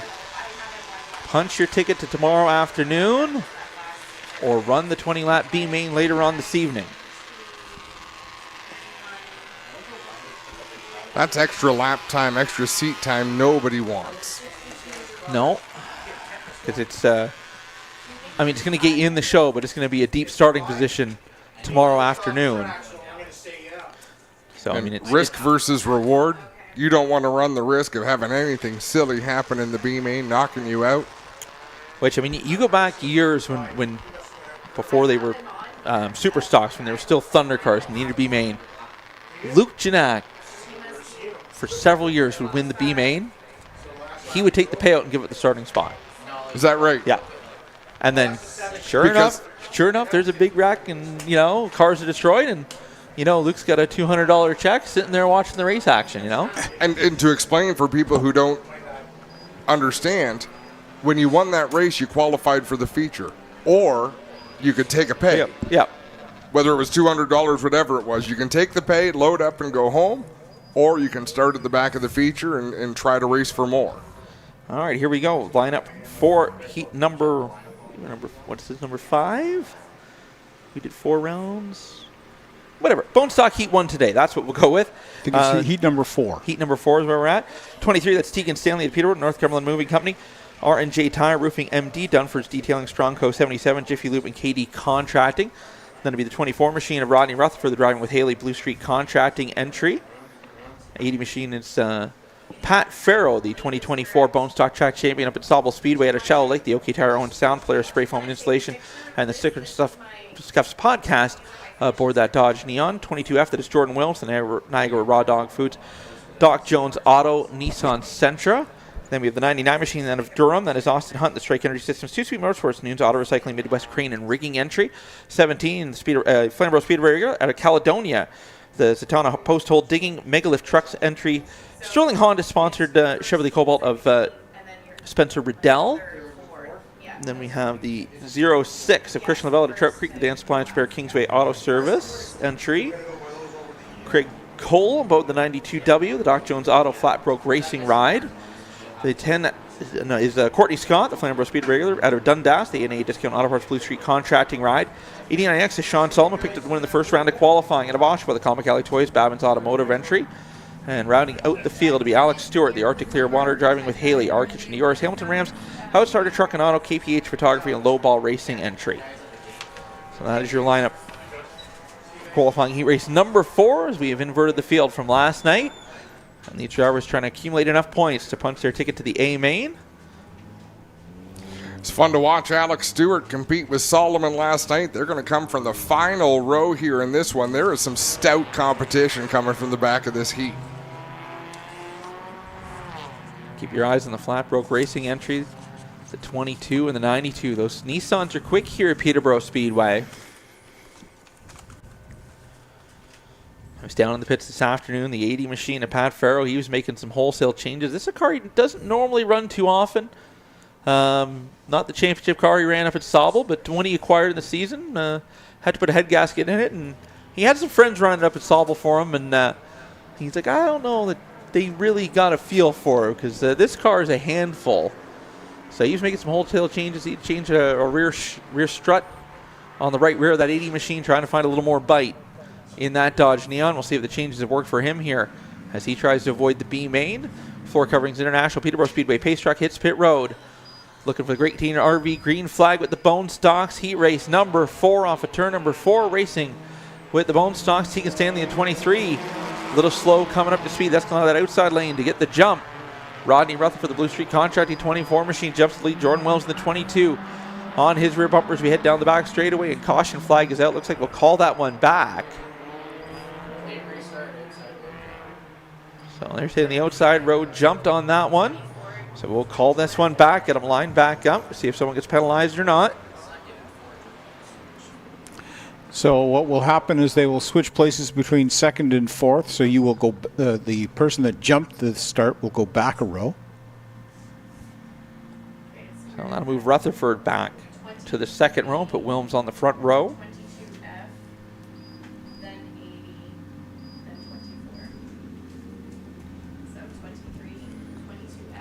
So Rodney Rutherford and the 24 are going to go back, I believe. So they come.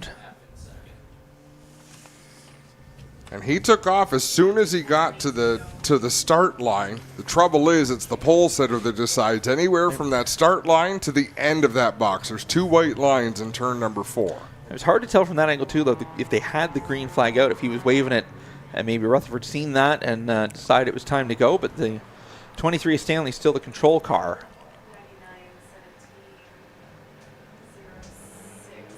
So they just flipping the 22 and the 24 now.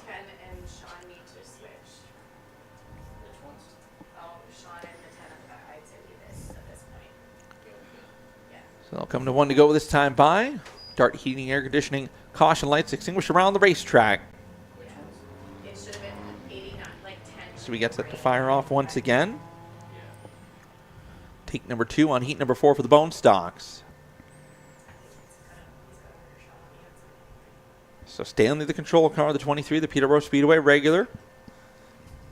Gonna have to try to hold off Wilms in the 22 machine, the Flamborough Speedway regular from Beachville. Floor Coverings International, Peterborough Speedway pace truck hits pit road as they head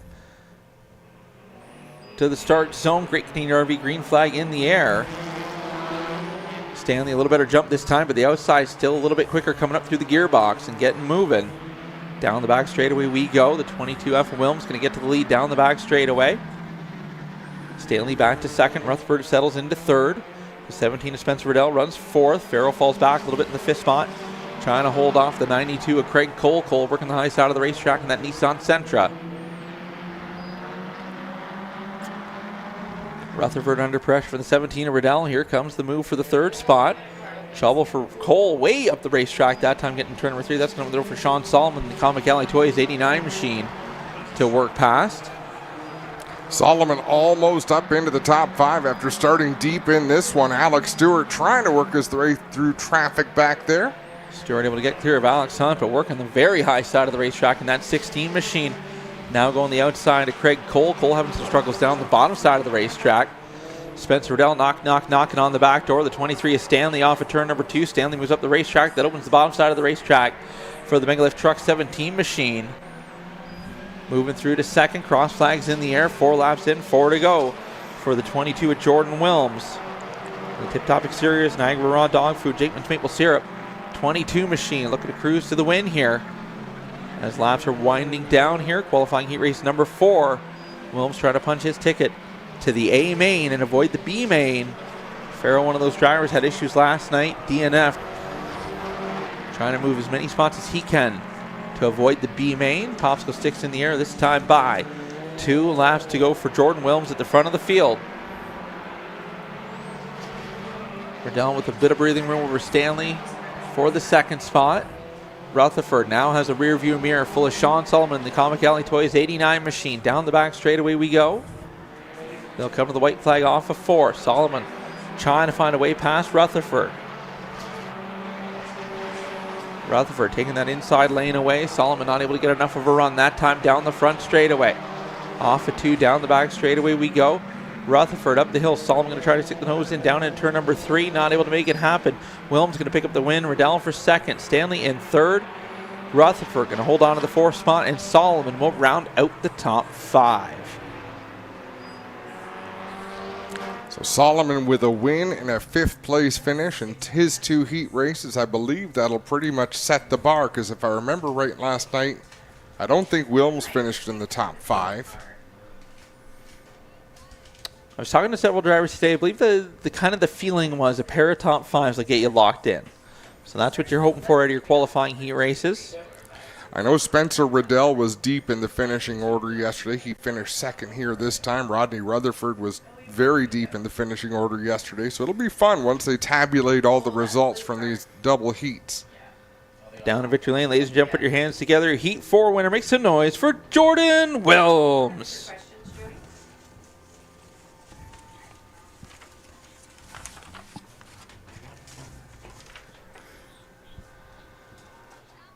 Qualifying heat race number 5 will take to the racetrack next for the Bone Stocks.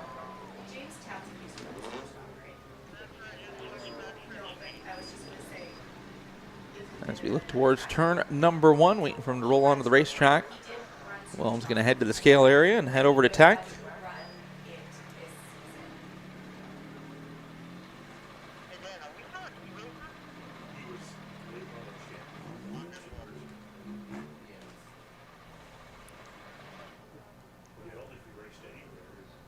Just waiting for the cars to roll to the racetrack. So Colton is running a different car for this Superstock? And again, traffic gets a little bottled up back there by the Tech building because they line up in a similar spot to where they have to come off the racetrack. All right, here we go. Leading them off out of Venezuela, the Vacuum Works, all about tire and wheel. Bradford Vixen Vinyl ride. That is Greg Duncan, the Full Throttle Motor Speedway regular. Nine Machine representing Sunset Speedway out of Road, the Cody Smith Real Estate, Bass Lake Home Improvements, Pretty Pink Photography, Epic Race Report, Sydney Leather Company, Redline Science and Apparel. That's Hood Rich, Austin Jeanette for the Acura Integra. And then we have the 55 Machine. That's Callie Dearmer out of the Norwood Auto Wreckers. 11 Environmental, Friendly Town Car Wash, Strongco 77 entry. 48 is Dustin Johnson, the Never Rust Auto, Markdale, Dipples Family Garage, Drayton Science Street of Owen Sound ride. Finished second at points at a Full Throttle Motor Speedway this year. 89 Machine, the Peterborough Speedway regular to Whitby, the Common Cali Toys, Babins Automotive. Ride, Victoria McLennan. 49 Machine, it's Big Pretty Calvin Reeser out of Innisfil, the Sunset Speedway regular, the Pops Cannabis, Barry Nissan, Big Brian and Sons Towing. Shepherd Dogs, Highway 400 Transmission, Bullseye Axe, Throwing Auto Trim Design of Barry and Talk Performance, Nissan Sentra. Then we have the 14 of Glenn Schmidt, 85 Machine. That will be Cam Thompson of Brantford, the Driving with Haley LLB Racing entry. 24 Machine, that is Brady Cox of Fergus, the Arctic Clear, the Pug, Clark Automotive and Lowball Racing ride. 39 Machine is Zachary Chang, the Comic Alley Toys ride. And the 27 was second on the track, technically picked up the win by the time Tech cleared last night. So that is Mike Balson aboard the 27. As I learned this afternoon, Mike Balson spent some time out here in the Mini Stock division, 2011, 2014. So knows his way around Peterborough Speedway. It was first time here with this car last night. So he's got that thing rolling, and that Cobalt rolling pretty good, feeling pretty comfortable. But he's got to start deep today, so we'll see what Mike Balson can do from the tail of the field in the 27. Field being told to double up. We'll go green next time by.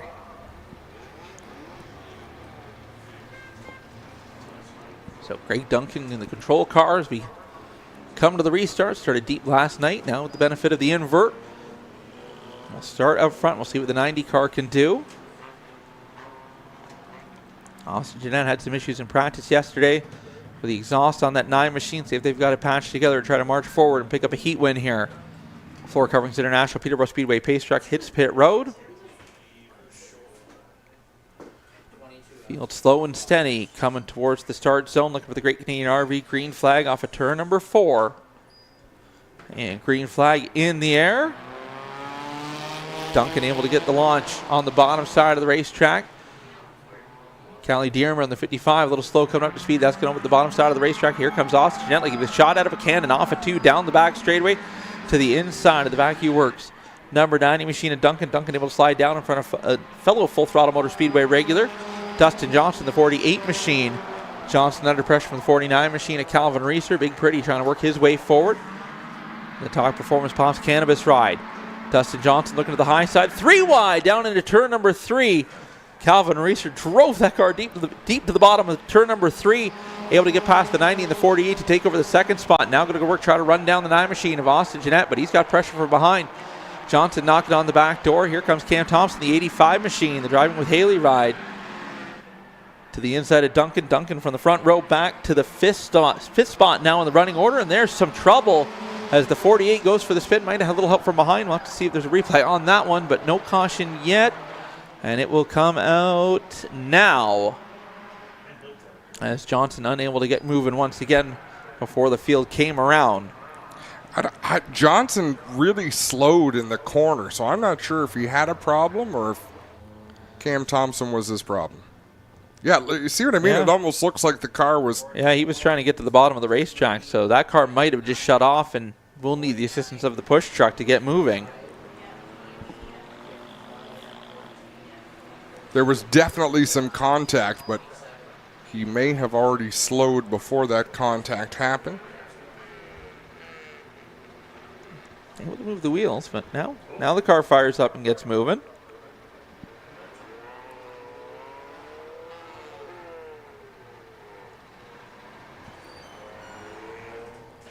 Have another look. Got a little bit squirrely in the corner.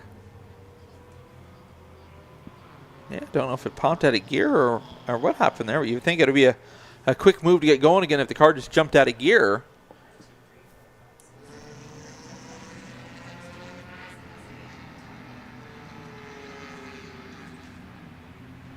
Regardless, he's going to take up position at the tail end of the field, and we'll start this again. Looks like Cam Thompson, the 85, going to get to keep his spot in the running order. He'll restart in the 3rd position. And Austin Jeanette had some real estate. And it has all been a race as he'll have Calvin Reesert is outside, a pair of Sunset Speedway regulars. Going to lead the field back to the Great Canadian RV green flag down this Stewart's Equipment caution. And start heating and air conditioning caution lights have been extinguished around the racetrack. So we look for another Great Canadian RV green flag off of turn number 4. 3 laps complete, 5 laps remain. Floor Coverings International. Peterborough Speedway pace truck going to make the hard left to pit road. As we keep our eyes on the restart zone, Austin Jeanette in the 9 machine's got to be the first one to fire. Both drivers on it. They enter the zone, nice and even off of turn number 4. See if Reeser can do anything on the high side of the racetrack. Down through 1 and 2. Thompson his inside in the 85 machine, trying to take the second spot away. Down the back straightaway we go. Glenn Schmidt on the move. Looking to the inside of the 90. Greg Duncan, that's for the 4th spot in the running order. Things getting dicey back outside the top 5. Everyone trying to march their way forward, looking for some positions to avoid the B main. Side by side for second was Austin Jeanette likes to see in his rear view mirror. The 49 and 85 have been glued side by side. Thompson almost able to clear the Pops Cannabis 49 machine of Calvin Reeser, that time off of 4. Reeser making that central work on the high side of the racetrack. Contact deeper in the pack. Brady Cox, the 24 machine, trying to find a way past Glenn Schmidt, knocking on the rear bumper that time off of turn number 2. Trying to find some daylight down on the bottom. Reeser slides in line, now looking to the Thompson's inside. Down in turn number 1, Thompson able to drive the driving with Haley 85 machine deep into 1, able to protect the line and hold on to the second spot.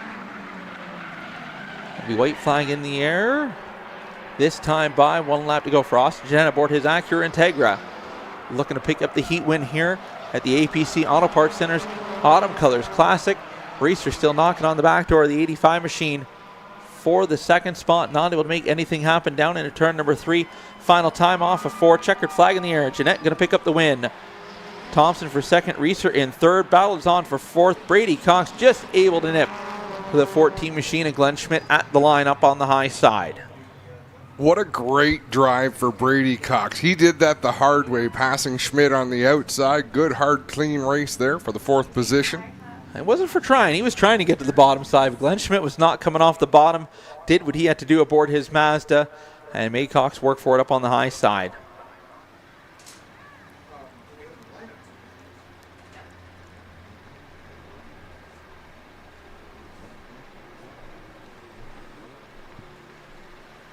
So pulling down to victory lane, the Cody Smith Real Estate Bounce. They come with Pumas Pretty in Pink. Photography, Epic Race Reports, and the Leather Company Redline Science Apparel. Ladies and gentlemen, put your hands together. Your heat winner makes a noise for Hoodrich, Austin Jeanette.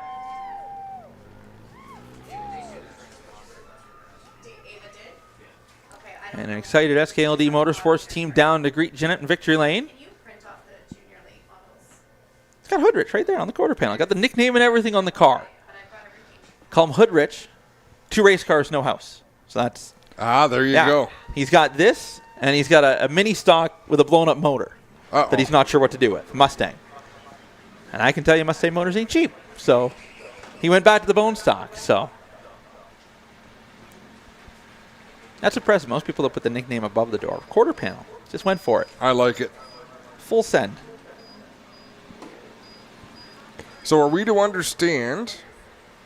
Do we have another bone stock heat, or is it Bandolero time? There should be one more heat of bone stocks, as far as I know. That was heat 5. We're looking for heat number 6, because that'll have the. That was our photo finish from last night. Right.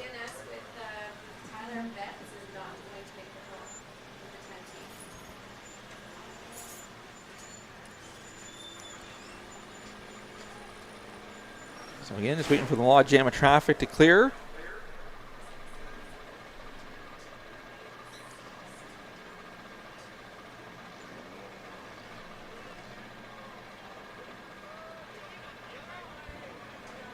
And here we go. We got bone stocks rolling out onto the racetrack.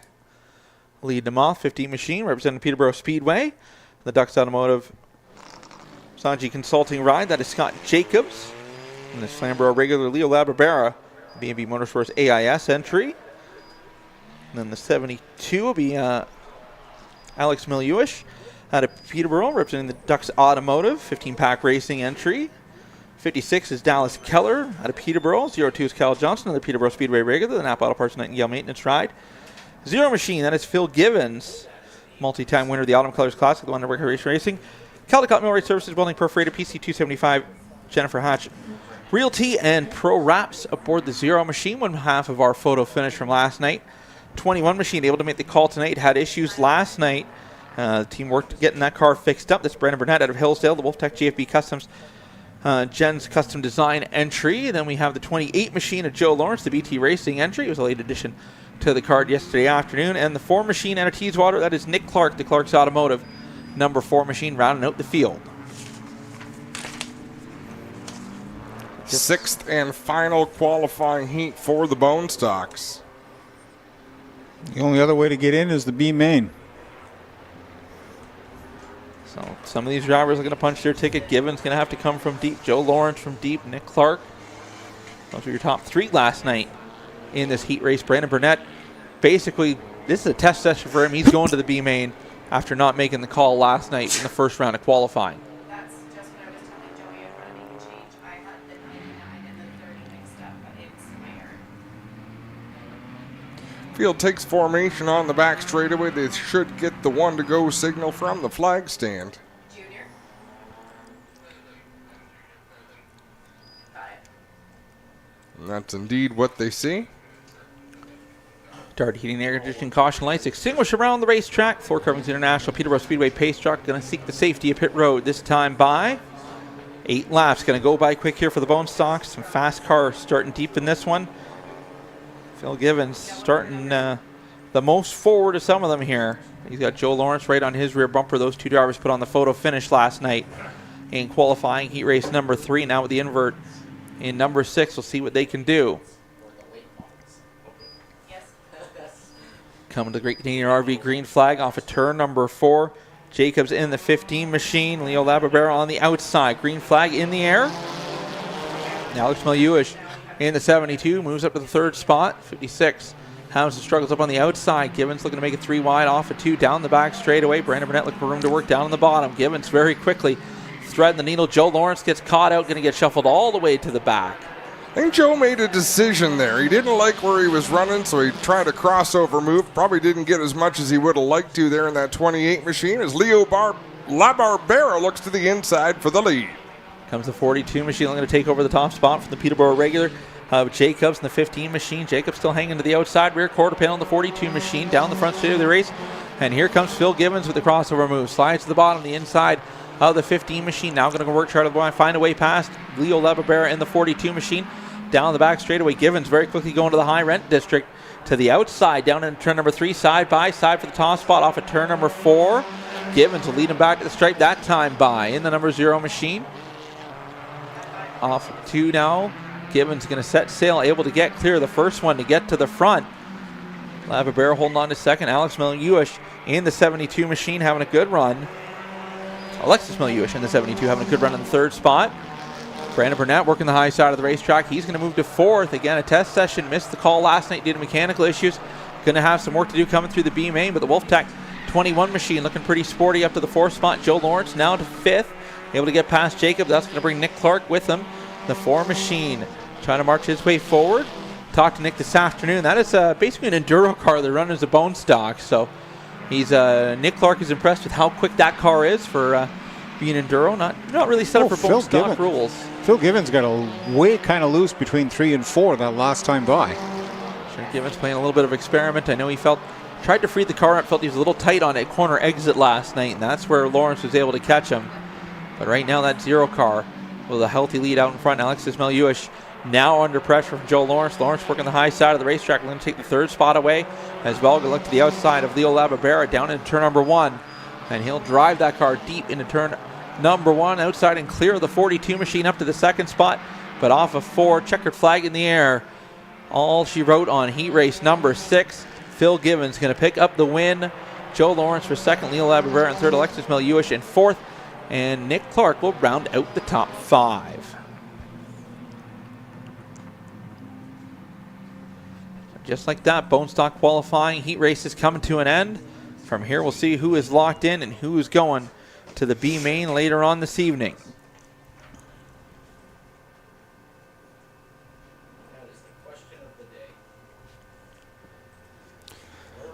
Pretty sporty drive for the London Recreational Racing number 0. Back-to-back heat wins and didn't need the photo finish tonight to prove it. The London Recreational Racing Caldecott Millwright Services, Wellington Perforated, PC 275, Jennifer Hatch Realty, and Pro Wraps. Ladies and gentlemen, put your hands together for the Zero Machine of Phil Givens. Yeah, just see if you can come and help run some lineups down to Joey. Did we lose the screen or something?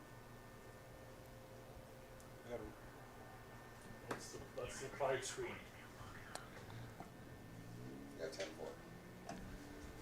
So from here, we'll move on to our Bandolero heat race. Or no, just a straight Bandolero race. 15 laps straight up for the Bandoleros. No heat race. Feature, heat race, whatever you want to call it, all in one. One race for the Bandoleros. And we've got Ben Hodgson going to be in this race, announcing from behind the wheel. I don't know how this is going to work. I was just going to say, this is the race I've been waiting for.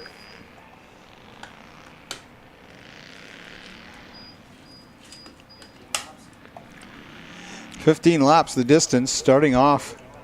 So Bandolero is a new addition to Peterborough Speedway this year.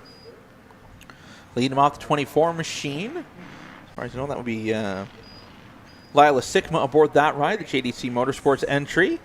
The junior late model regular pulling double duty, already a pair of heat wins on the evening. 80 machine and above occasion, the Bellatone Cozy Home Eating Todd DeLisle Racing entry. That is Chase Kuzno. 08 machine. That is Ava Bounty at Bowmanville, the Volt Raceway, Coburg East Campground Rat Force entry. Then we have the 27 of Landon Sellers, the Sellers Contracting Marsh Motorsports ride. The outside, who's on the outside? Where's that? Ooh, that should be the 26 of Lucas Finnegan for that ride. Small numbers, dark numbers, hard to read from the back straightaway. I believe that the 19, that'd be Luke Cuthbertson. And then we have 27, we already went over Sellers. He has moved back in position. And starting at the tail of the field, then it's Ben Hodgson, our announcing co-host, who last I knew he said he could hear us. So. Although we were having power issues with the... He gave a wave, he's giving a wave. I mean, we just lost the screens. They haven't lost us, so. No.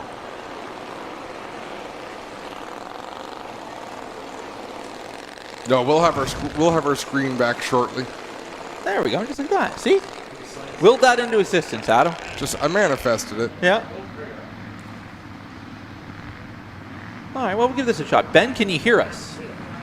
If so, give some sort of reply. No? All right. Maybe he forgot to turn the on button. It's possible. We cannot hear him, Spencer. No. You guys copy? Now we got you, Ben. Oh, we got it, baby. One to go. Focus. Get your thinking cap on. Hey, I'm behind Ava Bounty right now, and man, this is crazy being in a lineup here at Kansas Subs Third Mile Oval. I'm tempted to give her a bump right now, a little bump trap down to the backstretch, but holy, this is crazy as the pace truck's about to dip down into the infield. Here we go, baby. Heading to 3 and 4. And boogie. Let's go race some boys, girls. Woo! Here we go, we have a front stretch. 1 and 2, it's a little bouncy. Ava Bounty sinking her line. I'm a little loose. Huckberson, the 6-year-old. Oh, Ava Bounty, what a move. I can't do that. Oh, Huckberson to the grass. Uh-oh. Say hi. Woo! Here we go. Drifting in on the outside. Speed. Ava Bounty still in front of it.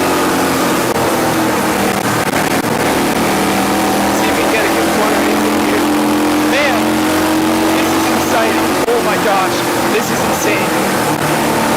You know, as a rookie, when they take the yellow lines on the back, I feel like my whole car should be yellow. But the orange jumpsuit kind of fits into that. I'm a moving pylon right now.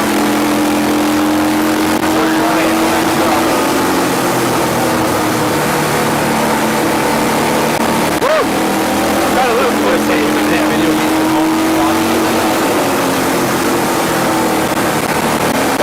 Stick it onto that inside. I want to make a move, but I don't know. Oh my goodness! Right in front of me there, guys. Unreal. Whoa. We got a little loose. Is that Sigma in the league right now? Oh my goodness. She's flying. We're a little loose. I don't know who's in front of me right now, but you got Chase moving over in front of you, man. Oh, that's Chase. Oh, he took a lot of smack. Whoa, whoa, whoa, whoa. Oh, that goes around. Oh no. I feel like that was gonna happen at some point. I don't know what was going on. I feel like Lila checkboat's in front of me, but she started to slow. You made the evasive move there. Man. You did the right thing, but my dad's recording me right now. I got some bad news. Your left front wheel. You're done, man. You're done. I'm done? Yeah, the left front wheel is pointed direction it shouldn't be. Oh no, it's not, really? Yeah. It's not pointed in the right direction at all. Back to the Future hover car sort of deal. Oh no. Yeah, you broke it. It's broken. This is not good, eh? No. So no. Ben, let's get you to hop out. We'll get Clinton over there to interview you so we can really hear you. I'm going to tell you, that little experiment went about 10 times better than I thought it was going to. I wanted to interview with Clinton in Victory Lane, though, so this isn't what I imagined here. You almost got it. You're only a few feet away. 15 feet short, man. What happened with Lila? What's going on here? So something is broke on your left front. Your left front tire is laying over entirely. Oh man, I feel like Clint Boyer. He was always wrecked. Well, as you can see here, guys, here's the problem. The upper A-frame has torn out. Oh, that doesn't sound good. So there it is right there, and that's why this wheel is not how it should be. As you can see it there, but yes, it has torn out the upper control arm here. So basically, Ben, you were just driving the wheels off it. Literally. Oh, it was a great drive. You were up there battling for the second spot.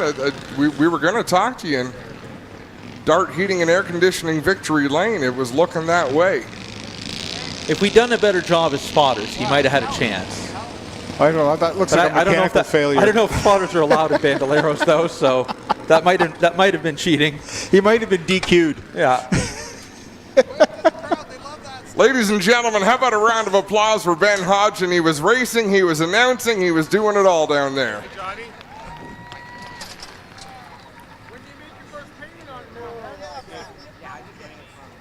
Well, Ben, are we going to be a racer or an announcer? Man, I think I'm going to stick to my job up in the booth. Holy, that's incredible.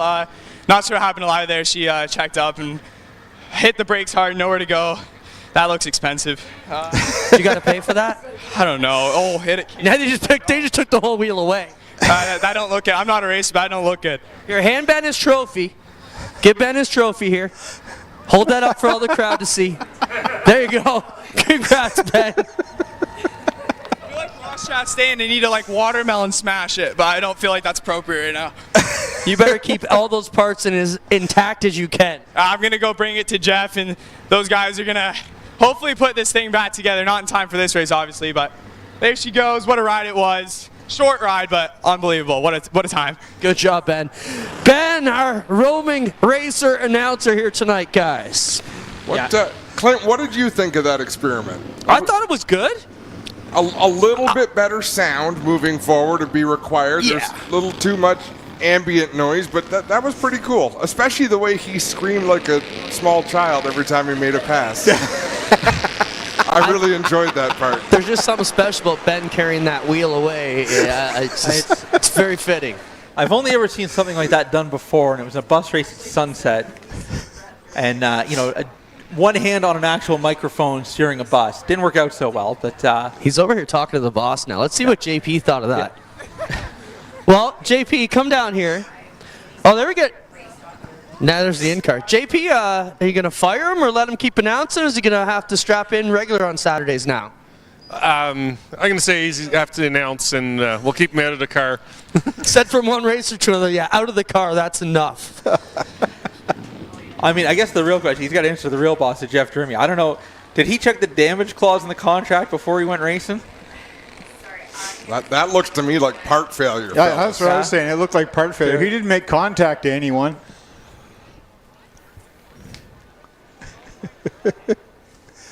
Design flaw. Good time had by all. The bad part is he was headed for a top 5. He was headed for a potential win. He was closing in on Lila Sigma. All right, coming to the Great Canadian RV green flag once again. 4 cars remain. 5 laps complete. 10 laps remain. And we are racing again with the Bandoleros. Ava Boundy, the 080, able to get the jump on Kuzno in the 80 machine. Kuzno now back to second. The Volt Raceway 08 machine out in front as they race off a 2 and down the back straightaway. And we could hear from Ben driving, they'd lift a little bit into the turns, but you're back to the throttle pretty quickly. It's all about being smooth and getting back to the gas pedal. Yeah, these cars have suspension, so there's a little more to them than a junior late model, so you can get over those bumps with a little bit more ease, but I don't think they're still very twitchy. See Kuzno get a big wiggle that time through turns 3 and 4.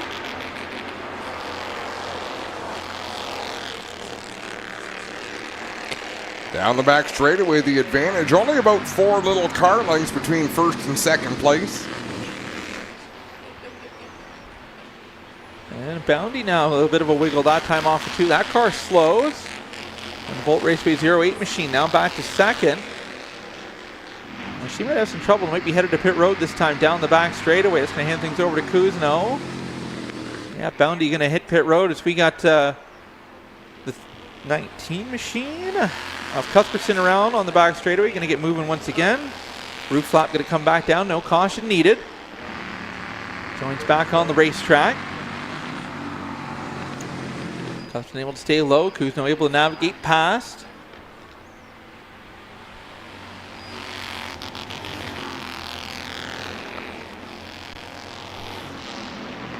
Cuthbertson trying to hang on to things there down over the rumble strip. That time in 1 and 2. They've even got rev limiters on them. You can hear them hitting the rev limiter down the front straightaway here. Got it wound all the way up. Laps winding down here for the Bandoleros. They make their Autumn Colors Classic debut. And Chase Kuzno in that 80 machine. Trying to bring home the win here in the 15-lap feature event for the Bandoleros.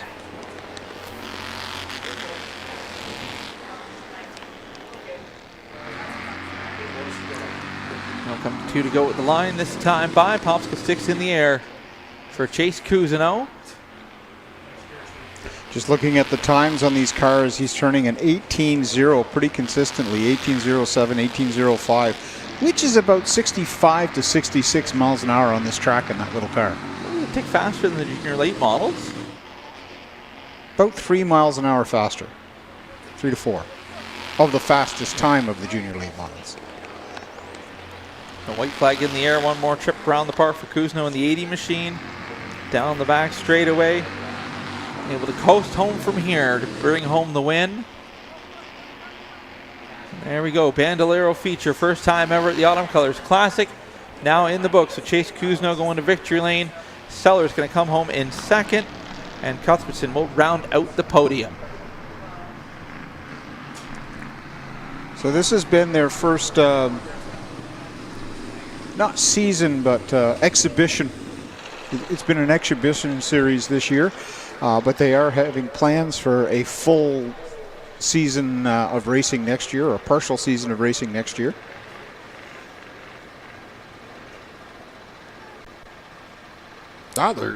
It's a great size track for them.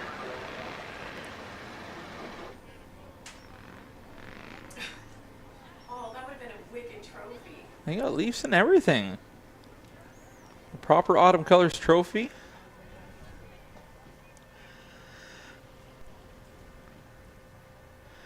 So Luke Cuthbertson, I believe, is the youngest one out there. He'll finish in the top 3. How do you open this? Before I rip it open. I'm sure Adam will be pretty proud of Luke. Your wheel. Wow. I was going to run in. I was using the outside, and you stopped, so I went to the other round.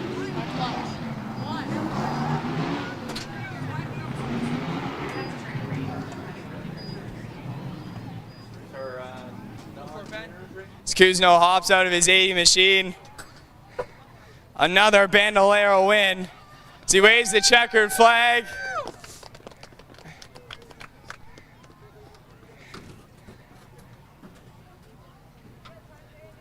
Hops out of the car. All right, I have a bone to pick with you. All week you were chirping me about the Bandolero race. And I wreck, so you're in victory lane, so I guess you win this one, but what's the emotion right now? I'm pretty excited. First ACC win. Hopefully some more next year. I was going to be on your back bump there. I was going to give you a heck of a battle there, but Lila Sigma decided to brake check me. Just kidding. Don't yell at me. Who would you like to thank to get you here tonight, and how is this experience racing at ACC for you? It's pretty good. This is my 4th ACC, and it's all around been the best time. Who would you like to thank to get you here tonight in a victory lane? I'd like to thank my pit crew, my mom and dad, my crew chief Jay and Linda, and everyone that comes out to support. Fans, let's hear it for the 80 machine of Chase Cousineau!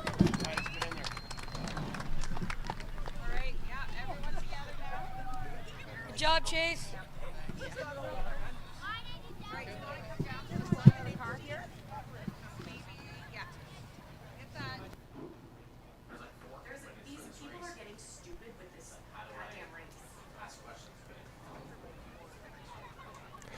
Looks like some hardware is being distributed to second and third. We'll see if we're going to get a word with them. I think Johnny was calling every time I was reading this, so that's why I said. Yeah. That's why I said I'll hop on the pace track. Doesn't look like we are. So let's take a break here on Racing America. And when we come back, it's going to be time for the Superstock non-winners race.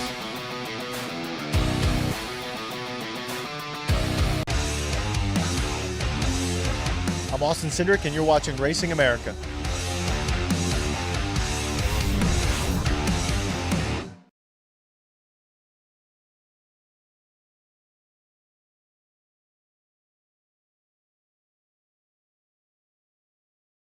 Looking to start a new career path in motorsports or searching for something new in your racing journey? Racer Jobs is your destination for providing the most current job openings from top racing teams, manufacturers, sanctioning bodies, and suppliers. Whether you're a budding race engineer, a seasoned mechanic, or a marketing ace, we consistently refresh our listings with new roles that could meet your ambitions. Looking for a great candidate as an employer? Then tap into our Racer Jobs audience and database to find that perfect candidate. Go to racerjobs.com today. I'm Chris Busher, and you're watching Racing America.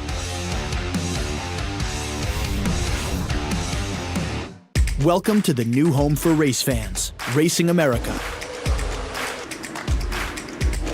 Live short track racing. Cannot do that all the way around. Exclusive team content. Any NASCAR fan is really a short track fan at heart. Behind the scenes access. From grassroots to NASCAR, join us at the home for race fans everywhere. Racing America, it's in our DNA. I'm Tyler Reddick, and you're watching Racing America.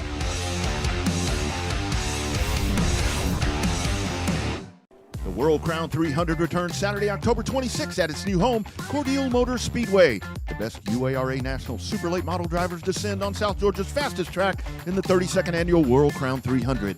In one of the nation's richest races, the winner taking home an astounding $35,000.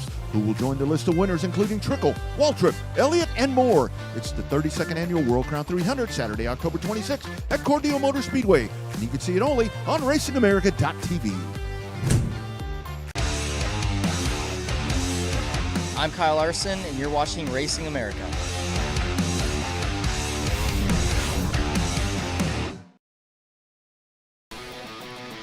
Welcome back to Peterborough Speedway, where the Bandolero Victory Lane is just wrapping up. There's a lot of visitors down there to Victory Lane. It happens. Junior lanes, Bandoleros, young kids, whole family comes out. You know, it's a big thing. It's a big moment. It's a big to-do. What is on the racetrack right now? Superstock non-winners race. So, I guess for this division in the last calendar year of 365 days, if you haven't won in a Superstock and you got a Superstock here, or you can get a Superstock ride, you can run the non-winners race. So, which will lead to our pole sitter, which I believe by random draw. The 89C machine, no, that is not Sean Chenoweth aboard the Stewart's Equipment London Recreation Racing Transaxle Truck Parts Kubota ride. That is the Instant Classic Andy Camrath. So Camrath has made one Superstock start this year. That was last week at Frosttoberfest. Did not go to Victory Lane. So qualifies as a non-winner.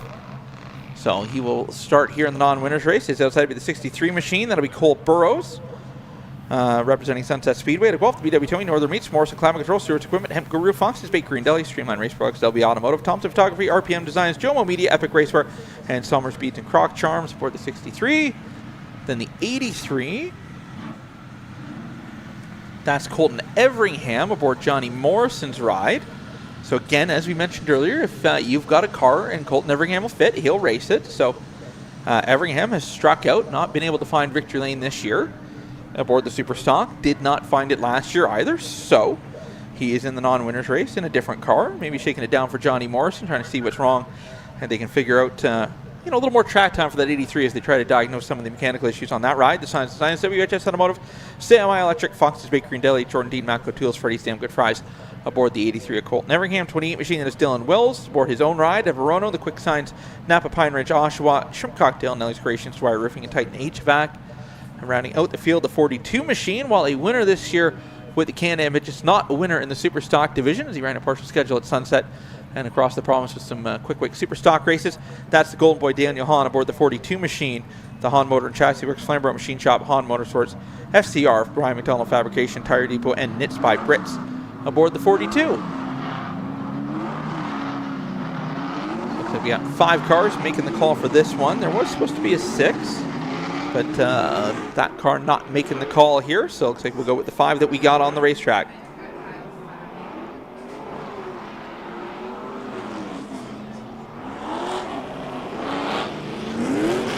Sean Chenoweth very trusting to give his ride over, which he has done in the past a time or two, to Andy Camrath to drive that 89C machine. Yeah, I think he feels a little bit comfortable handing it over to Andy, especially after last week. He got to shake the rust off last week. Might have been a little cold on it if he was going in cold turkey this week, but Camrath. It's been a few years since he was. Before last week, and they've been behind the wheel of a Superstock. Have been mostly focused on the Modify for the last several seasons. So if he'll get the sign to double up.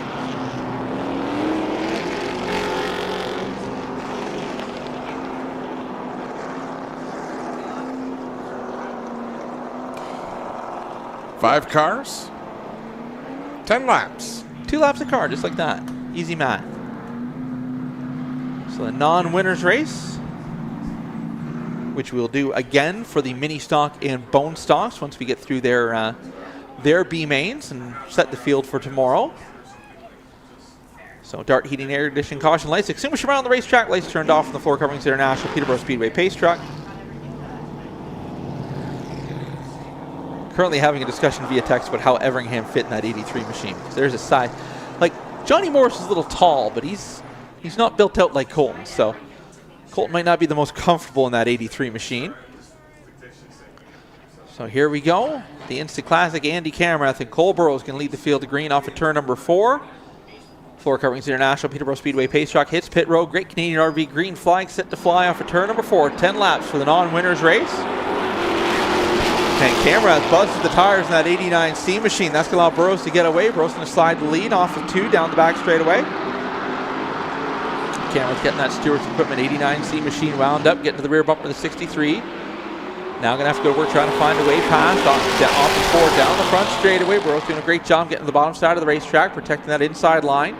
Off of 2, here comes Camerath with the big run. Off of 2 into turn number 3. Burrow's up the hill. He'll slide back to second. On through to the 3rd spot. Wills and Everingham side by side for the 4th spot in the running order. Everingham working the high side of the racetrack in Johnny Morrison's ride. On working, trying to close in on the 63 of Burrows. Maybe using this as a little bit more of a test session to fine-tune that car for tomorrow afternoon's 50-lap feature. Really working the high side of the racetrack. Now sets up the crossover move off of 2 and down the back straightaway. The Tire Depot 42 ride now through to 2nd. Burrows back to 3rd. Now I'm going to have to go to work to try to run down the Instant Classic Andy Camrath. Camrath with a 1 second advantage on the stopwatch as we race through. Wills able to get past Everingham for the 4th spot. Cross legs in the air, 5 laps in, 5 laps to go here in the Superstock non-winners race. Hahn able to close the gap just a little that time, but not closing it fast enough on the stopwatch to be able to do anything to get to Camrath here in the remaining laps on the scoreboard.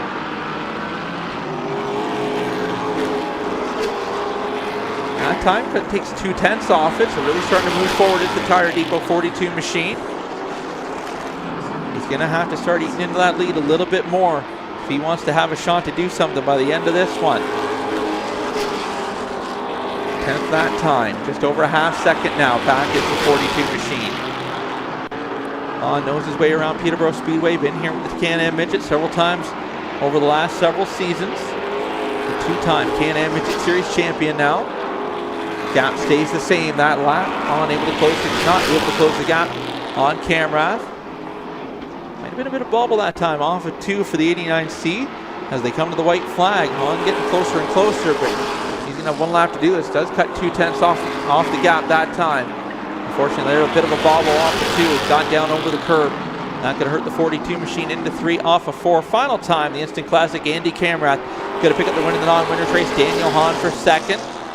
Cole Burrow's going to come home in 3rd. Dylan Wills 4th, and Colton Everingham will round out the top 5.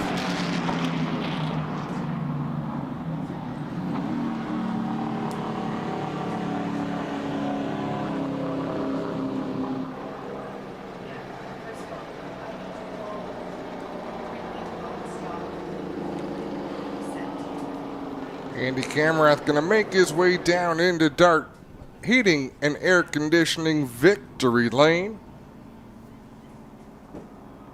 Don't think there'll be as much fanfare as there was for the Bandolero feature. Ooh, I don't know about that. The London Rec team runs deep.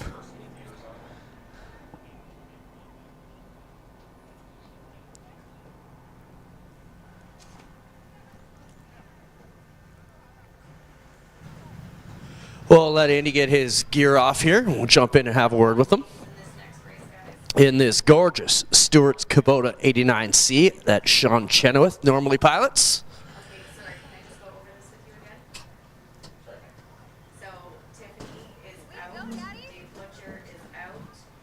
Son Ryland there to greet him, wife Leslie. Getting the belts undone, getting set to climb out of the car.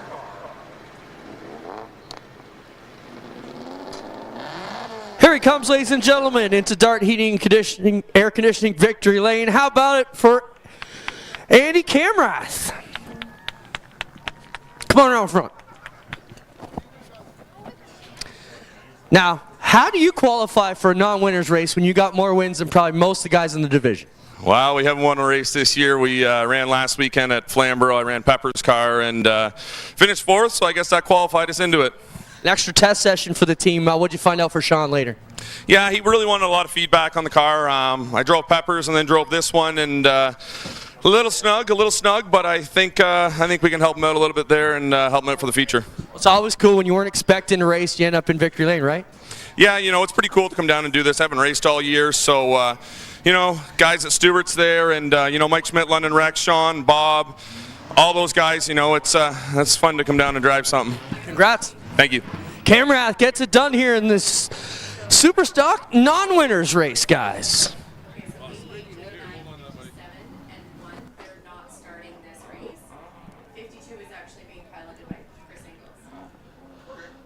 All right, it is mini stock B main time. 20 laps according to the schedule will be the distance here to lock yourself in. 4 cars gonna punch their ticket to tomorrow's feature event. Everybody else gonna be watching from the grandstands tomorrow afternoon. Let's meet your starting lineup. The 88 machine, that is Ryder White, the West Baker SMC, Georgetown Buick Chevrolet, Jack and Jill's, Panorama, Beach Burger, British North Delhi, Green Tree Auto, Royal Automotive, Epic Raceware, Science Behind the Spirit, Paranormal Investigators, and Canadian Tire, Orangeville Ride. Ryder White aboard the Honda Civic 55 machine, that is Jason White at a Port Hope, the NJ Bread Company entry. 4 machine is Johnny Parazinski at Chester, the MEI Paving, APC Bruce Sales and Service, Cupcakes by Design, Terrosity, Nickel Insurance, Chelsea Service Center, BMAC Auto, and Brewed Coffee. 52 machine, that is Chris Inglis aboard the Ford Mustang at Aurelia, the B&W Towing. H&R Block, Beaverton, Lloyd's College, Standard Autoglass, Bass Lake Home Improvements Ride. 6D machine, Full Throttle Motor Speedway Reagan. That is Peyton Lewis out of Paisley, the Port Elgin Home Hardware Building Center. Rod Gibbons Construction, Just Foam at K&K Lawn Care, Strasburger Windows and Doors, Elite Roofing, CRC Shingles, George's Carpentry, Stovey Stables, Freedom Ranch, Ferris Drywall Finishing, Climate Clinic, and Stomp the Bruce aboard that Ford Mustang. 6 machine, that is Brad Lavelle at Peterborough, the Dance Planch Bear Kingsway Auto Entry. 9 machine is Madison Tyne Camp at a Barrie, the Dunlop Billiards, Midhurst Roofing, Barrie Frame Alignment, Hercules Ceiling Products, Creature Designs, B&B Towing, Brownlee Automotive, Mighty Wipes, and a Girl and Her Truck aboard the Ford Mustang for Tyne Camp. 12 machine is Eric Rainey back aboard his Pontiac Sunfire. Left the Cobalt at home. Brought Old Reliable with him here out of Cookstown, the Apollo DJ Services Handle with Care ride. For Rainey, making his Autumn Colors Classic debut this weekend as he attempts to punch his ticket to the A main. 70 machine is Mike Nelson out of Coburg, the Mackenzie Pub and Restaurant, Define Design, East Trends, Dodge Neon. The 1 machine that is actually the rebranded ride of the 80 machine for Coleridge Finnemore. Jumping in Daytona Bob's car after an incident in practice this afternoon put Coleridge's CRX on the trailer. The Blade Cutters, Canadian Equipment Outfitters, Torp and Lumber and Trust, Macklang, Sunridge, Ontario Steel Sales, CD Contracting and Excavating, Kells Garden City, Burger Station, Autoglass Plus, Dirty Deeds Disposal, Geek Power Web Design, and Science Innovation aboard the 80 machine. 49 machine, that is Scott McGregor at Penetang. In the North Country Mechanical Honda Civic, late entry here, wasn't able to make the haul down for qualifying yesterday afternoon, got stuck at work, but able to make the call here today. Ran the qualifying heat race this afternoon. Now I'm going to have to start deep in the B main. The 76 car was on property yesterday, but unable to make the call for the qualifying heat race due to mechanical issue. Peterborough Speedway regular is Kyle McCauley aboard out of Omimi, the Kelco Contracting, Abbott's Motorsports, Honda Civic. So that is your lineup. 4 cars going to transfer in to the A main tomorrow afternoon. Everyone else going to be watching.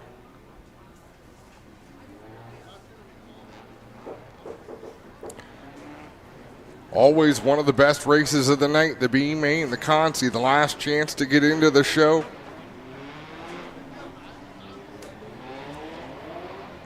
Wouldn't say it's desperation time, but it's getting close.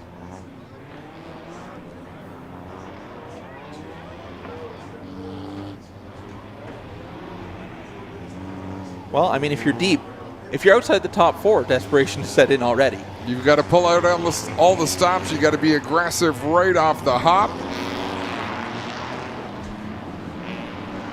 That surprises me a little bit. The 70 machine. Did he get disqualified from one of his heat races? That's a good question. I'm going to go back through race monitor here and try to take a peek.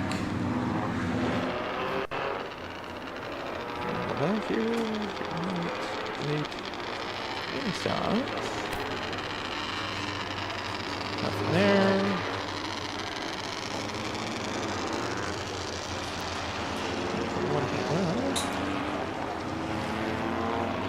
So I would have swore they were near the top 5 of both of their qualifying heats, but either way, they made the call for the B main, so they know they need to be in it. It's desperation time. Yeah. So a couple cars not making the call, as far as we've been told. So 20 laps to punch your ticket to the A main. A few drivers with some issues yesterday. Johnny Parazinski ended up breaking an axle in that 4 machine. Came back up across the racetrack, made contact with Nolan Gould. That team had to work to make repairs. Inglis ended up had some heavy damage. He ended up off of turn 1 into the concrete barrier, stopping him from hitting the fence. That team worked to put the front end of that Ford Mustang back together. Coleridge Fenimore in a completely different car. So the way the procedure works, had to give up his qualifying points from last night since he switched cars. So only getting the qualifying points that he made this afternoon in his heat race in the borrowed ride of Daytona Bob Fenimore. Fielding the sign to double up. Business is about to pick up here at the ABC Auto Parts Center's Autumn Colors Classic. Ryder White on the inside, Jason White the outside. White has spent the majority of the year here at Peterborough Speedway running a late model. Brought the mini stock out for the Autumn Colors Classic, where White got his start a few years ago before making the move to the late models. Dart heating and air conditioning caution lights extinguished around the racetrack. Lights turned off on the sound off signals pace truck.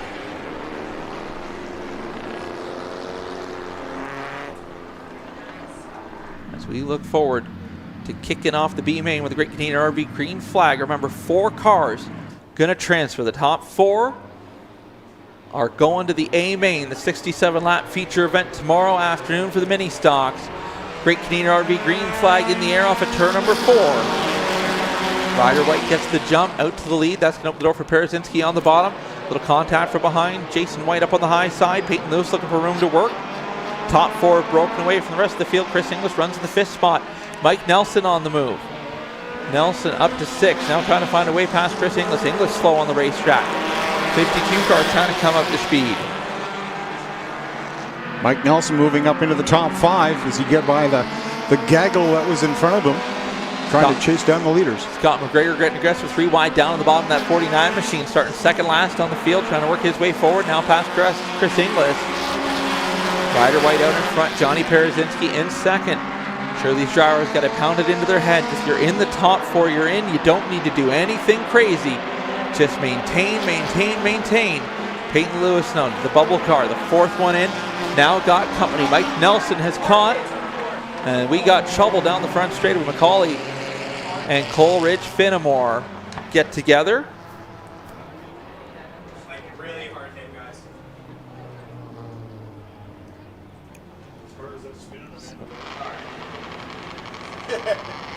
So coming to a stop just under the Great Canadian RV starter stand on the front straightaway.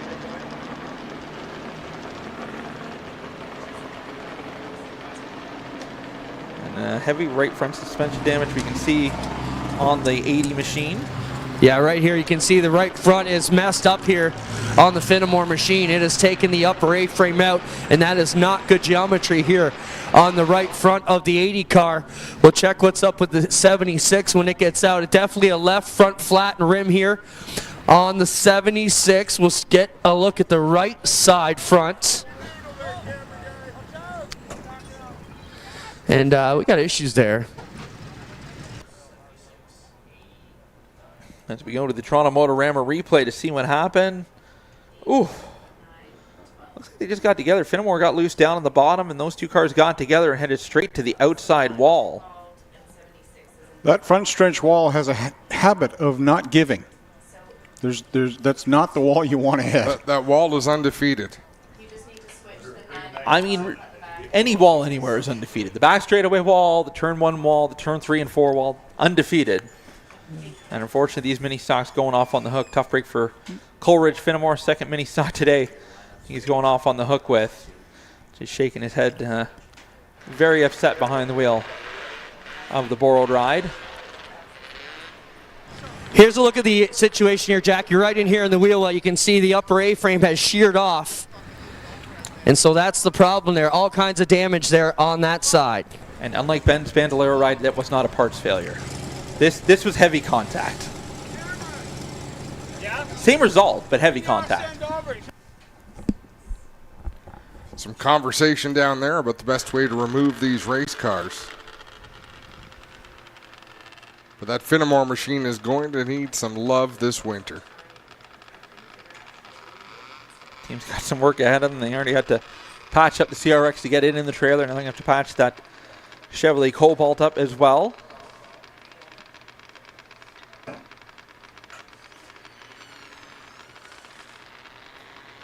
They're looking at the back. I haven't seen a car cradled off a pavement track in a long, long time. Yeah, stick around Peterborough Speedway. We do it quite a bit. I don't know that they're going to have to cradle it. They may just be trying to pull it off the wall here a bit, guys. We'll see how this one comes out. I think that's still where it's steel plating for a wall along that front part of the front straightaway. So might just got it hooked in there. Yeah, it looks like they're just going to tow it off a little bit here. We'll get over there and take a look at it. There you go. They popped it off the wall.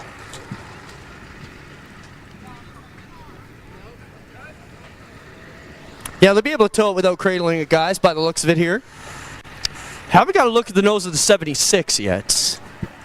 We do know it's got a flat left front.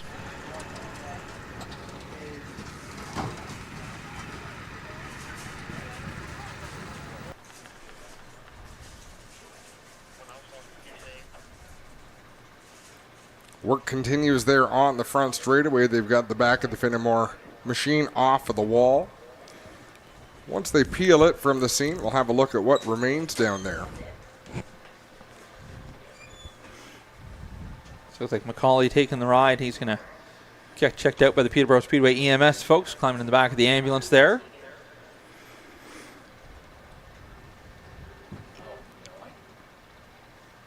Are these guys allowed to work on the car and bring it back out? Let's take a break while they continue to work here on the front straightaway. When we come back, there'll be more from the B main of the mini stock race, where APC presents the 31st Autumn Colors Classic.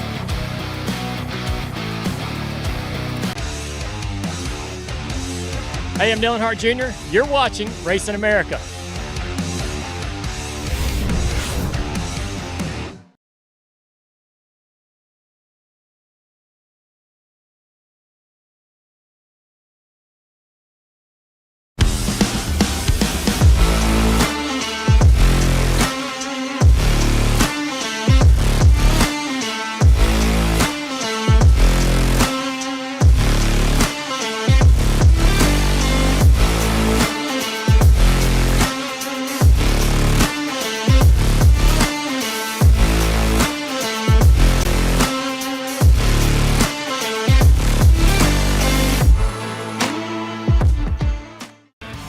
Second annual John Blewett III North-South Shootout in memory of Charles Kepley returns to Caraway Speedway November 8th and 9th. Tour Type Modifieds race for $10,000 to win, and the fastest cars on pavement, the MSS Super Modifieds, will make their debut at the shootout.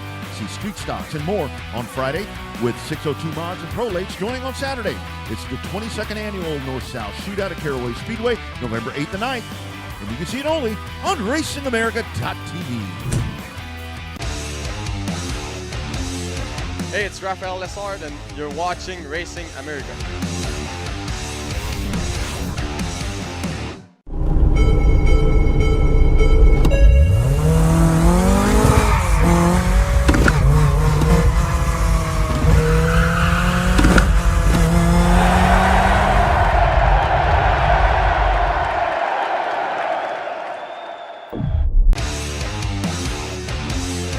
I'm Ray Evernham, and you're watching Racing America.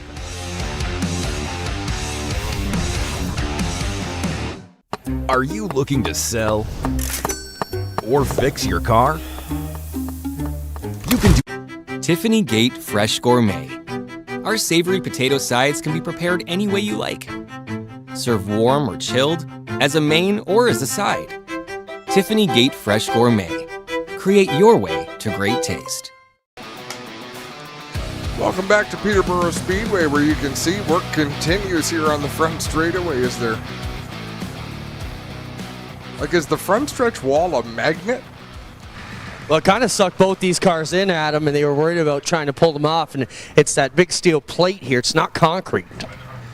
And you'd think it was magnet, but no problems here once we clear it up. Just nice little blue stripe, and should be ready to go after a couple sweeps.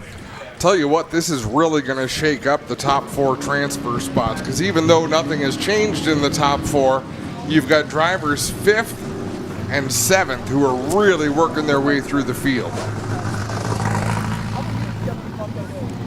And those front four had a pretty healthy lead over the rest of the field. So now that it's been erased and they've been brought back just 2 laps into this one, 18 laps remaining for this 20-lap B main, where the top 4 cars are going to transfer. Everyone else won't see action tomorrow afternoon in the 67-lap feature for the mini stocks.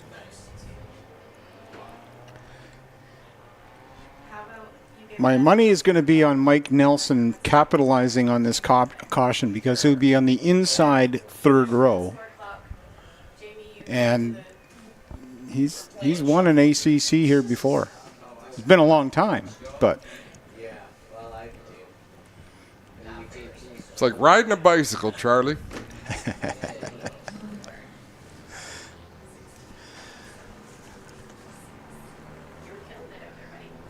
sometimes it feels like somebody else is steering it, though. Field circulating around. Looks like just the last bit of cleanup being wrapped up on the front straightaway. Peterborough Speedway cleanup truck going to head back to the safety of the infield.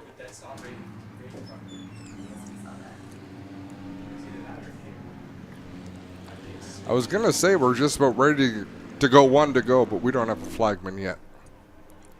We will. Who's there? He's just hanging out at the base of the tower, taking his time, surveying the situation.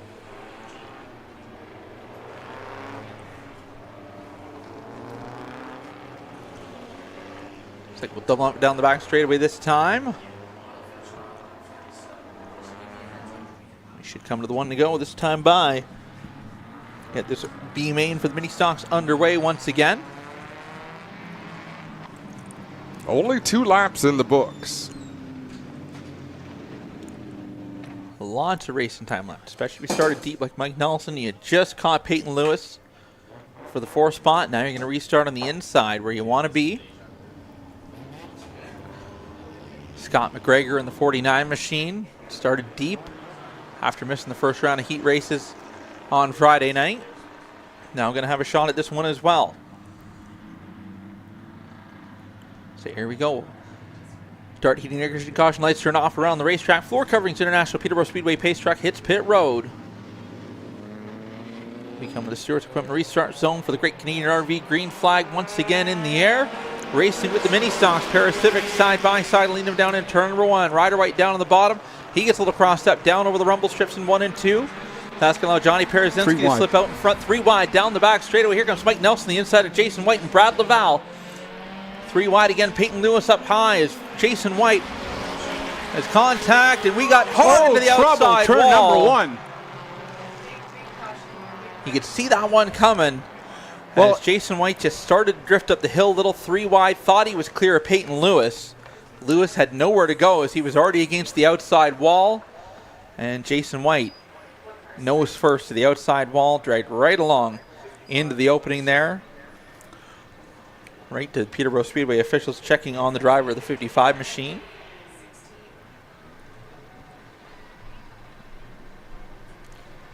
I believe you can see the tire marks got up into the wall right where the wall starts to turn. Let's have a look at our Motorama replay.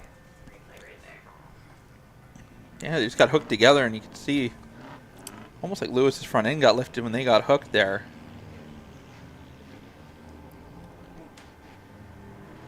Lewis started making following the curvature of the track, has started making the move to the corner, and White wasn't quite ready to do so yet. White out of the car, having exchanged words with somebody at the gate there. Looking over the damage on the front end of his Chevrolet ride. It's now a little shorter. Well, the nose is punched out here on the 55 pretty bad, guys, and I don't think that one's going to see another day here at all. It might not see another day, period. Jason White taking a hard ride into the wall. Thankfully, the driver climbed out under his own power. Back it up a little bit here, but yeah, that right front's got all kinds of issues, and that's just going to tear up your car more than it already is, but okay.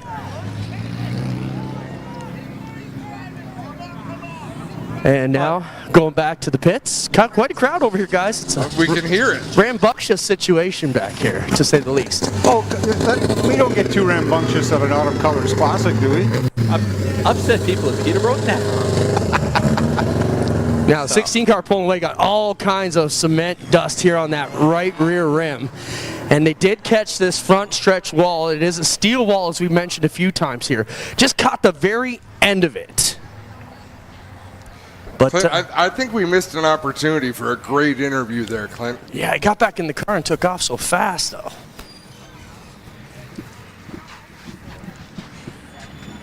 Good job by our camera operators to get all the action there. Yeah, so you almost see it on the replay. If we can see that one more time, and if we can just slow it down, you'll watch the 70 of Mike Nelson. He starts to make the left for the corner, and White just keeps going straight. He doesn't follow the racing line into the track. So you watch here. So Nelson gives plenty of room. Like, they're 3 wide, and Nelson here at the start-finish line, he already starts making the left, but White just never moved down, just kind of kept moving up till he got hooked, and both cars went along for the ride. Hard to tell. Once you make connection with the car beside you and get hooked. Yeah, but I mean, both inside and outside did their part. They gave all the room in the world they could, and I mean, Mike Nelson had plenty of room to the inside, but Peyton Lewis not so much the outside with the wall there. So attrition taking its toll on this mini stock B main, as there are now 3 laps complete. Well, it's one way to whittle down to 4 cars. Not the way we want to do it. We like to race clean and green, but you know, if you're Brad Laval, you were outside. Now you're on the inside. You were outside the top 4. Now you just got gifted a couple spots, and you're inside.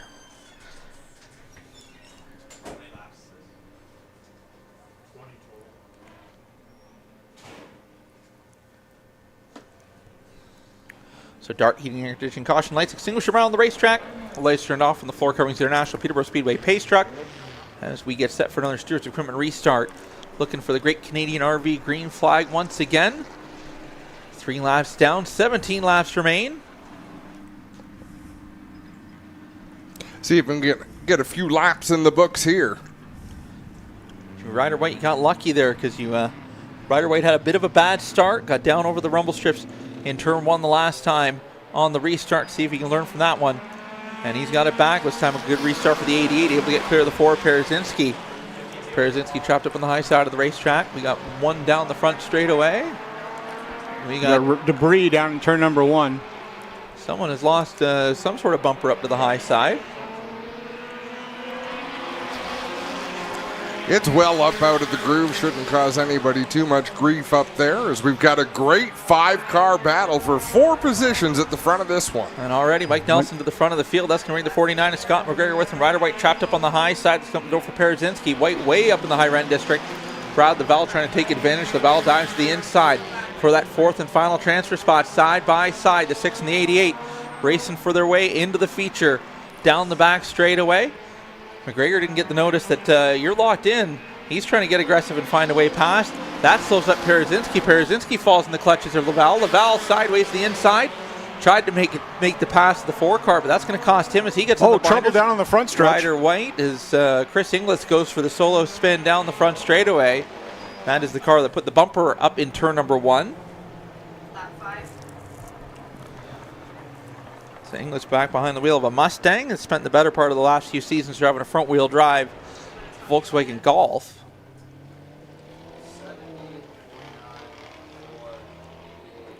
Looks like Peyton Lewis is fun meter is pegged, had enough, going to head to the outfield pit area. Likely done for this one. And Inglis, well, that's how we lost the front bumper. Just got loose, locked at the brakes, caught the ball, came down the track, tore the bumper off on the rear end of Peyton Lewis's car. And there's the spin. Just an innocent single car spin off of turn number 4. Inglis seen all sorts of action. The outside wall last night down in turn number 1. And getting used up in this B main just a little bit with that Ford Mustang.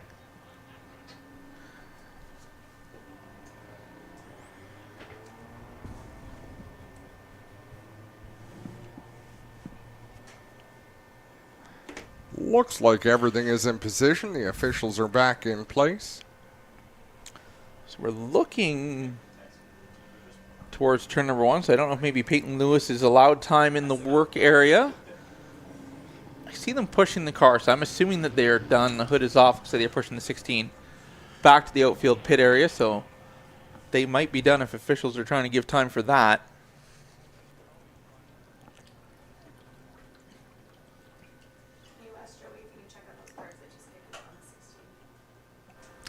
We do give 3 courtesy laps during a feature race after they've been doubled up as part of time to fix your car and come back out, if possible. So we'll come to the white this time by. Dart heating, air conditioning, caution lights extinguished around the racetrack once again. Got a couple more laps clicked off the scoreboard. 15 laps remain in this B main. And that's because of the 16 they gave us notice that they weren't coming back. So here we go, looking for another Stewart's Equipment restart and the drop of the Great Canadian RV green flag. Hopefully 15 clean and green laps from here on out with the 8 cars remaining in this B main top 4. Going to the dance tomorrow afternoon, the 67 lap feature for the mini stocks. Everyone else can be watching from the grandstands. Green flag in the air off of turn number 4. Back race with the mini stocks. McGregor on the outside trying to get the jump on Nelson, the 70 machine. He'll do so. The 49 car out in front now as they race down the back straightaway into turn number 3. Nelson to 70 back to second in the running order. Perezinski and Ryder White, a pair of Civics side by side for the 3rd spot. Ryder White falls back in line to 4th. Behind Perezinski, they have distanced themselves from the 6 of Brad Laval. A little bit of breathing room. Ryder White, the bubble car, that 4th and final transfer spot. Listen to the engine on the leader, McGregor. He is revving the heck out of that engine. Yeah, I don't know what gearing he's got in or what track that car is normally set up for, but Peterborough a quick track, but that's allowing Mike Nelson to stay with him here. Nelson taking a peek at the inside, but the 49 very quick through the end. Just runs out of steam by the end of the straightaways. it's like the engine is just topping out at the very top of the RPM range. Not quite hitting the limiter, but it might not have the limiter anymore. Yeah, hard to say, but McGregor now starting to put some distance between himself and Nelson in that number 70 machine. They'll see cross flags this time by. 10 laps in, 10 laps to go. Brad Laval, the car in 5th, on the outside looking in, and that 88 car getting further and further away now. Almost a 1.5 second advantage for Ryder White. The final transfer position into tomorrow's 67 lap feature event.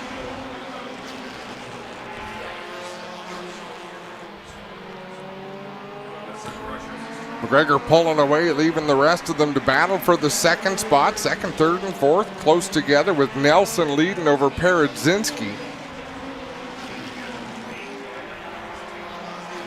Ryder White knows where he is, knows he's in 4th, doesn't have to push the issue, might have a faster car than Peredzinski, but playing it smart. The former Sauble Speedway Junior Late champion knows what he needs to do, just riding in the tire tracks. Now 2nd and 3rd, knows the top 4 transfer in. Peredzinski's starting to pick up a little speed, starting to close in on the 70 of Mike Nelson.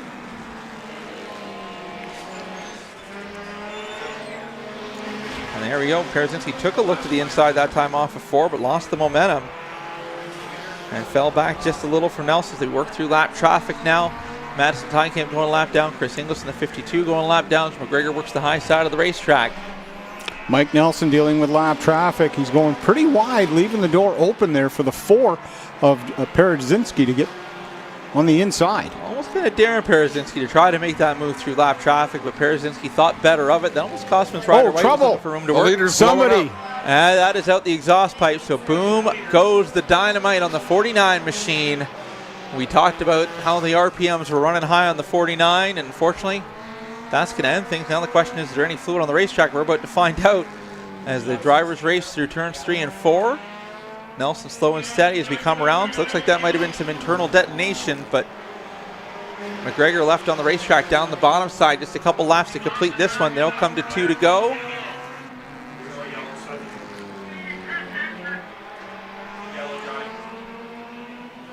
And 2 to go this time at the line. The 49 is stuck there, but now the caution lights coming out. So we got contact. Peredzinski made the move to the inside of Mike Nelson as the caution lights came out. Peredzinski might not have seen the caution lights flipped on as he made the move at the 70 car in front of him. Just so you know, Brian, you can't leave a car sitting there. That's dangerous. So given that the caution light had been thrown before the pass and before he completed a lap after the pass, Mike Nelson will likely get his spot back from Peredzinski. Yeah, just about that timing of Peredzinski looked to set up the move, and that was about the time that Nelson got off the gas, seeing the caution lights had come on. But we'll go back to the last completed lap, and that'll move the 4 car back to the second spot in the running order.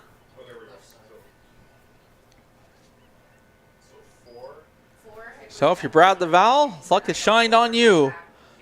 You're in the final transfer spot. You're also the last car on the lead lap. Everyone else a lap down at this point in time.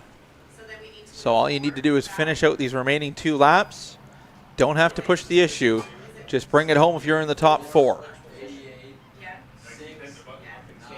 Well, no fluid down here on pit road in the inside of turn 1 and 2 from the 49, so looks like it blew it all up when it was smoking down the front straightaway, guys.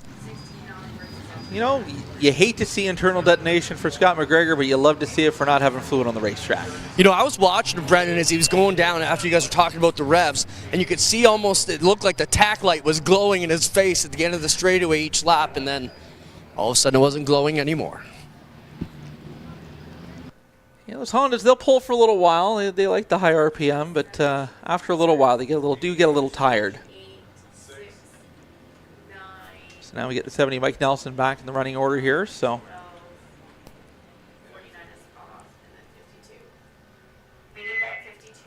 slowly get McGregor pushed around. We'll push him across the racetrack back out to the field. Well, he'll be one of the contestants loading up on the trailer to watch tomorrow afternoon's 67-lap feature event for the mini stocks.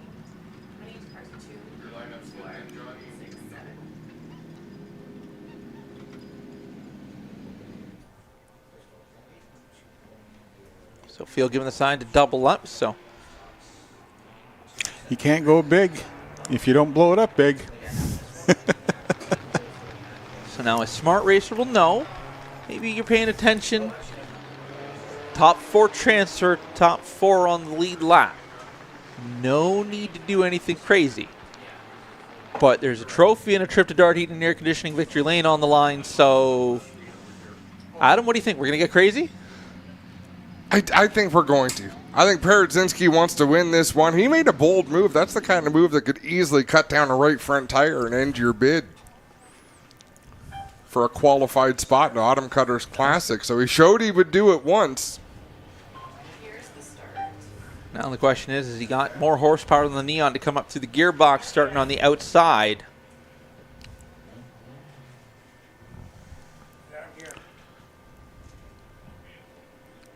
This will be a green-white checker. So Nelson, the control car in the 70 as we come to the Stewart's Equipment restart. Looking for the Great Canadian RV green flag once again. The Mackenzie Pub and Restaurant, Defined Design, number 70 machine. Coming out of the restart zone, green flag in the air. Gets the advantage on Peredzinski, headed down to turn number 1. Peredzinski drives that car deep into the high side. Trying to get the nose out in front, down the back straightaway, he'll do so, but Nelson going to fire back down on the bottom, side by side for the leads. We race into 3 and 4. Nelson with a great run that time through 3 and 4. Peredzinski falls back off of 4 down the front straightaway. Peredzinski with a great run through 1 on the high side.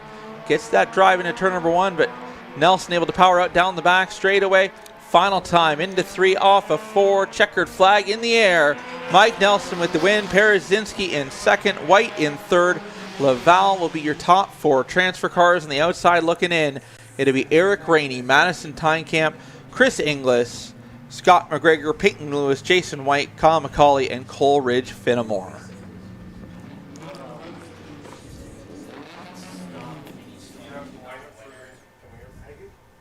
Well, he worked for that one. We talked about how good he looked in his qualifying heats, did Mike Nelson, and he looked good enough to go out there and win this B main.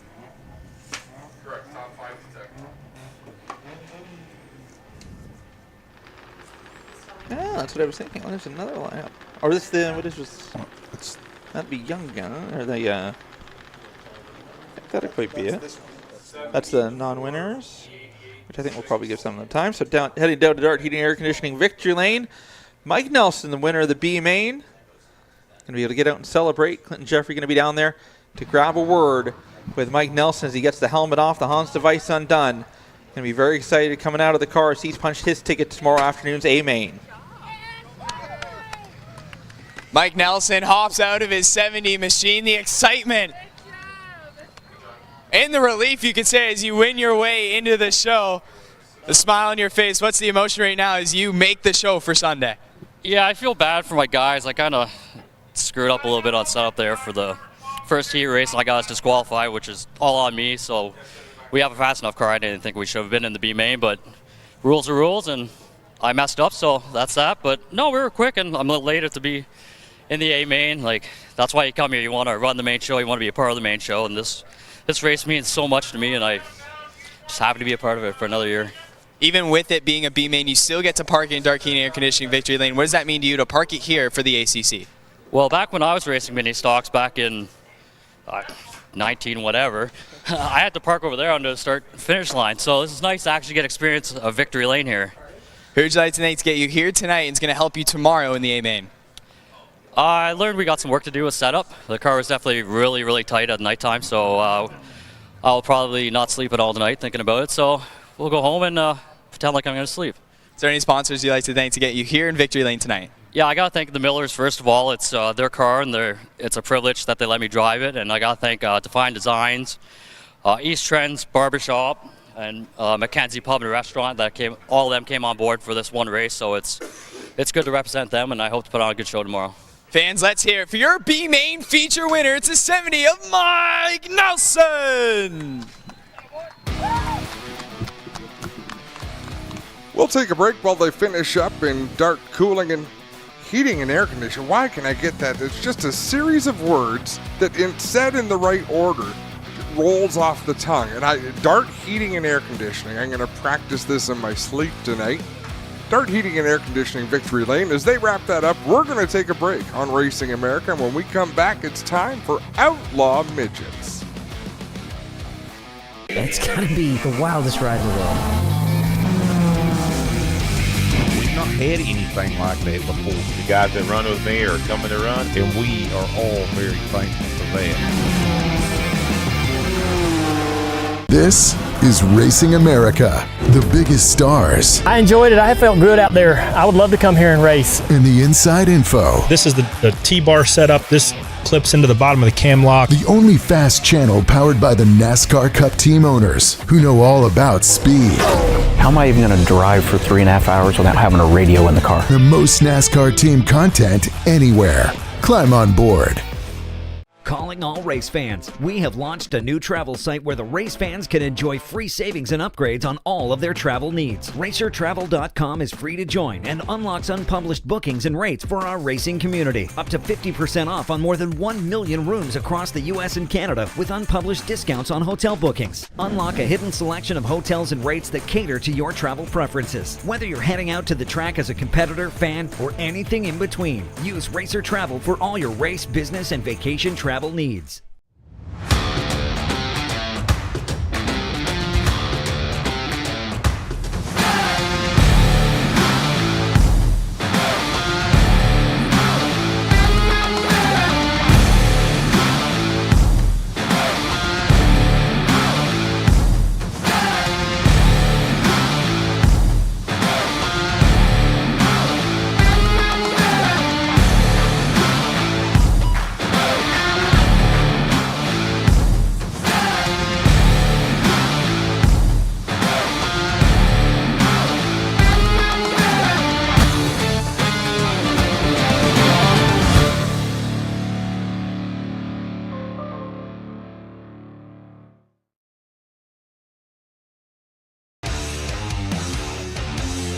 Hey, I'm Ricky Stenhouse Jr., your 2023 Daytona 500 champion, and you're watching Racing America.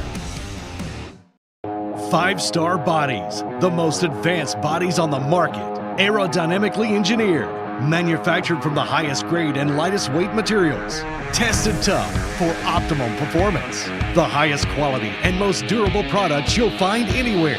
Our products help racers around the world reach victory lane. Winning never looked so good. Faster, lighter, stronger, better. 5-star. Tiffany Gate Fresh Gourmet. Our savory pasticides can be prepared any way you like. Serve warm or chilled, as a main or as a side. Tiffany Gate Fresh Gourmet.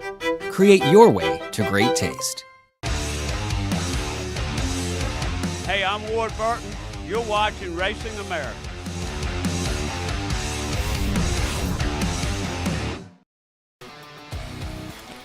Welcome back to Peterborough Speedway, where it is time to go Outlaw Midget Feature Racing. 25 laps is the distance. Just waiting for them to make their way up through.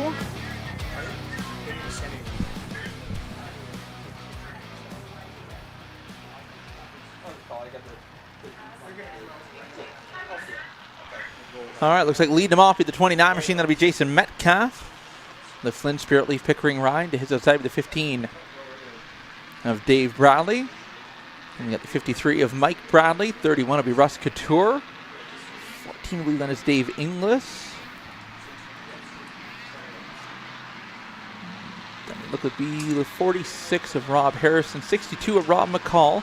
48 of Kayla Semple. 77 of Nick Spies. 72 of Derek Millman. 64 Richard Woodland. 55. That'll be Fred Homewood.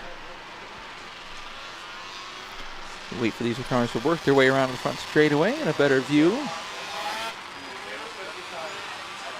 Some of these drivers warming up their cars, getting heat in the tires. They come out of the outfield. The 98, that is Kevin Spies. The 17 machine, that is Mike Homewood. 71 is Cam Young. 20 machine, that is Tyler King. 13 car is Josh Flamond. 846 machine, that is Hunter Kavanaugh. 50, the 37 C.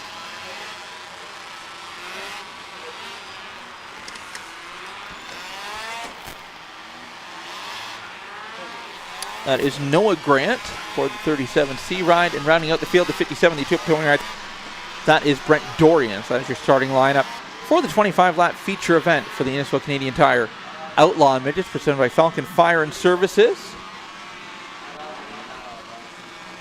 Your defending Autumn Colors Classic champion, Dave Bradley, starting outside on the front row.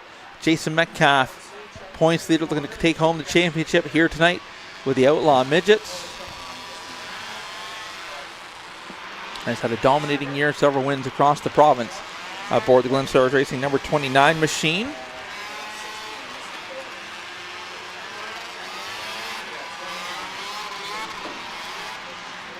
So very fast front row. 53 machine Mike Bradley picked up the heat win in the last round of qualifying. No slouch is the 53 as well. Mike Bradley got that car dialed in. Last year's series champion, picked up several wins last year. Has run a limited schedule this year aboard the 53 machine. Field given a sign to double up behind the Floor Coverings International Peterborough Speedway pace truck. We look to go 25 green flag laps with the Outlaw Midgets to close out their season here at the 31st Annual APC Auto Parts Center's Autumn Colors Classic.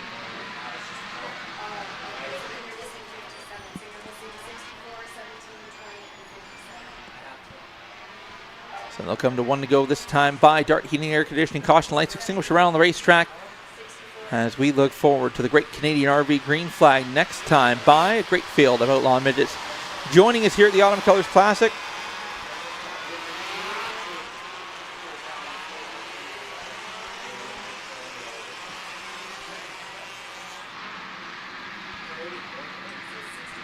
so getting set to go green off of turn number 4. Floor Coverings International Peterborough Speedway pace truck to the safety of pit road. Metcalf, Bradley going to lead the field to green to the Great Canadian RV green flag off of turn number 4. Field starts to pick up the pace. Green flag in the air. We are racing with the Outlaw Midgets, 25 laps for their feature event here at the Autumn Colors Classic. Metcalf gets the jump. The Bradley brothers side by side for the second spot. Mike Bradley goes to second. Dave Bradley back to third. Dave Bradley now at the move, the crossover move off of 4. Inglis the 14 up to the 4th spot in the running order. Mike Bradley had a chance. We got trouble around. Rob McCall around. Few cars in there. Homewood upside down. And now back up. Yeah, gets hit and flipped back over by the 37C of Grant. And Homewood already unhappy, unstrapping from that ride.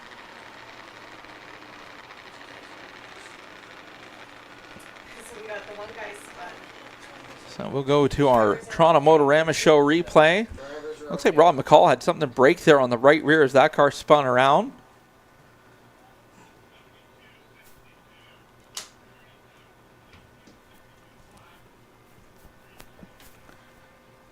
Which car spun around there first? 37? So the 62 went for the spin, had something to break on the right rear, and the field came barreling down on.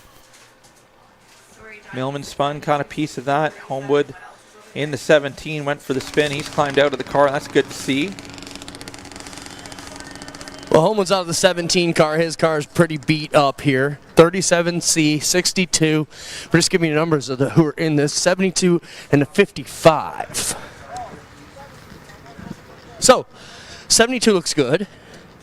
62's got some damage here on the crashers, but the geometry looks good from what we can see. 37. He's got a bit of damage here on the left rear, but not sure in the Homewood 17. Definitely done for the night. Yeah, that rear end's not the direction it's supposed to be. As you can see, the belt guard all kinked up and everything. Are you all right? Oh, I'm good. Well, that's good, man, because that looks like a rough deal. Your car doesn't look so good, though. No, I'm just happy the pipes are okay. That'll save me a lot of money. Well, that's good. That's the second wreck in 3 weeks, so we'll get it back together for next year. Right on. Good to see you're all right. Thank you. So we will work around. Still got drivers strapped in here, guys, as we told you. And we'll explain what we're talking about here, Brendan, is these pipes are up and exposed, as he mentioned there. We'll try and give you a shot of that. Just want to show this. So these pipes here, what we're talking about, right? You got these exhaust pipes off of these cars. So these guys, when they got them together, that's the expensive part on these cars, believe it or not, or one of them. So they're just happy that the tubes are okay.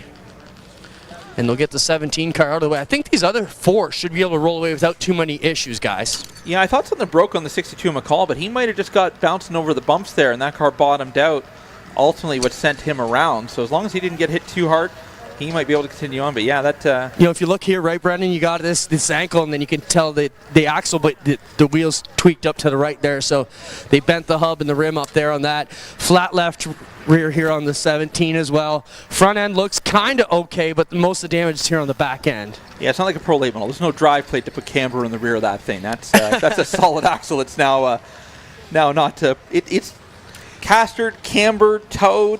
A lot of things it's not supposed to be. Yeah, and if Jack just ducks down a bit, you'll see it's drooping. The right front's hanging there off the bottom end of it too. So, well, basically it's going to be a souvenir for somebody.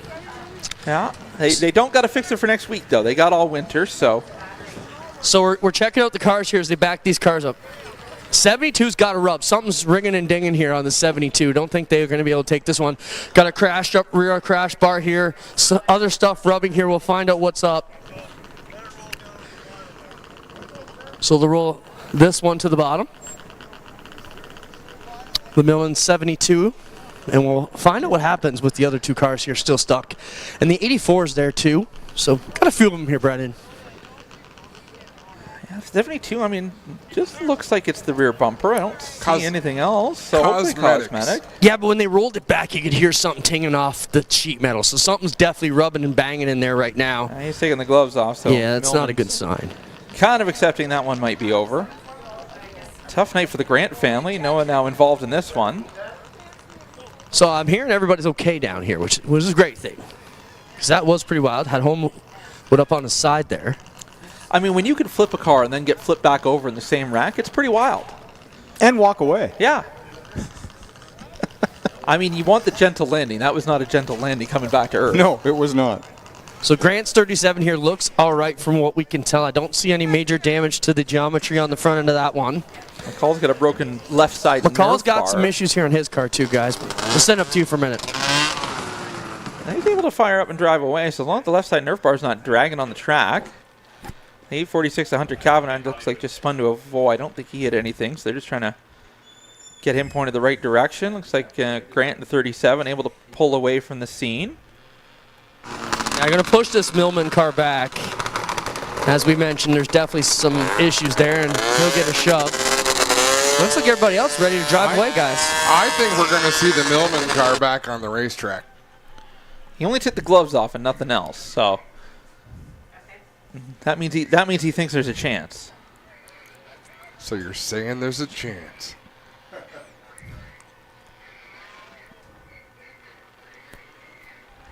But yeah, I mean, we were talking earlier, those exposed pipes. Like, I know nothing of snowmobiles, and these are snowmobile engines, but to my understanding, a lot of the power is the pipe and, how the compression feeds back to the motor and things like that. The backflow. Yeah, backflow, that's the word I'm looking for.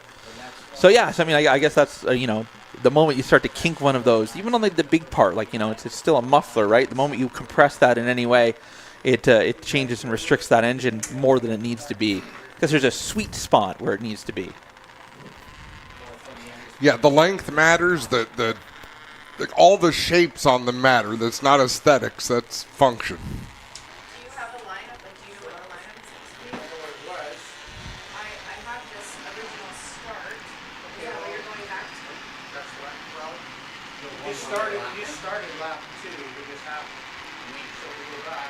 So working on the lineup, getting cars moving again around the racetrack. Red flag has been lifted.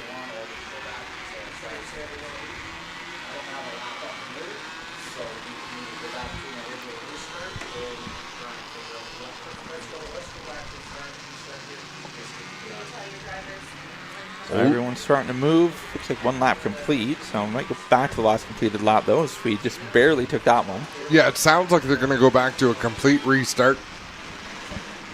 Overhearing the scoring team, which sits one row in front of us. Makes it easy to get the answers you're looking for.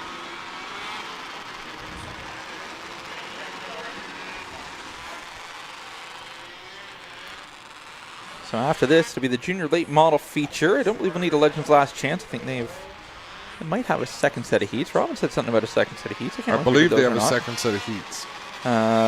Bone stock B main, and then on to the mini stock non-winners.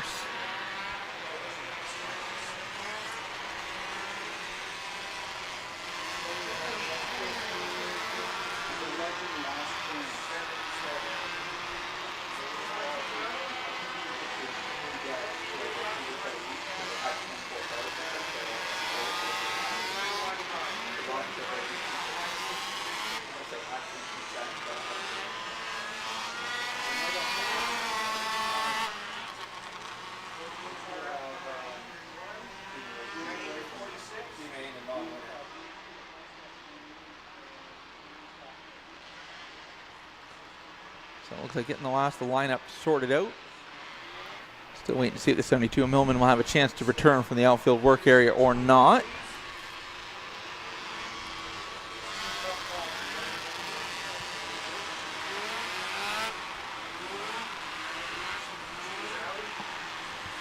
So working on the lineup, eliminating the involved cars, putting them to the tail of the field, and then having everybody else ahead. Looks like Hugh McCall has gone pit side. He has not returned.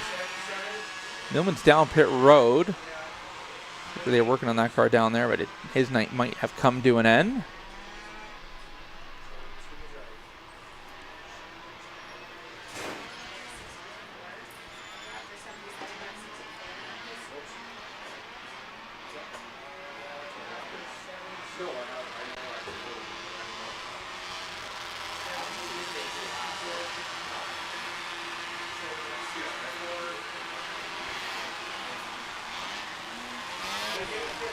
So getting a few of these drivers' last few cars sorted out. And we should be good to go here. Take number 2, so no laps taken. We'll go back to a complete restart minus involved cars.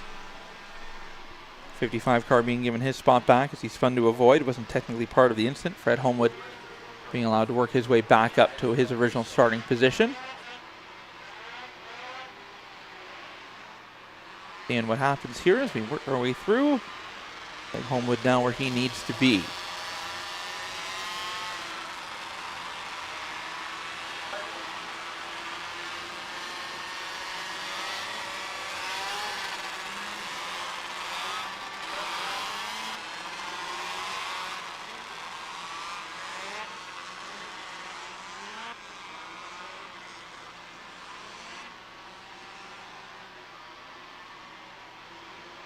So just sorting out the last few cars in the running order so we can double them up and get this feature back underway.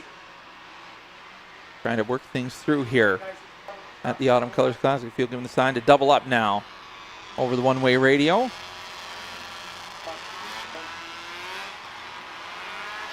The 25 laps still remain here for the Outlaw Midget feature. All the laps.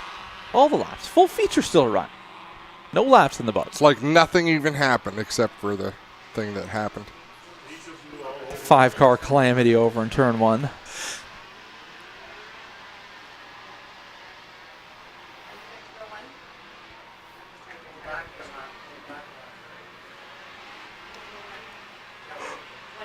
Now come to 1 to go. Dart heating, air conditioning, caution lights turned off around the racetrack. Lights turned off on the floor covering International Peterborough Speedway pace track as we get set to try take number 2 with the Outlaw Midgets presented by Innisfil Canadian Tire and Falcon Fire and Services for their feature event. They look to crown an Autumn Colors Classic champion and a series champion at the end of this one. Dart heating, air the floor coverings International Peterborough Speedway pace track hit pit road as we look for another great Canadian RV green flag. Off of turn number 4, coming back to the restart zone. Green flag in the air. Bradley and Metcalf side by side down to turn number 1. Dave Bradley rolling the high side of the racetrack. Mike Bradley looking at his inside down the back straightaway. Side by side now for the second spot. Dave Bradley back to third, looking to take second back. Mike Bradley able to cover the position down into turn number 1. Metcalf pulling away from the battle for second. Inglis runs in third. Here comes Harrison looking to the inside of Russ Couture. That for the 5th spot. Nick Spees on the move in the 77, working to the outside of Harrison. Side by side for 6th, just outside the top 5. Spees able to get clear of the 46. Now going to work on the JT Power Sports 31 machine of Couture. Down the back straightaway. Harrison with a big head of steam. Able to get back past Spees. Now looking to the inside of the 31 of Couture. Couture slams the door shut off of turn number 4. Harrison puts the power down the front straightaway. He will go to the 5th spot in the running order. That will shuffle Couture back to 6th. Metcalf pulling away from Mike and Dave Bradley, who run 2nd and 3rd.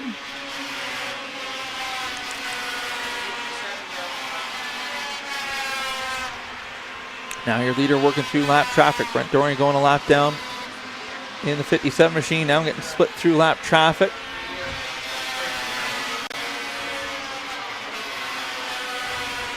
Now the leaders coming through traffic, trying to battle for position while dealing with lap cars. Things getting a little dicey. Lap cars working to the high side and low side of the racetrack as the leader works past Metcalf. Trying to build his lead as he works through traffic. The first one to catch these lap cars.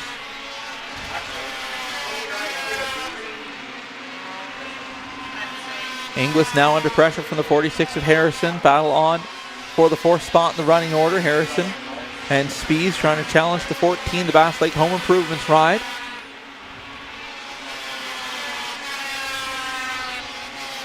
Down the back straightaway they go. Harrison tries to pull out the horsepower advantage he's got in that 46. When he gets on the loud pedal, that 46 car really comes to life down the straightaways. They were past the 13 car. The lap car to the inside goes Harrison. Able to take over the position and shuffle Inglis back. Harrison now going to go to work trying to run down the Bradley brothers. As Metcalf almost a straightaway advantage over Mike Bradley in the 53 machine.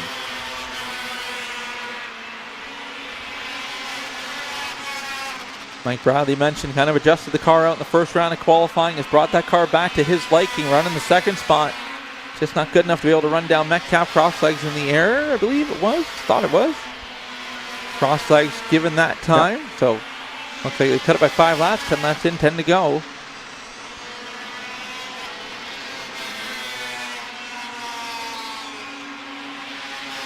Metcalf continues building the lead. Dave Bradley under pressure from the 46 of the Blade Cutters rider, the hooligan Rob Harrison. Harrison off of 2 down the back straightaway.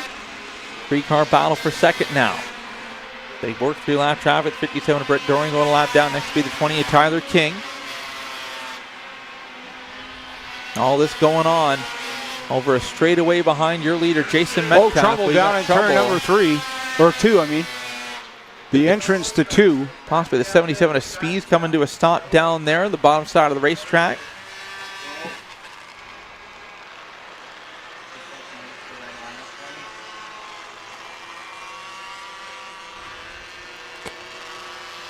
Yeah, that car just got sideways and then up on the rumble strips and quickly came to a stop. Push UTV over to Len DeHaan. Might end up beaching himself up on the rumble strips there.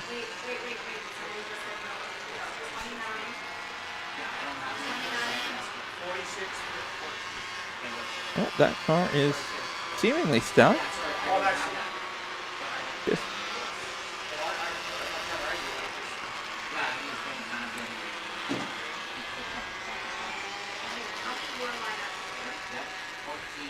Yep, beached itself up on the rumble strip there. That's impressive. So Speed's now able to get moving with the help from the people driving the push truck. Just need a little pivot to get that car pointed a different direction than to continue on over the rumble strips. So 12 laps complete, according to when the halfway fell.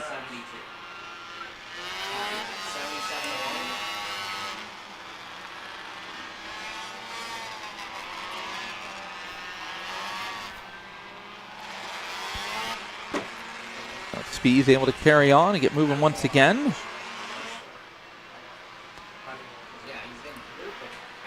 So working on getting the running order where they need to be. Pull the lap cars out.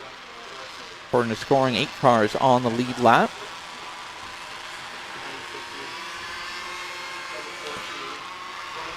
Not the yellow that Metcalf wanted to see, as far out in front as he was. Yeah, I mean, the car to watch in the restart, I think it's going to be Rob Harrison, the hooligan aboard the 46 machine, and he seems to have some horsepower. When he gets that car hooked up and going, he's good, but very timid at times with that 46, and when he opens it up to start running down the leaders, but he'll have a outside lane for the restart, so it'll be interesting to see what he can do from up on the high side. Field going to be assigned to double up here.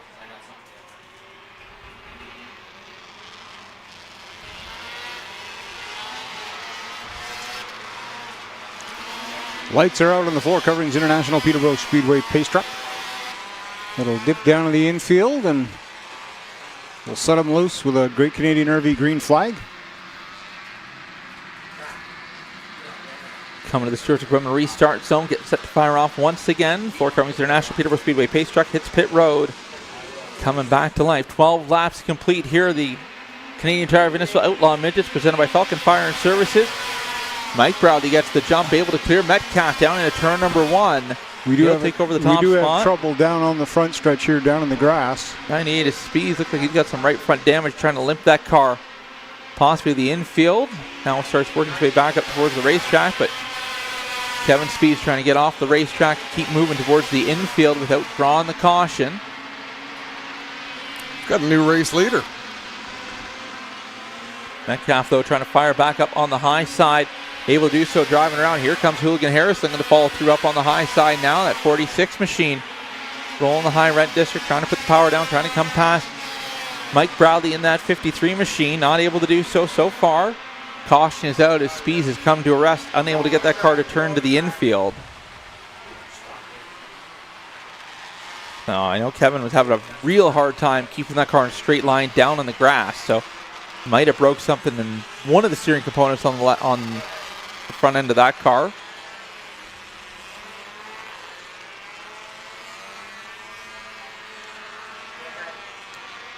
Yeah, the right front wedged back into the side Nerf bar, so not able to make that car turn or move any bit more. Yeah, pushing it, like the front wheel's not moving. Not gonna. If you couldn't drive it there, it's not gonna push there. Yeah. Now you got it. You got to lift the front end off the ground and it'll move.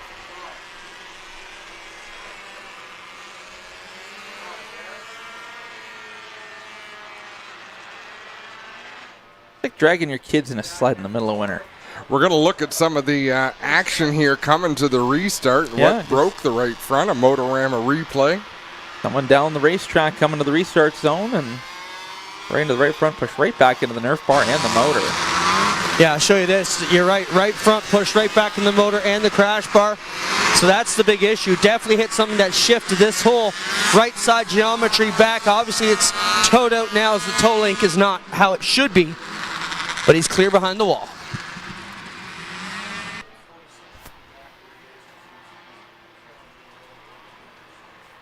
So Speed's able to be left there, and we'll be able to continue on with this feature. Like we're going to need a bit of assistance with a hook to get back to the outfield pit area when this one's over. Well, Mike Bradley made the move on the restart the last time. The power move coming out of the Search Equipment restart zone. Able to get on the loud pedal a little bit quicker and come up to speed faster than Metcalf. Able to slide in line, but that only lasted for a lap before Metcalf went around the high side of the 53 machine. But now the 29 and 46 going to restart on the inside. The Bradley brothers up on the outside, making up row 1 and 2 up on the high side. 14 laps now complete, couple more in the last caution. Tard heating, air conditioning, caution lights extinguished around the racetrack. We get set to go green flag racing once again. All eyes on the Search Equipment restart zone, looking for the Great Canadian RV green flag.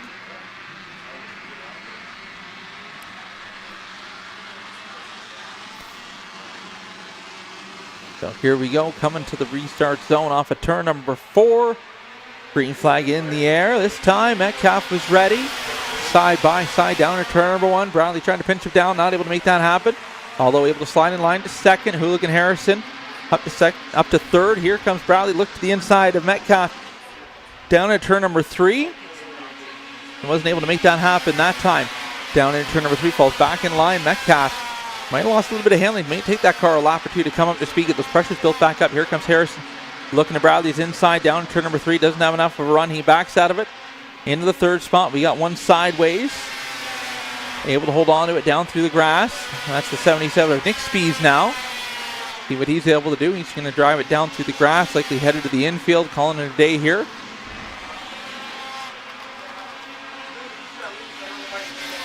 Down through the grass goes the 77. He'll make the hard left behind the pit wall. We won't need the caution. As Metcalf out in front. Having a Spies family reunion down in the infield pits. And a 46 machine of Harrison running the tire track to 53. Mike Bradley, trouble. Around goes Dave Bradley. The 15 machine gets loose down at turn number 1 and ends up facing the wrong way.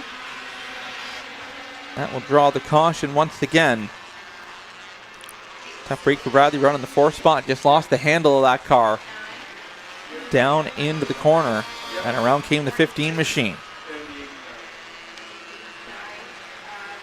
We'll have a look at our Toronto Motorama replays. Just gets bouncing down into turn number 1. Thankfully, nobody collects him. Found the bumps in that rear end. Like a basketball when you start dribbling and you let it go, it bounces out, but you're on the gas with these Outlaw midgets, much like a junior late model. So once that tire gets moving and it starts bouncing, you still got the power, you're giving it all the momentum to keep bouncing. And unfortunately for Bradley, not able to get off the gas fast enough or on the brakes. Good explanation there.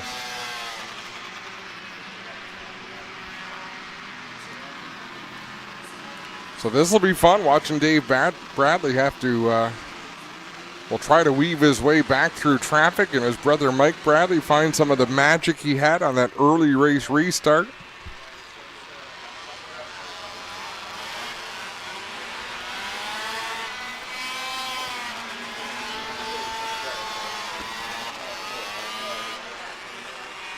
Field doubled up this time behind the Four Coverings International Peterborough Speedway pace truck. Looking to close out Canadian Tire Vinniceville Outlaw Midgets feature presented by Falcon Fire and Services. Metcalf looking for his first Autumn Colors Classic win. Dart heating, air conditioning, caution lights extinguished around the racetrack. We get set for another Stewart's Equipment restart with a Great Canadian RV green flag. Mike Bradley's been able to make some magic happen up on the outside of the restarts. He's got one more trick left in the bag to pull on Metcalf here as we come out of the restart zone. Pace truck hits pit road. Cars start to come to life off of turn number 4. Green flag back in the air. Bradley almost gets clear, able to slide down in line just in front of Metcalf. Metcalf able to get the nose in there. Bradley up the hill, drag race down the back straightaway. Here comes Harrison working the high side. Bradley out in front. They're going to come to popsicle sticks at the line. 2 laps to go. Mike Bradley down low. Metcalf needing to deal with Hooligan Harrison. They're going to try to go 2-3 wide. Bradley still protecting the bottom of the racetrack. Metcalf now to the outside. Trouble for Bradley. Slows just a little down the back straightaway. That's going to allow Metcalf to go past on the outside. We got one around on the back straightaway. Caution is out. And we'll go red flag as the 37 car. Noah Grant left the ground, so that's an automatic red flag. We'll head over and check on the driver.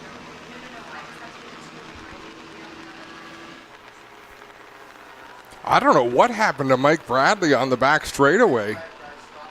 Was doing a great job running a defensive line, but then things just really slowed up on him that lap. He should get the lead back, I believe, once they go back to the last completed.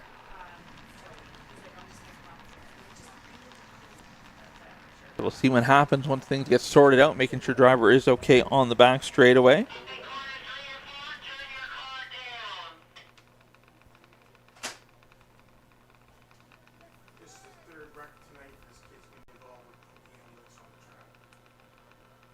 this race or in this? No, this course of the night. He was first car coming into this train. This actually might be different. Oh no, you had 56 first. Abby giving us a flyover of the scene down there as everybody is converged in turn number 2. Clinton Jeffrey will give us a report once he knows what's going on down there. We got nothing over here. We see nothing. We got nothing. Flashing lights. A lot of people.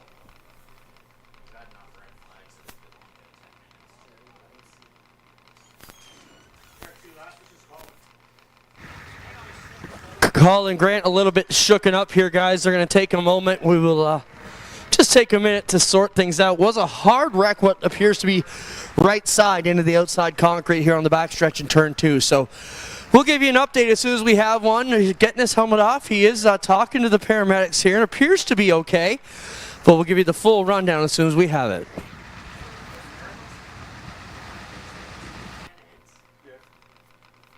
So that's the story from turn number 2.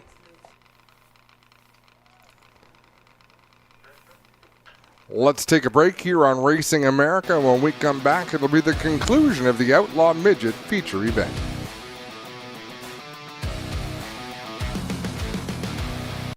Tiffany Gate Fresh Gourmet. Our savory potato sides can be prepared any way you like. Serve warm or chilled, as a main or as a side. Tiffany Gate Fresh Gourmet. Create your way to great taste. I'm Austin Cindric, and you're watching Racing America.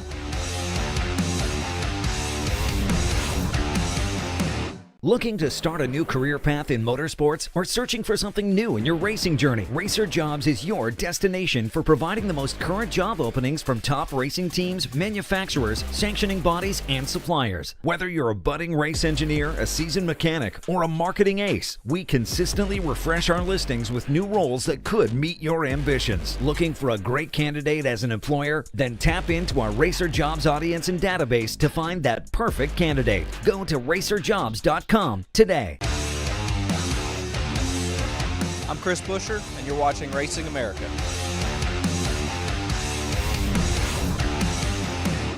Welcome to the new home for race fans, Racing America. Live short track racing.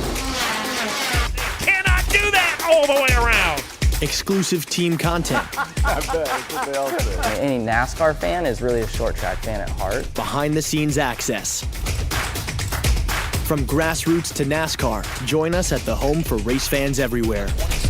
Racing America, it's in our DNA.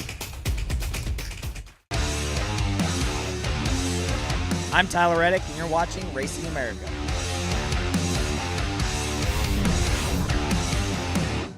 The World Crown 300 returns Saturday, October 26th at its new home, Cordele Motors Speedway. The best UARA National Super Late Model drivers descend on South Georgia's fastest track in the 32nd annual World Crown 300.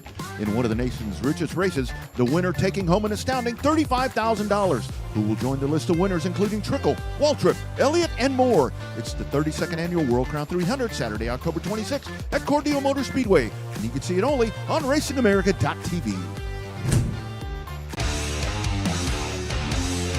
I'm Kyle Larson, and you're watching Racing America.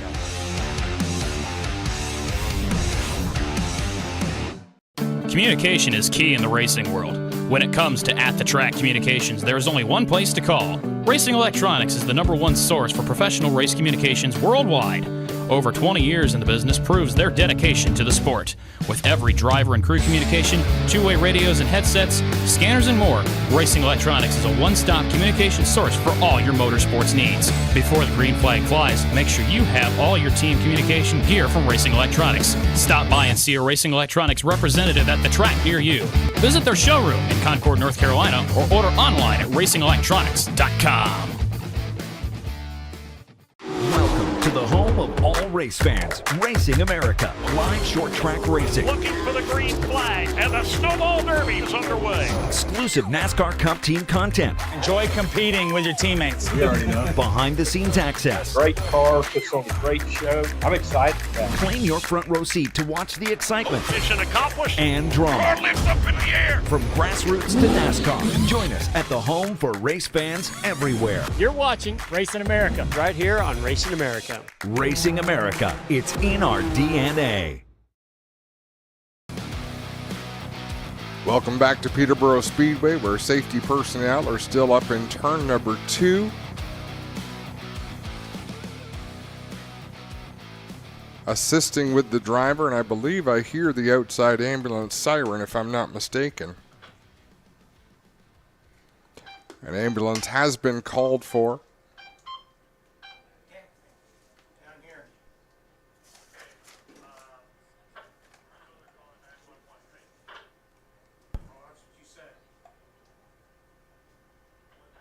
It was a tough night for the Outlaw Midget Division, fellas. Brendan, we had some pretty tough crashes out there. I think we got through like the first heat race without any issues, and after that, it's been tough sledding for the midgets tonight as they try to get their program in, and this one has officially been called. Just until the scene is clear, they're not going to do anything further forward, and.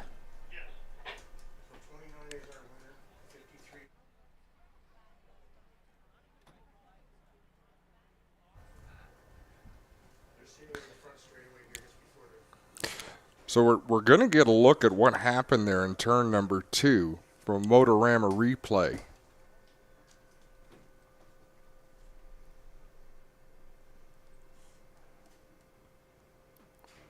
So just an awkward angle. Looked like jumped wheels at an awkward angle up into the outside wall. Car went up in the air, landed back down, and that's where he came to rest.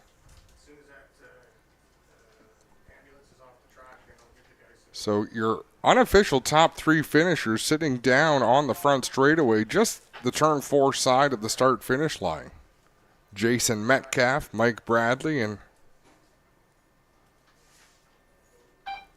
the 46 of Glenn Raymond. I'm sorry, Rob Harrison. See, I shouldn't trust a computer screen. I know better.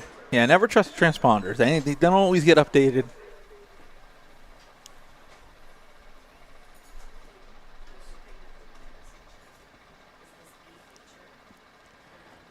So like earlier on, the outside ambulance will come in, and we will transfer the driver. And we'll carry on with our program. What is up following this feature event? I cannot confirm nor deny a second set of heats for the Ontario Legends Series. I haven't seen Robin Young appear, so that's usually like an indication. True. That the Legends are up, so maybe Robin made comment earlier, but they might have scratched the second set of heats. They did not have them planned. They were planning a last chance, but they had 24 cars, which is what they will start tomorrow. So might just be heads-up qualifying on that. So if that gets axed... We have the junior late models up next. Okay, so we got junior late model feature. So we might still see Robin. We still got time. I jumped the gun. Bone stock B main and the mini stock non-winners. So we're getting down to the closing events of night number 2 of the 31st annual APC Autumn Colors Classic.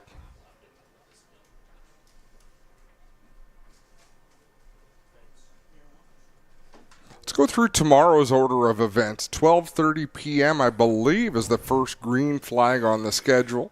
Yeah, we'll have our opening ceremonies at 12:15 with our green flag for the Electric City 167 lap late model feature race, starting at 12:30. Legends have a 40 lap feature race. Bone Stock's 40 lap. Hot Rod's 40 lap. Mini Stock 67 lap. Super Stock's 50 lap, and Oscar Mod's 50 lap. So lots of action tomorrow. You don't want to miss out on that. Feature day. That's when it all comes to a head. And what time is breakfast served at the racetrack? 8:30. 8:30 a.m. I might have to come and partake in Speedway breakfast. It's been a while. It's been a minute. It is not complimentary? What if we're complimentary? Like if we eat it and we're complimentary, will we get some money back? Will we get a little bit of funding? Clint cooked breakfast this morning. It was pretty good. I was impressed. He made some bacon and egg sandwiches, but when he pulled out the little round metal thing, so it's just like you would get at the fast food joint. Yeah. I was pretty impressed with that. My hotel does not have a continental breakfast or complimentary breakfast or any breakfast of any kind. So. Let's just be clear, Brendan. I asked Adam, did you want breakfast? He said, sure. Then he disappears off into town for 45 minutes. I feed the whole crew. Adam comes back and says, where's my breakfast? There's me, firing up the grill again to make him breakfast. And I've got to say... he's going to blame Benani. I asked him to get 1 case of water. 1 case of water, which I did. Took him an hour. You know what, Clint? I'm going to thank you because this was a simple assignment. Last year, if you remember, you gave me your truck and sent me into town, and I ran out of gas at the stoplight. Like, it made it 300 meters up the road and ran out of gas. So I'm not going to complain about this morning. I told you it needed gas. I just didn't tell you how badly, desperately it needed gas. That's because last year Clint was busy running around, trying to find a generator. Yeah, let's not talk with generator. But that's why the screen was showing bars earlier tonight. I called Spencer and said, the generator's down. I said, no, do we need Charlie's? He said, well, not yet. So, good times here. And we've had a great time being part of the ACC family the past couple of years. And hopefully we get invited back. Absolutely. Just an update here. We are still comforting Colin Grant here on the backstretch. Again, talking to all the safety workers, just a precautionary thing by the looks of it to make sure he'll be okay. So just hanging tight, talking, and communicating well here. So we're just waiting this one out, guys. No, again, safety first and take those precautions. As we mentioned, it's our understanding that the checkered flag will be thrown on this race, making Jason Metcalf the Autumn Colors Classic champion for 2024.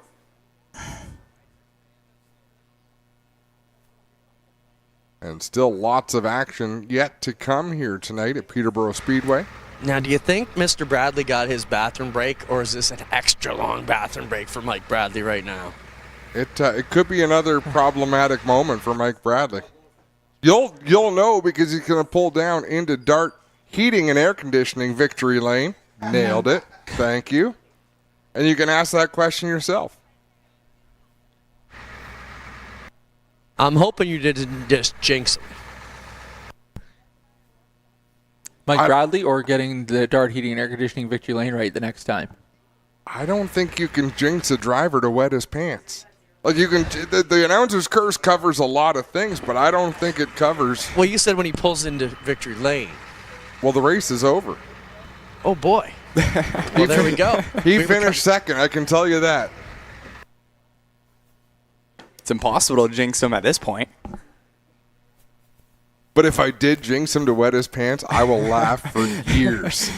Never lived that one down. Yeah, that'll be a story told around many a campfire over the year and many a broadcast.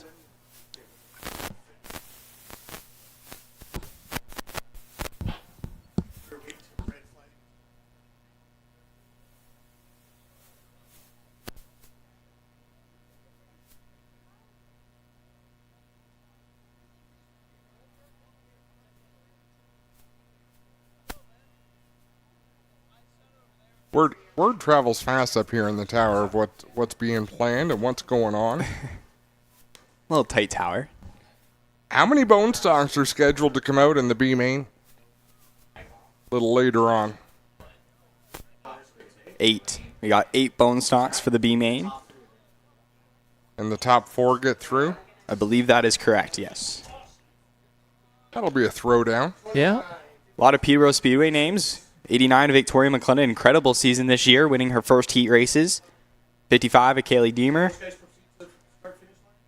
Tyler Betts, he had issues on Friday's practice. He's back in action in the 10T machine.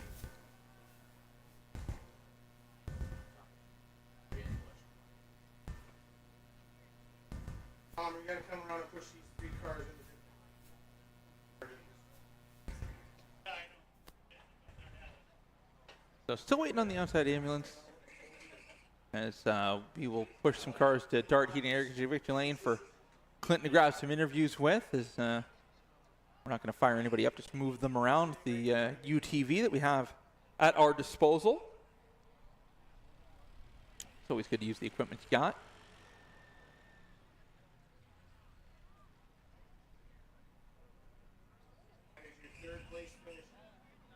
Obviously not the way these drivers wanted this race to end. They want to end under green flag conditions. But it is going to be Jason Metcalf picking up the checkered flag. A huge win for him. Mike Bradley in the 53. He won it last year. It was Dave Bradley that won last year. Or Dave Bradley? Yeah, Mike Bradley won the championship last year here at the Autumn Colors Classic. Jason Metcalf, your winner in the 29 machine. Second would be Mike Bradley in the 23. And then the 46 of Rob Harrison will round out the top 3, headed down to the podium where Clinton Jeffrey is waiting for them at Dart Heating Air Conditioning Victory Lane.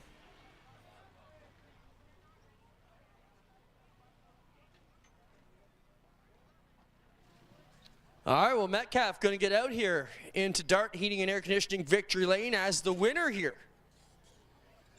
of the ACC portion for the Outlaw Midgets. How about it for Jason Metcalf, everyone?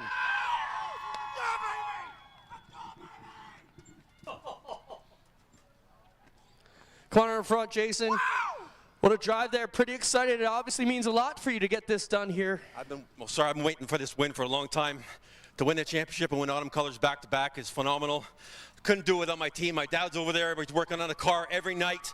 My whole team was over there. I can't believe this is happening. I am lost for words. Lost for words. Now, Bradley got by you, but you're able to get back. Pretty wild race there to finish this one off. I was surprised. I didn't know my car was going to stick on the outside the way it did, and it handled great. I couldn't believe the way it handled this car. This car has been great all season. It's been a great season, and I'm glad we're here at Victory Lane winning Autumn Colors with the championship. I can't ask for anything better. Who got you here? Well, first and foremost, my teammates, all my team over there, my dad, all my whole team. Flynn Roofing, GSR, Top Speed, 2-Speed Motorsports, Procon Supplies, Team Compton, thank you, buddy. Oxford Interiors, Shoots Photography, Lens on Rims, and again, this crowd, of course, you guys are doing a great job with GeForce TV, fantastic. And all you guys sticking out here for the cold, thank you very much. And then also want to congratulate Mike and Rob for a good run. Mike have drove me really hard. It was great having a battle with him today. Sorry it ended like this, but I hope the driver's okay, and we'll race again next year. Right on, there you have it. Jason Metcalf, your champ and winner of the Autumn Colors Classic here for the Outlaw Midgets. Come on around, Mike, we'll talk to you. Mike, you had a shot at him there at the end, but you couldn't quite get it done. What happened? Your car looked like it lost power. What happened there? It just shut off halfway down the back straight, and yeah, that's brutal. I don't know what the problem was. It should have gas in it. Those things you can't help, right? Those are the Peterborough gremlins. That's why I'm here. Bridesmaid, 3rd year. You were certainly in it, man. You were making that pass down the back straight. We actually thought for a second that maybe you saw the incident lifted, but no. No, didn't see any of it. Was concentrating. Those lap cars, they come up mighty quick. It was lots of fun. Congrats, Mike, second here today. Thanks, man. Not where he wants to be, Rob Hoonigan. Rob, talk about your day. Third place tonight. Can you be pleased with that at all? Yeah, we're quite pleased with that. This is a new car to us. It's Christine. She's given us some hard licks in the last couple of weeks. I'd like to thank my crew, especially my crew chief. He built the whole car back together. This thing should have been scrapped. Well, you did a good job here, third. Yeah, I think we would have taken them if we had a couple more laps. Just a few more. Rob Hoonigan third, Mike Bradley second. Your winner here, Jason Metcalf, picks up the Outlaw Midget portion of the Autumn Colors Classic here at Peterborough. We're right back after a short break as we clean things up in turn number 2, guys.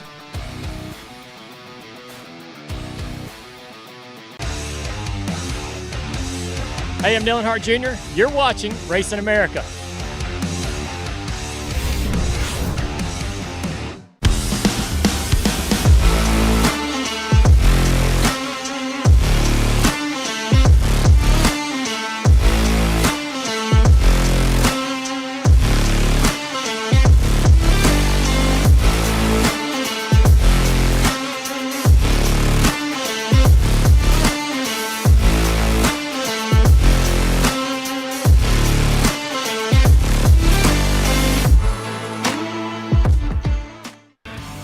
Second annual John Blewett III North-South Shootout in memory of Charles Kepley returns to Caraway Speedway November 8th and 9th. Tour Type Modifieds race for $10,000 to win, and the fastest cars on pavement, the MSS Super Modifieds, will make their debut at the shootout.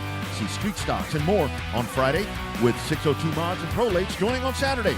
It's the 22nd annual North-South Shootout at Caraway Speedway November 8th and 9th, and you can see it only on RacingAmerica.tv. Hey, it's Rafael Lessard, and you're watching Racing America.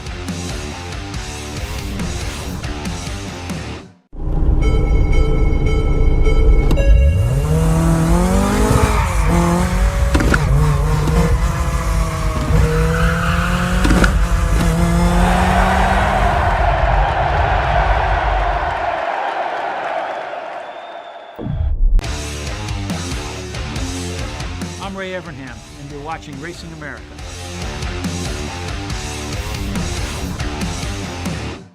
Are you looking to sell or fix your car?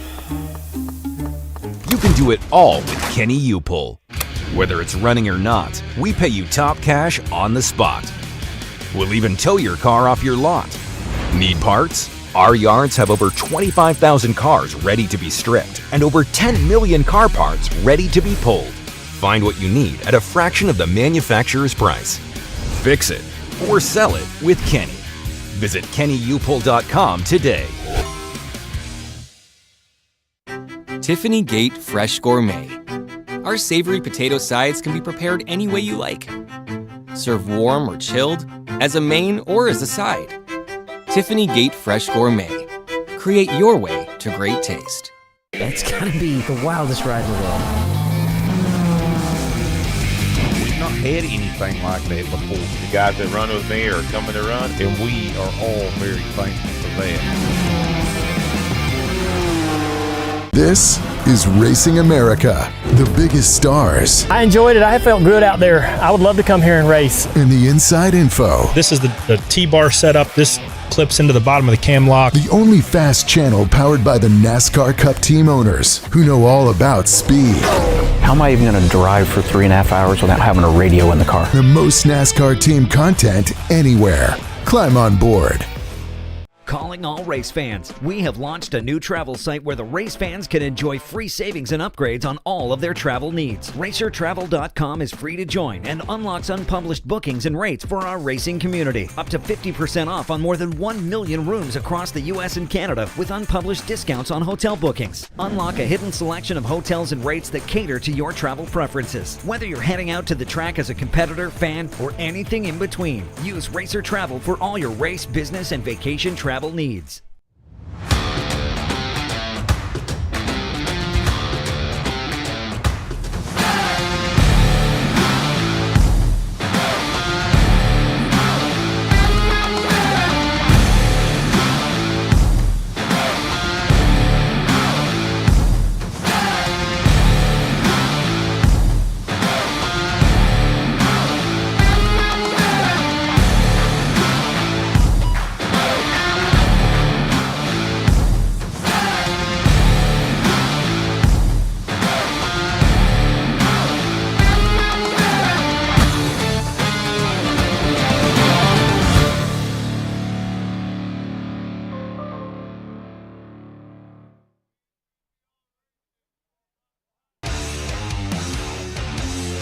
Hey, I'm Ricky Stenhouse Jr., your 2023 Daytona 500 champion, and you're watching Racing America. 5-star bodies, the most advanced bodies on the market, aerodynamically engineered, manufactured from the highest grade and lightest weight materials, tested tough for optimum performance. The highest quality and most durable products you'll find anywhere. Our products help racers around the world reach victory lane. Winning never looked so good. Faster, lighter, stronger, better. 5-star. Welcome back to Peterborough Speedway, 31st Annual APC Autumn Colors Classic. Noah Grant still getting assistance up there in turn number 2 from emergency response personnel. As Clinton reported, alert and communicating.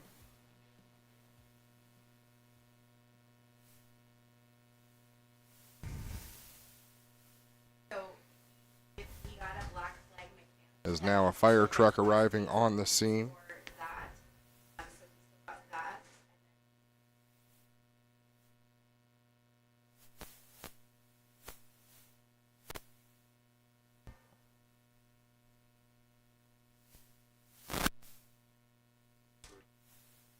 So all hands on deck there in turn number 2. Victory lane is complete for this one. The junior late model feature be up next once the situation is looked after properly over in turn number 2. Some tight races coming up with the junior late model feature. We got the Legend Last Chance. So you see drivers have a last chance as they try to go for that win. Bone stock 20 lapper, and then the mini stock non-winners after that to conclude the night. Snacks have been brought to the tower. It's a good time. Adam's cracking open a brownie here. Oh, the brownies are already separated because there's 2 of them in a box. Look at that. Even though you broke your race car, Ben, I'll give you a brownie. I'm never going to hear the end of that one. Probably not. Peyton just said to me that, so he hit the wall in testing with the Bandoleros way earlier in the season. He said, at least I didn't fold the car up. To which I respond with, a car didn't have a mechanical problem in front of you.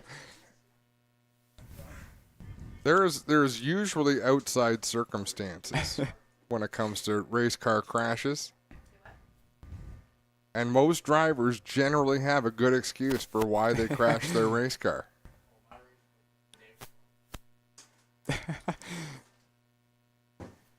No, in all seriousness, no. Huge thanks to JDC Motorsports, everyone at G-Force for making that possible. Is obviously it wasn't as smooth as we hoped. We didn't get the in-car camera to fully work, but unbelievable work by everybody involved to make that a reality. And hopefully in the future we can do that a lot more with many different drivers. In-car cameras have been the kryptonite of G-Force TV. Not going to lie. Tried it a few different times, hasn't quite worked out the way you want. Never did. And you know what? When we brought on Abby and the drone, that was so exciting because we could get some unique looks that way that became our focus, and that's what we've rolled with. But it was fun. We were going to try again tonight. Hey, if that drone's your focus, that drone's fun. Yeah, it brings a great element to the streams, to the production value.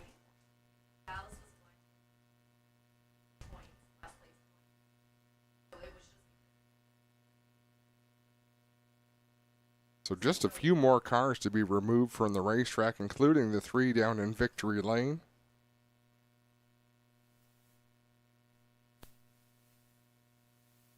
Not much to report down there in turn number 2. There is a big crowd of first responders down there. Clinton Jeffrey still on the scene, overseeing what's going on down there. Clinton, what do you got to report? Yeah, Grant's out of the car here. They got him out gingerly. Got a bit of a neck brace on, and they're going to put him on a stretcher here and take him back for some, obviously a bit of observation, get some testing done. Was complaining a bit about a back and neck issue, so but here talking alert, which is great, and we'll give you any more information as we have it. They did not have to cut the car up, which is another good deal, but Colin Grant looks like he's just being put back to the stretcher here and should be ready to clean things up in turn 2 in just a moment, guys. I kind of thought, fellas, that might have been what we were waiting for, was for the cage to be cut off the car. Because they're not an easy car to get in and out of. That is the best news we could possibly get, though. Well, we got talking about it with JP here and said, how's that work? Will they be cutting them out? And he said, well, that's really the fireman's decision. At that point, it becomes their scene, and they will choose whether they have to take the top off. Fantastic that they didn't have to, though. You know, you don't want to lose a car that way either. So we hope things go well for the 37C here of Colin Grant, who's now in the back of the ambulance here. And going to be taken off for a bit of testing and observation. Clinton, ask if they can race the fire trucks. Can we have a match race? Dude, this is the most serious situation. You want me to start making jokes with these guys? Sometimes you have to keep things light. I appreciate that the firemen chalked the wheel and put out a pylon by their fire truck, because that was very important here in turn 2. I mean, I wouldn't trust it on the bank. You're hoping the air brake's going to hold that on the banking? Like, come on now. Procedures matter. And the pylon's just there to remind you, hey, I chalked the wheels. That's probably right. Don't you know what else they could have chalked the wheel with? A brownie out here in turn 2. Thanks a lot, guys. We're sorry. I see there is one left up here. Can we send it over via the drone? Don't tempt Abby. See, I even mentioned fire truck race, and another fire truck shows See, they're up. ready to go. Little 3-truck battle. I don't know how Abby would make it with the brownie day. He lost his phone. What? Yeah, that's a bad subject. He got here late, lost his phone. Here's a story with Abby. I'll take the heat. Abby's not a racer, hardcore like all of us here, right? We're dragging him into the lifestyle. But I texted him at 3:15 today. I said, you here? He said, no. Where? I said, Peterborough. He said, what time? I said, now. He said, you didn't tell me that. I'll be there in 2 hours. So got here a bit behind schedule, lost his phone. Hopefully, Adam, you got a bed for him tonight, or we're going to have a real angry drone tomorrow. Hey, Adam, what do you got over there? We can't have angry drones. Lots of beds. There's lots of room. And, you know, Abby would fly a hot dog where it needed to go, but I don't think that drone would fly right back to his perch. We wouldn't get it. The brownie for sure you're not going to see. It's going right to him if he can make that happen. These brownies are too good to share. Sorry, Clint. Sorry, not sorry. Well, now we can show you a bit of what the car looks like that they've got Grant out of it, guys. So, you know, both sides have hit the concrete a bit, but it looks all right. Car in good shape, and that may give you a bit of an indication of just how hard the lick was. You can see the right rear rim is bent up, and the right front's got some, concrete dust on it. But all in all, the car did a great job holding up here. I think the biggest thing you have, guys, when you have that side impact, right? You know, it's such a... It's kind of like when you get slammed down. If you get up in the air and slammed down, those are the two spots the car's really aren't cushioned at all, if you can say that. And I see both rear tires have an issue. So he caught this wall with both right and left rears. I'm going to say something you guys are probably used to seeing in the sprint car world is you know, what happens when that car comes back down to earth on all four wheels instead of, you know, flipping and you landing on the wing and taking that cushion from the different angles to soften that blow. Well, even in a dirt sportsman, which we'll say hi to all our buddies down at Super Dirt Week at Oswego this weekend. My dad broke his back same way, crushed a vertebrae at Maryville, got in a wreck, and you kind of got up in the air. When it came down, there's no cushioning under those cars other than suspension. When you get slammed down, the seat just kind of rackets right up your back, and that can be a bit of a problem too when you come down hard. So we'll see the Grant car being towed away here, and we should get things cleared up in turn 2 momentarily. When he hit that outside wall, too, I was standing in the corner entry of turn 1 near the pit tower, and you could hear the impact when he hit that wall. It did not sound good. Well, he's in good hands, that is for certain, and we'll wish him the very best. As the hooligan getting pushed out from Victory Lane back to the pit area. We're going to have some cranky junior late model driver. This is a late night for a junior late model racer. I'm just throwing their bedtime right out the window. At least it's a Saturday. It's not a school night. They got a couple days to recover. But, I mean, you know, if you win, you head into elementary school on Monday and you got a trophy to put on your desk, you know? This is true. Here's what I did with my weekend at Show and Tell. Great story to tell. I got to stay up past my bedtime, and I won the race.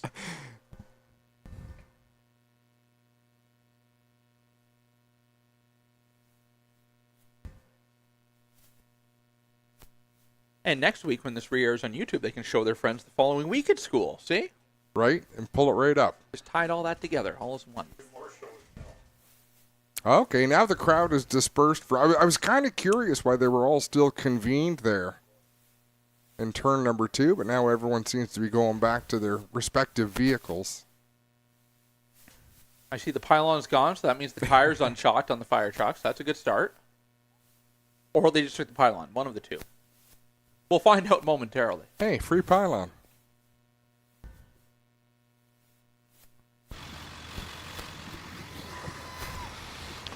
Well, can we have a fire truck race? No fire truck. They don't want to talk to me, Adam. JP said sure. But the firemen have more important things to deal with. I almost got to talk to the hand there when I walked up with the camera. Yeah, he was quick to walk away from you. So we tried, not with fire trucks, but we tried at Sunset this year with King of the Hill. We had our friends. I won't name them just for the purposes, but our local police department was out supporting our events, and we maybe tried to encourage them to partake in King of the Hill that night. They did take a couple solo laps, but insurance purposes wouldn't allow us to actually race the police car. Here we go. They're lined up on the backstretch, Brendan. Here we go. Perfect.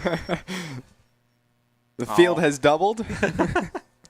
Double up, one to go. There we go. We need the pace truck out there. Going to take a victory lap nonetheless. Not a lap at speed, not a race lap, but fire department going to take a victory lap where they have the opportunity. Race fans, salute our first responders. Give them a round of applause as they drive on by. As much as we appreciate having them here, we hope we don't need them again tonight or tomorrow. I would have raced.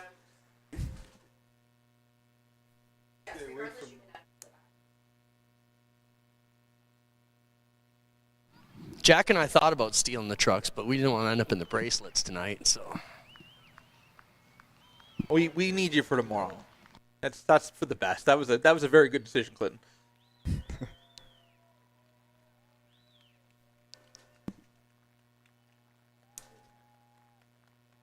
We don't even get lights or sirens? Come on. Crowd's cheering you on. You don't even give us the light show. I was trying to give them the trucker horn sign. We didn't even get that either. Oh.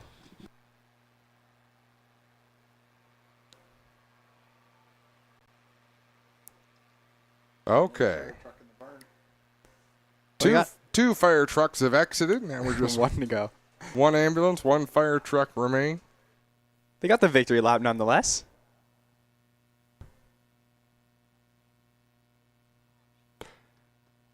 So let's take another break, and when we come back, it'll be time to go racing once again here at Peterborough Speedway, the 31st annual APC Autumn Colors Classic.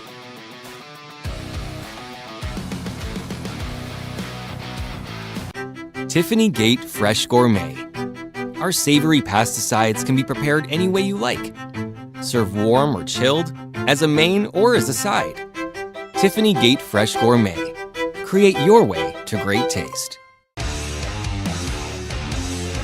Hey, I'm Ward Burton. You're watching Racing America.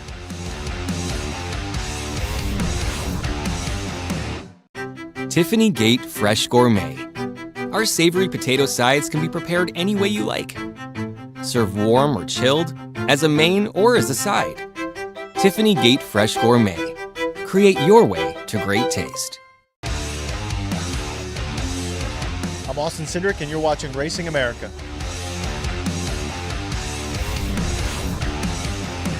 Looking to start a new career path in motorsports or searching for something new in your racing journey? Racer Jobs is your destination for providing the most current job openings from top racing teams, manufacturers, sanctioning bodies, and suppliers. Whether you're a budding race engineer, a seasoned mechanic, or a marketing ace, we consistently refresh our listings with new roles that could meet your ambitions. Looking for a great candidate as an employer? Then tap into our Racer Jobs audience and database to find that perfect candidate. Go to racerjobs.com today. I'm Chris Busher, and you're watching Racing America.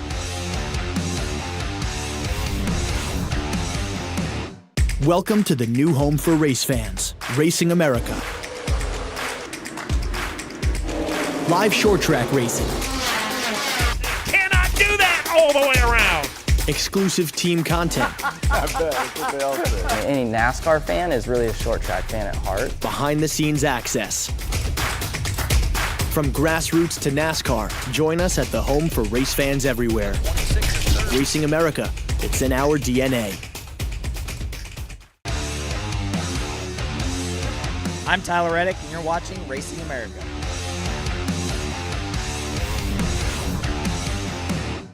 The World Crown 300 returns Saturday, October 26th at its new home, Cordeal Motor Speedway. The best UARA National Super Late Model drivers descend on South Georgia's fastest track in the 32nd annual World Crown 300.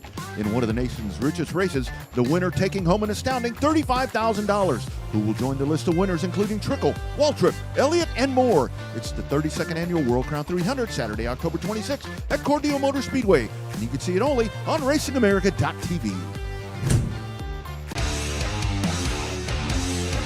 I'm Kyle Larson, and you're watching Racing America.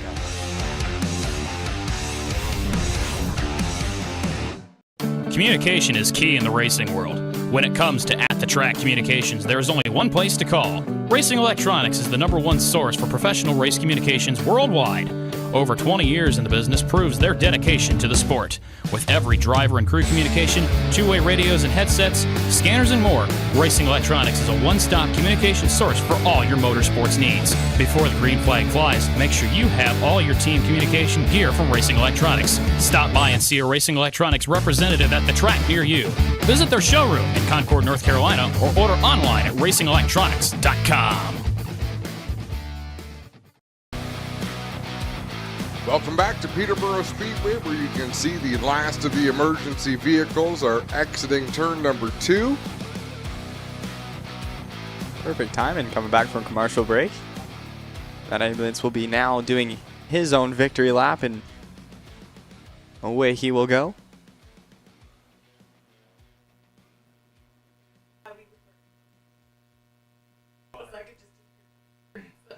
As we will get set for the junior late model feature.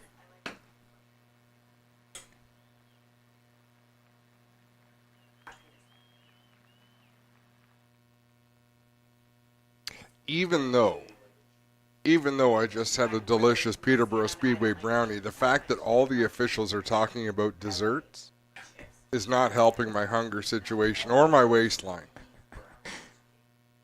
Brendan has some pretty serious self-discipline. Impressively, Brendan passed on the brownies. Yeah, no brownies for me. Being a good boy, following my plan. No sugars, no chocolates. You know, I've changed my lifestyle around for the better. Good for which you, is man. Great. Oh, there we go. Appreciate it. Compliments from Charlie on my appearance, which is good. So. Makes it much easier to stand here for 10 hours a day as well. So that's the longevity to last at the autumn colors, the velocity, all those things goes a long way. Various benefits. Yeah. But no, I didn't even pack. I got the sugar-free chocolate at home that I get when I go across the border. So that's my cheat. So, all right. So if I'm at home in the evening and I want a little cheat with a little cup of tea, sugar-free chocolate. It's the way to go. Good for you. Yeah, but I still have to be around it. I got kids that that don't want to live my lifestyle. So right. There's still ice cream and things for them, and they're getting all the good stuff. And Halloween is coming.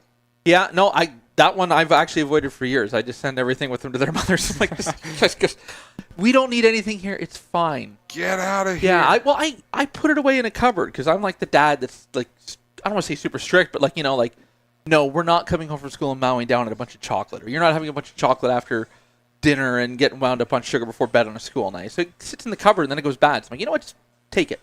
Take it to the other house. Keep it over there. Do whatever you want with it. I don't need anything here.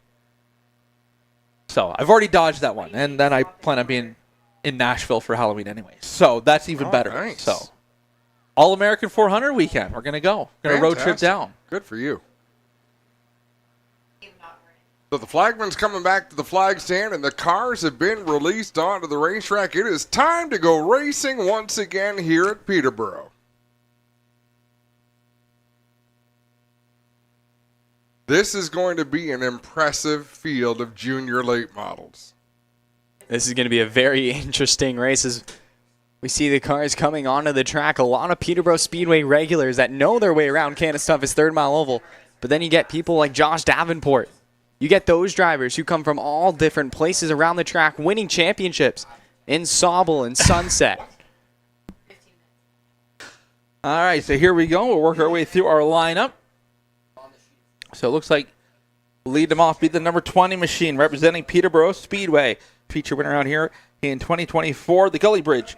Premium portable toilet rental, start heating, air conditioning, Bounty Roofing, Driver Cal, Overkill Enterprises, Everingham Racing, and JP Motorsports. That is Lila Sikma. To her outside be the 77 machine. Another Peterborough Speedway rigger, the SMS Racing, Central Ontario Spray Foam Ride. That is Chase Stevenson. The number 30 machine, 2024 Sunset Speedway Track Champion, 2024 Sauble Speedway Track Champion. Out of Allenford, the Elmer Sliding Supply, Davenport Beef Farms, Shepherd Dogs, Duke's Performance, Just Foam, Next Level Automotive, Richards Auto Service, K&K Pest Control, Leader and Associates, Wealth Management, Illium Industries, JD Sweet Corn, BD Pumpkin, King Holdings,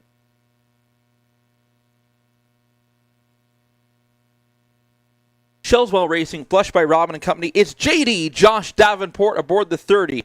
The 11 machine picked up the heat win earlier this afternoon at a bobcation. DeBella Towing, Cozy Home Heating, Todd DeLisle Racing entry. That is Carson Cousineau. The 8 machine representing Peterborough Speedway celebrated her birthday yesterday here at the Autumn Colors Classic. Etta Lindsay, the Edwards Property Service, Tow All Inc., Wilson's Tires, Seabrook Rental, Nice Tire and Auto Repair, and Arcade Designs. It's Graceland McKins. Our next competitor joining the field, the number 10 machine. Out of Guelph, feature winner this year up at Sunset Speed. The Norms Fastly, Willem Trailer Repairs, the 10G. It is Oliver Gibbons. 27 machine, a regular here at the Peterborough Speedway, driving the Sellers Contracting. Marsh Motorsports 27 entry. It's Landon Sellers.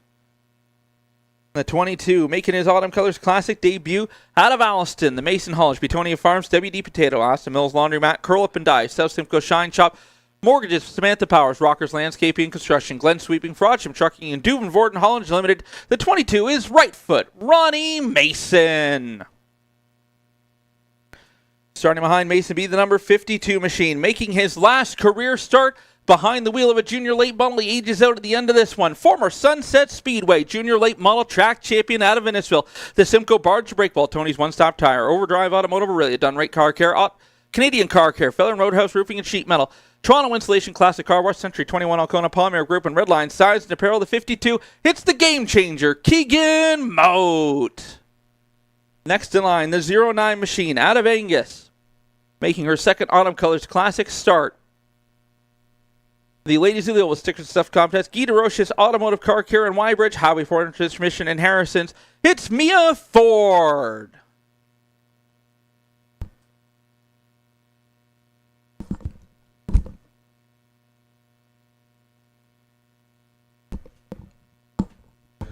Leave the next car in line at a bobcation. The Cozy Home Heating and AC New Beginnings Building Services. That is Lucas Cousineau.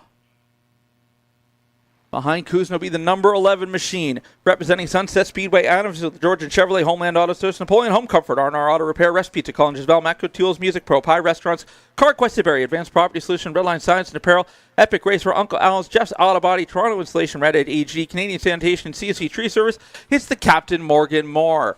Next in line, 26 machine. Hound issues in the heat race this afternoon. Former Autumn Colors Classic winner at a Bowmanville. The Crozer Environmental, Corth Outdoor Decor, Farm Bros Racing, Who's Farm. Your quote Queens is Lucas Finnegan. Behind Finnegan, that will be the number 86K machine.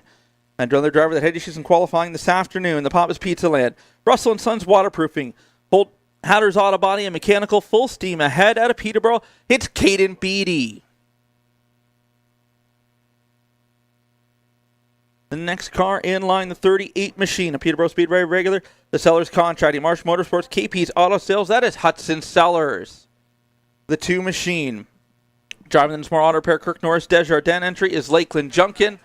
The 18 machine is Robbie Miltimore to Bob Cajun, Glen Stars Racing, Dunnett Roofing, Bob Cajun Custom Creations, Lakeside Mobile Tire, Stems, Jens Bueling, Mosaic and Tile, Perry Mechanical, and Kawartha Craftsman.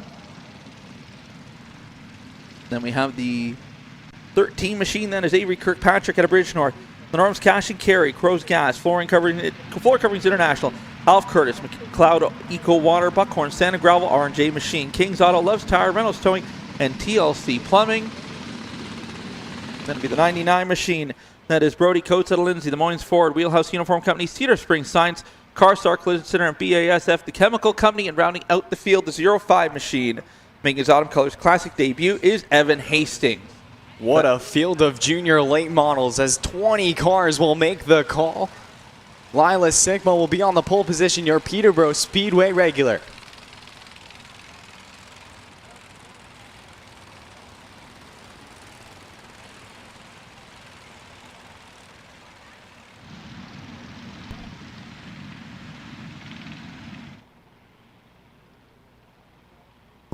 .20 laps will be the distance here. Field lined up behind the Floor Coverings International. Peterborough Speedway pace truck. Pair of Peterborough Speedway regulars going to lead the field to green off of turn number 4. They'll come to the white flag this time by Dart Heating and Air Conditioning. Caution lights will be extinguished around the racetrack, and we'll get set to fire off for the junior late model feature here to close out their Autumn Colors Classic, presented by APC Auto Parts Centers. Looking throughout the field, a lot of great names that could potentially win this running of the ACC. Brendan, who do you have your eyes on? I mean, for me, I'm going with my home track hero, Josh Davenport. JD dominated the season out at Sunset, picked up the championship up at Sauble as well. 2 tracks, back and forth all summer long. He's had his eye on the Autumn Colors Classic, following his dad's footsteps, trying to win the big one here at Peterborough Speedway. Who are you pulling for? I'm going to go with the 26 machine of Lucas Finnegan, a Peterborough Speedway regular. I guess I have to go down with a hometown car as well, but he's been so good here at Candace Tuffett's 3rd Mile Oval. Floor Coverings International pace truck hits pit road, getting set for the Great Canadian RV green flag off of turn number 4. Feature race action for the junior late models here at the 31st Autumn Colors Classic, presented by APC Auto Parts, and we got cars 3 and 4 wide down the front straightaway already. To the outside drivers go. Morgan Moore on the loud pedal, making the high side work. Down the back straightaway we go.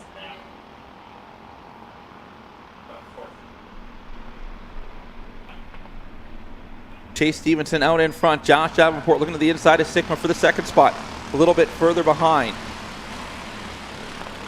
Got 3 wide into turn number 1. Grayson McInnes on the outside lane. She's going to lose another spot as everyone jostling for position back in the pack. Everyone getting spread out around the racetrack. Stevenson out in front. Davenport trying to run down, already cutting into the lead. It was over a second the last lap by, now under a second. That 30 car trying to work his way forward to run down the Central Ontario Spray Foam 77 entry. Evan Hastings 05 car down around the bottom of the racetrack, staying out of the way, going a lap down early in this one, making his Autumn Colors Classic debut. That gap closing in a hurry. Davenport now just over a half second out in the number 30 machine. Rolling the high side of the racetrack. We've seen drivers down low at different parts of the day, but right now that high lane where they prefer to be. Coming up on some heavy lap traffic.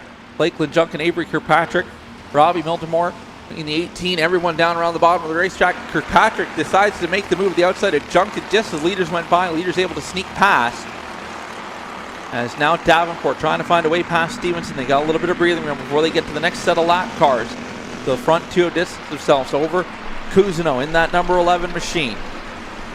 This is where Davenport's going to be able to make his move on Chase Stevenson when lap time comes issue. Trouble on the backstretch. That's right foot Ronnie Mason going for the slide down through the infield grass. Well down into the infield, but the caution will come out. Oh, as everyone's wallowing up in turn 2, a lot of contact. Everyone looks to stay straight though as the caution lights come on.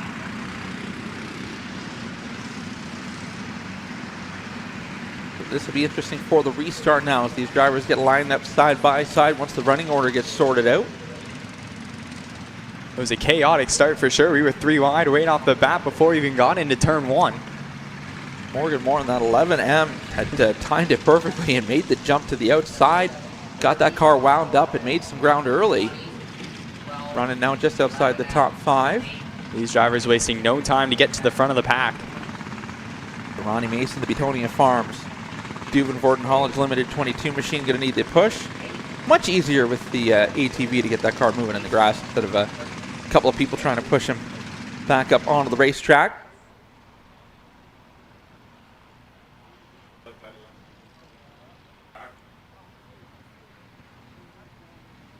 A lot of great young talent in this field. Lady of the Oval, racers all throughout. The 11M of Morgan Moore being pulled out of line. As we mentioned earlier, when we've seen it happen in the qualifying heat races, when you do jump the start, you will be penalized at the next flag, whether it be the caution or the checker that ends the race. So Morgan Moore being pulled out of line, given a warning from the starter, and put in line where she needs to be after that jump on the initial start.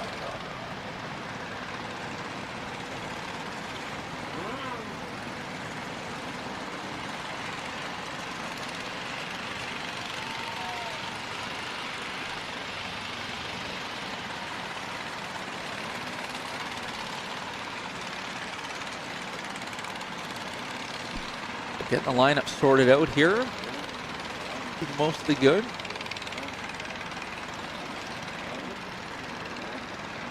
What a crazy sight to see, though. 20 junior late models on the track all at one time for a feature race. Great to see the turnout here at the Autumn Colors Classic. Did very young in its infancy for the junior late models here at Peterborough Speedway, and being part of the Autumn Colors Classic come a long way to grow the division across the province the last little while. Like I was talking to Adam before, we had very humble beginnings. We started with 2 of these cars all season long, just ran 2. Most tracks would probably just say, all right, we're done with this series now, but we pushed through and got cars out at the track, and now we're seeing these incredible fields. Yeah, I mean, that's pretty much where it started everywhere. It was the same at Sunset. We had 2, 3, 4 cars the first season, and just slowly you get a few more coming from a few different tracks and drivers joining in on their nights off, trying to try different tracks. And you know, eventually the interest is there. I mean, a lot of these are just second-generation racers or third-generation racers getting their start. You know, mom and dad getting involved and trying to maybe start scaling back their racing and focusing more on the kids and stuff like that. But, you know, a lot of these drivers have, you know, parents that are around the sport or in the sport, and, you know, this is their chance. And it's caught on. I mean, there's a lot of new cars being built. The Ilium Industries shop has been busy the last several years pumping out new cars. Josh Davenport, one of the newer cars out there, but there's still a lot of old chassis floating around as well, so there is some deals to be had, scooping up chassis, and you know, you can kind of tell the body style, some of the older ones. You know, if it looks like a Lumina, if it looks like, you know, like a car from Days of Thunder, it's a little bit older. All these drivers on the track here at Sunset, wherever you are, is the future of racing. So when these parents dedicate kind of their racing career to building these young drivers, it's only going to make them better as they get older. Yeah, and I mean, the division started at, you know, at Delaware Speedway, you know, originally called J Car, Junior Cast Cars, and, you know, a lot of drivers, Sheriff Fitzpatrick being one of them, the more notable ones to come out of the division. But over the years, drivers like, you know, Lane Zardo, I think Brandon McFerrin had a cup of coffee and won, but Connor James went on to a Sportsman Series championship. A lot of drivers over the years had a chance to start off in the junior late model ranks, and now it's, you know, this sport is cyclical. So as time moved on, junior late models faded out. They didn't really catch on in the eastern part of the province. They were more like a Delaware, Grand Bend. Sauble had them. Sauble was one of the first tracks to bring them on board, and then you know, it kind of faded out a little. It became a Grand Bend thing, became a bit of a full throttle at Varney thing, and eventually it kind of grew back, and now it's cyclical. And you know, tracks and drivers and families are looking for things to get their kids involved to at a young age. You know, for the most part, you got to wait till they're 12, 14 before you get them into a full-size car, before you start them in a bone stock. Or, you know, we had the example of Caden Lastovich years ago at 12 years of age jumping into a super stock, right? So, you know, you had to wait to a certain age. And, you know, at Sunset, when we were in NASCAR sanction, we ran into the problem because you had to be 16 years or older to hold a NASCAR license to be able to run. So it's created some issues like that over the years. But, I mean, now this is an opportunity to get young drivers into sport and get them learning. That, and with the Bandolero series as well coming through, it's allowing these drivers that are growing out of the junior late model division, if they're not ready to move up into those higher series, they can run a Bandolero, which is a little faster, make them more comfortable as drivers behind the wheel. I mean, the Bandolero is a cool idea. I mean, it hasn't really, I know Sobel tried it for a little while. They ended up with one car, and it didn't really take off. I know Drimmy's kind of the driving force, being tightly involved with INX in the Legend Series, being able to import a bunch of them up here to really give it a shot, and then preparing a lot of these cars, really trying to kickstart the division. I know it's fairly popular down east, Eastern Canada, in the Maritimes and stuff. And they've got a few tracks out there that run them, but it gives that chance. You can take them down to Florida. You can run anywhere that's INX sanctioned. The rules are the same. You know, a junior late model is essentially Ontario only. It is not anywhere else out there that you can take one of these cars and run.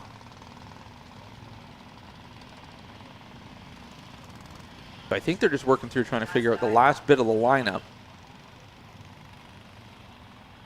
before we double them up. There's a few cars that were lapped down that they had to bring out of the single file line and put them at the back of the pack, but it looks like we're going to be set to go as the command to double up has been given on the backstretch.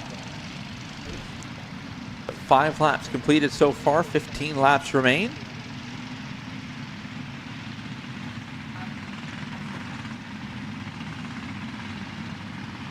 We'll double up behind the Floor Coverings International Peterborough Speedway pace truck, get this one back underway. Interesting to see how the restart will play out. Davenport now up on the preferred line there, where both him and Stevenson have been running up on the high side. Stevenson going to be pinched down low for the restart. See what kind of run he gets down through turns 1 and 2.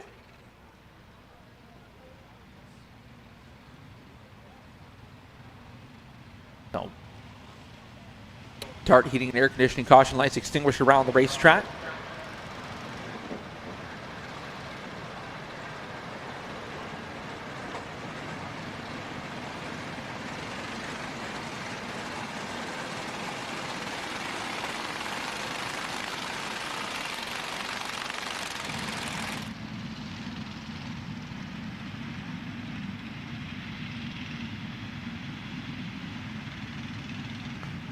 This race, like all races at the Autumn Colors Classic, under a time limit, so they have reached the 10-minute time limit here. So next caution, we'll start counting caution laps to work towards the 20-minute time limit, at which point in time it'll be a green, white, checkered, or then 2 laps to go at that point in time. But we'll see if things can sort out here, as we had a good green flag run of 5 laps to get this one underway.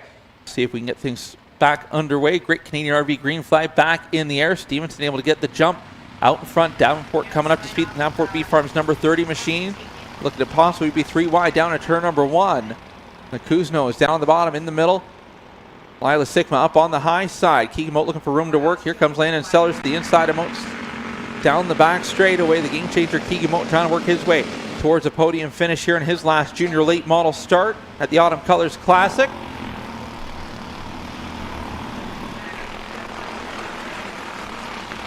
Kuzno's got together the 11 up the hill. Carson Kuzno, Lucas to the inside. Lap cars down around the bottom of the racetrack. Stevenson now pulling away from Davenport. Davenport starting to close the gap up once again. Takes that 30 car a couple laps to get up to full song. Stevenson way up the hill that time off at 2. Davenport with a big head of steam down the back straightaway. That's going to race any gap that Stevenson had in a hurry. Stevenson running down more down around the bottom of the racetrack. That time to 3 and 4 than he has been most of the race. Stevenson right down around the bottom. Davenport trying to get that big run on the high side. See if we can get the momentum built up for the run down the back straightaway. Trouble for Lakeland Junkin. She's trying to work her way to pit road. The front 2 have broken away from a majority of the field at this point in time. Carson Kuzno runs in 3rd. Lucas Kuzno 4th. Lila Sigma 5th. Keegan Moat in the 6th spot.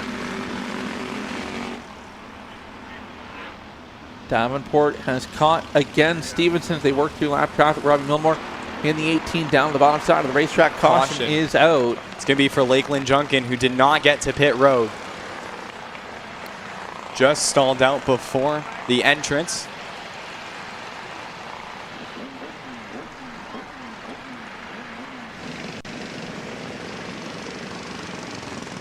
Going to give assist to the 2. Give her a push. The Ennismore Automotive Repair. Kirk Norris Desjardins 2 machine going to get the push to the safety of pit road. Floor Coverings International Peterborough Speedway pace truck headed out to greet the field.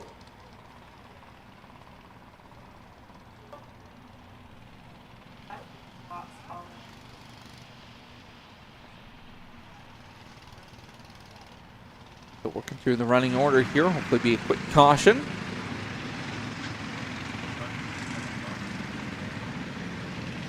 So we'll count up to 5 caution laps this caution as we've gone over the 10-minute elapsed time mark.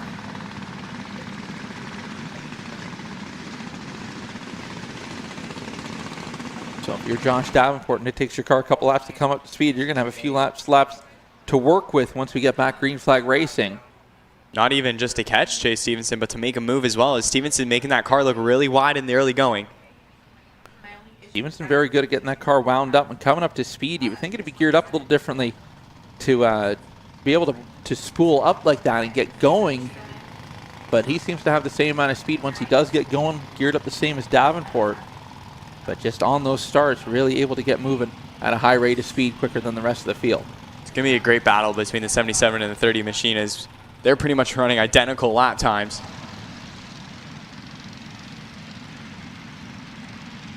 Chase Stevenson, a regular here at Peterborough Speedway the year before. Josh Davenport, a multi-time champion. Davenport's been busy this year. Picked up the New School 20 win, the Homeland Auto Service New School 20 to close out the Elmer Sliding Supply Big 3 Series up at Sunset this year. Part of the Velocity up there, so that picked up his first crown jewel. The Sunset Track Championship, the Sauble Speedway Track Championship. Been a busy year for the young man behind the wheel of that 30 machine and love to bring home an Autumn Colors Classic win. I mean, what a way it would be to end the 2024 season for him if he could bring home that crown. But right now, just having to wait to see if he's going to be able to do anything with the Central Ontario Spray Foam SMS Racing ride of Chase Stevenson, who is out in front.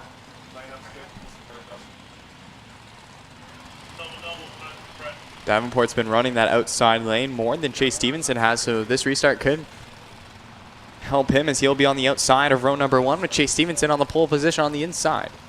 He'll give him the sign to double up as we get set to turn the Dart Heating Air Conditioning caution lights off around the racetrack next time by and get back underway.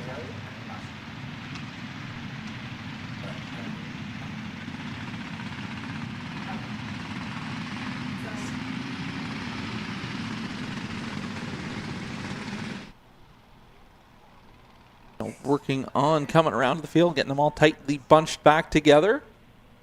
Been impressive as wild as the restarts have been, getting 2 and 3 wide. It's been relatively clean. No, don't want to jinx it, but no incidents on the restart. Everyone getting themselves sorted out fairly well, given some room when they are 2 and 3 wide. It was a very clean restart last time around.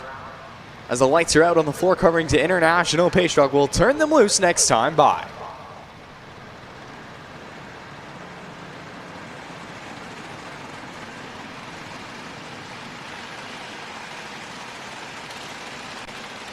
See what happens as we come down the back straightaway. Looking to bring to the Stewart's Equipment restart zone and another great Canadian RV green flag off of turn number 4. See if Davenport can do anything differently, get that car wound up when Stevenson gets on the loud pedal. See them starting to pick the pace little by little, trying to make a little bit quicker of a restart. Davenport trying to lead the 77 on here as they come to the restart zone, trying to egg them on to get on the loud pedal, maybe help that 30 car come up to speed a little bit quicker if they're already moving. Trouble for the 11. Trouble for the 11. Carson Kuzno comes to a stop on the front straightaway.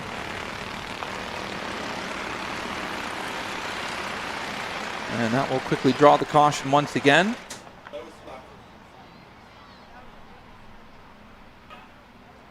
He pulled out a line right away knowing something was wrong with that 11 machine.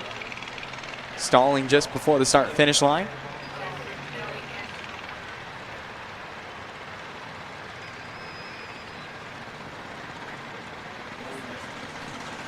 So caution laps won't be counted this one. We have to until we get to the 20-minute mark. So right now 5 laps to be left on the scoreboard.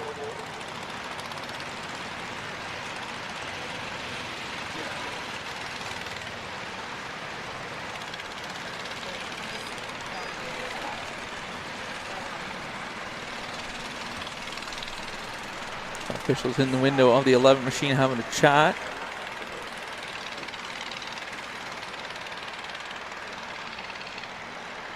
Down the give him a push to the outside work area and see if the team can make any repairs on the 11 to get Carson Kuzno back in the race.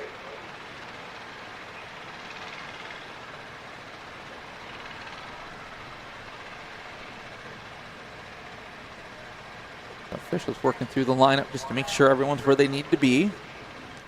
So they're going to stop the field and send them one by one instead of making them pace around the track.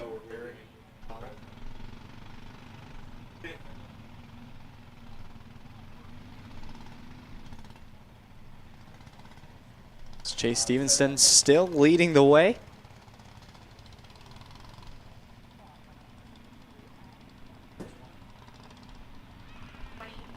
Silas Sigma.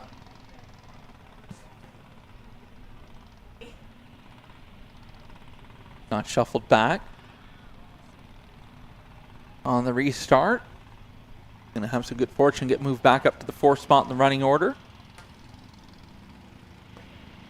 And Sellers as well, so a few drivers able to make some moves before the caution fell out. Unfortunately, going to lose that real estate they had gained.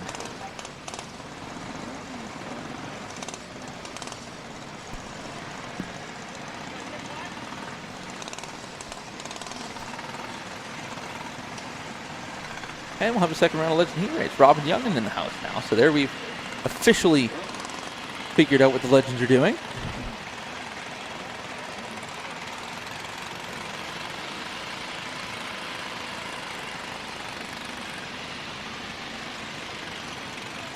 So race control is just figuring out the lineup here, making sure it's all good to go.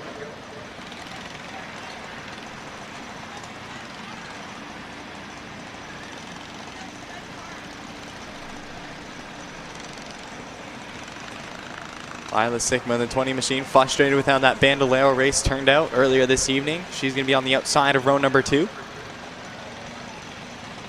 Field given a sign to double up down the back straight away. No, the running order is correct.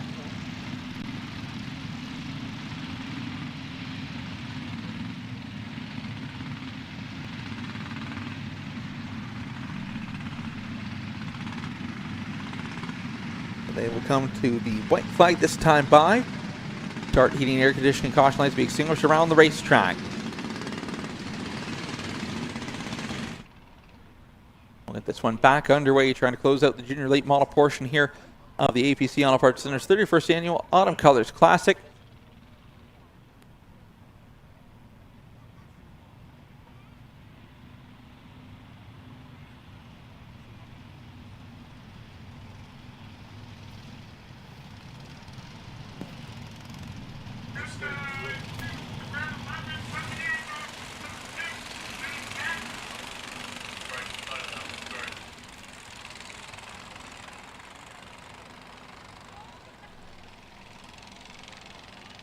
The 11 of Carson Kuzno coming back out of the work area. Tag tail end of the longest line now.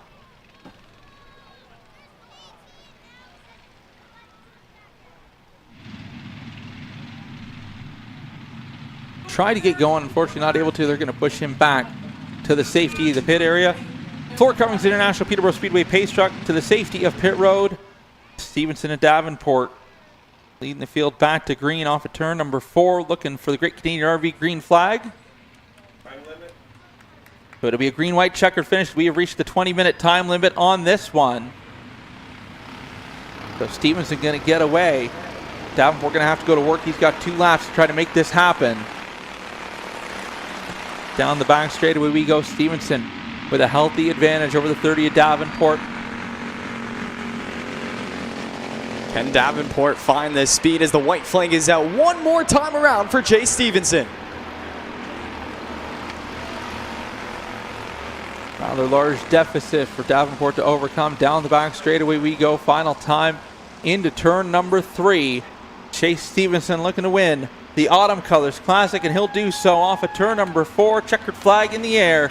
Davenport going to come home in 2nd. Kuzno in 3rd. Sigma 4th, and Finnegan will round out the top 5. It's going to be Grayson McInnes in 6th. Keegan Moat in the 52 will finish 7th. The Landon Sellers in 8th. Oliver Gibbons in 9th. And rounding out your top 10 is the 99 of Brody Coates. 09 of Maya Ford in 11th. Morgan Moore in 12th. Caden Beatty in 13th. Ronnie Mason in 14th. Robbie Miltimore 15th. Avery Kirkpatrick. Evan Hastings, Carson Kuzno, Hudson Sellers, and Lakeland Junkin all with a DNF. Stevenson trying to blow some donuts down in the infield there with the junior late model. We saw John Baker Jr. on Friday do burnouts. Now he's trying to do the same. A little hard with the 9 horsepower motor to keep it geared up to spinning, but I like the effort. Yeah, he's doing a pretty good job. The Central Ontario Spray Foam 77 machine. Now we'll head over to Dart Heating and Air Conditioning Victory Lane.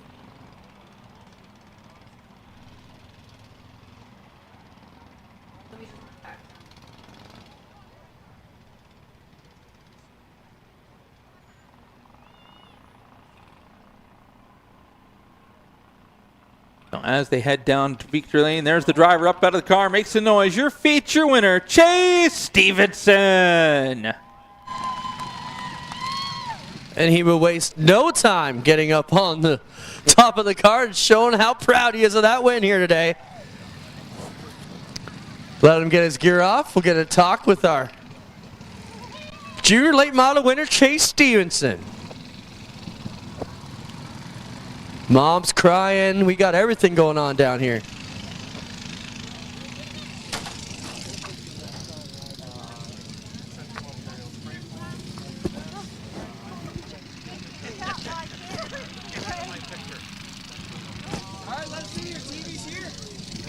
Chase, what a drive today, buddy. You did a great job today. You had them covered all night long. You got to be real happy with how your drive went. Yeah, I'm extremely, I'm out of words right now. I would like to thank my sponsors, OK Tire, Central Spray Foam, and SMS Racing, and Greg.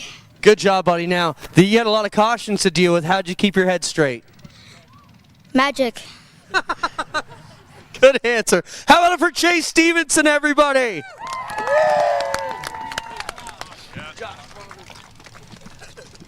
Got Josh Davenport here. Josh, you were real quick today, but I think you needed a bit more help. Stand in front of your car so we can get your car in the shot there. But your car was fast, man. You disappointed you couldn't get there tonight? I mean, we've just had a wonderful year. It just feels good to end it off with a really good finish. We got a better long run car, and we only got 5 laps each run. I got to especially thank my dad for this whole year, towing it every night and doing all the maintenance with me and stuff. Got to thank my mom, my sister, all the guys that were in the pits tonight. Got to thank all my sponsors, Davenport Beef Farms, Elmer's Fighting Supply, Blush by Robin Co., JD Speedcorn, K&K Pest Control, Duke's Performance, Shellswell Racing, JD Speedcorn, Shepherd's Docks, Richard's Auto Service, and Image Wraps for making this car look awesome. Good job, Josh. Thank you. Got a young pro in the making here. Lucas, we got Lucas here, and our third place driver. You know, these guys are real fast today, but you're still pretty quick out there, too. Yeah. Talk about your drive. It was a lot of fun, and I would like to thank my sponsors and all the help from Linda and Jason. All right, there you got it. How about a hand for our junior late models and your ACC champion, Chase Stevenson. Wow, guys, how pro are these youngsters already? They got it figured out. It's so awesome to see. Doing a great job. Let's take a break from Peterborough Speedway, and when we come back, it's going to be time for Legends Racing. The 22nd annual John Blewett III North-South Shootout in memory of Charles Kepley returns to Caraway Speedway November 8th and 9th. Tour Type Modifieds race for $10,000 to win, and the fastest cars on pavement, the MSS Super Modifieds, will make their debut at the shootout. See street stocks and more on Friday, with 602 Mods and Prolates joining on Saturday. It's the 22nd annual North-South Shootout at Caraway Speedway, November 8th and 9th. And you can see it only on RacingAmerica.tv. Hey, it's Rafael Lessard, and you're watching Racing America.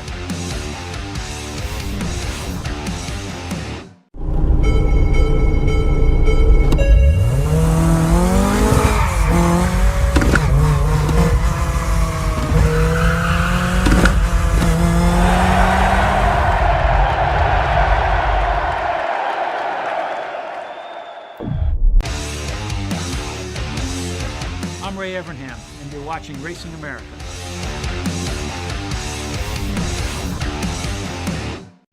Tiffany Gate Fresh Gourmet. Our savory potato sides can be prepared any way you like. Serve warm or chilled, as a main or as a side. Tiffany Gate Fresh Gourmet. Create your way to great taste. It's gotta be the wildest ride in the world. We've not had anything like that before. The guys that run with me are coming to run, and we are all very thankful for that. This is Racing America, the biggest stars. I enjoyed it. I felt good out there. I would love to come here and race. And the inside info. This is the T-bar setup. This clips into the bottom of the cam lock. The only fast channel powered by the NASCAR Cup team owners who know all about speed. How am I even going to drive for 3.5 hours without having a radio in the car? The most NASCAR team content anywhere. Climb on board. Calling all race fans. We have launched a new travel site where the race fans can enjoy free savings and upgrades on all of their travel needs. RacerTravel.com is free to join and unlocks unpublished bookings and rates for our racing community. Up to 50% off on more than 1 million rooms across the U.S. and Canada with unpublished discounts on hotel bookings. Unlock a hidden selection of hotels and rates that cater to your travel preferences. Whether you're heading out to the track as a competitor, fan, or anything in between, use Racer Travel for all your race, business, and vacation travel need. Welcome back to Peterborough Speedway, where the legend cars are rolling. Adam, I got to jump in here. It's Dan's birthday. Dan's one of our best guys. Dan's 40. Put him on, Spencer. Happy 40th, Dan. These guys in the truck worked their butts off for us. It's Danny's birthday, 40. Happy birthday, Dan. Hi, Spencer. Back to you, Adam. Here we go. Qualifying heat race number 3 for the Trailers Plus Ontario Legends Series. Leading them on the 97 machine, that'll be Wesley Cousins out of Woodville, the Christian River Promotion Speed Shop 77 entry. 00B, that is Gibson Baker of Occasion, the Double B's Ontario Stone Direct House Family Farm entry. 02, that is Andrew McFadden of Woodville, the Brass Inc. Grassroots Racing Ride. 17 machines, Little Gambler. That is Zach Latimer out of Edie, Ontario, the Stephens Contracting and Excavating, Tashmart Bookkeeping, Pigeon River Promotions, Radel Maple Syrup entry. And then we have, that would be the 13 machine out of Port Lightning, New York.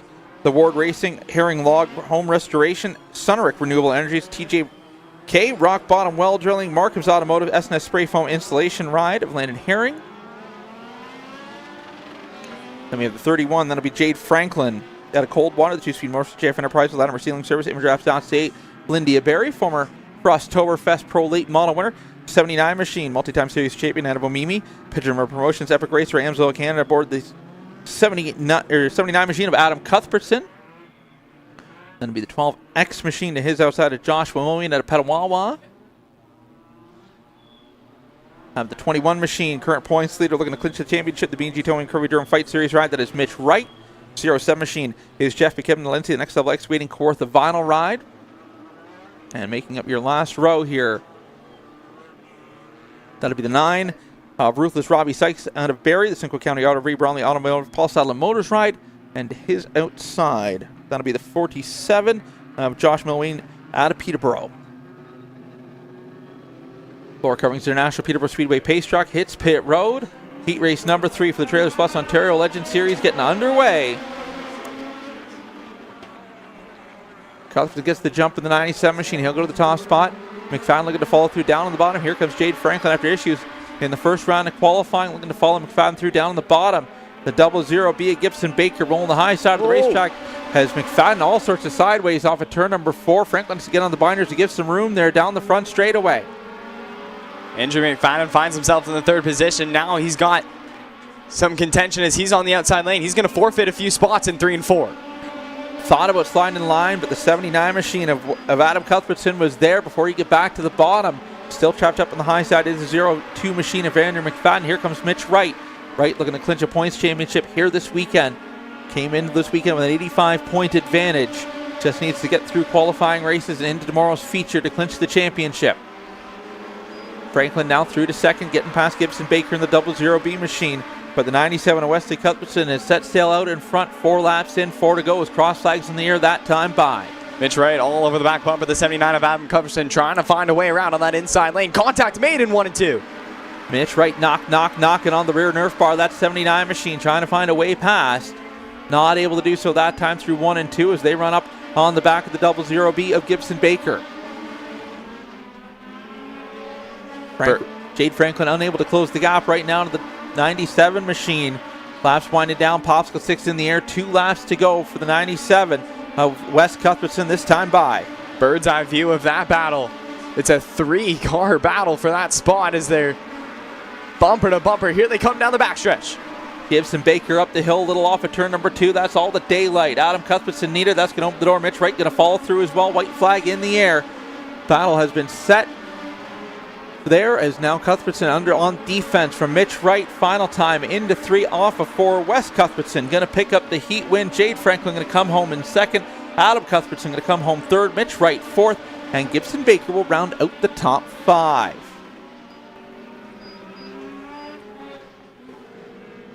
So good action there. 8 laps clicking off in a hurry for the Trailers Plus Ontario Legend Series. They try to set the feature lineup for their B&G Towing and Recovering feature event tomorrow afternoon.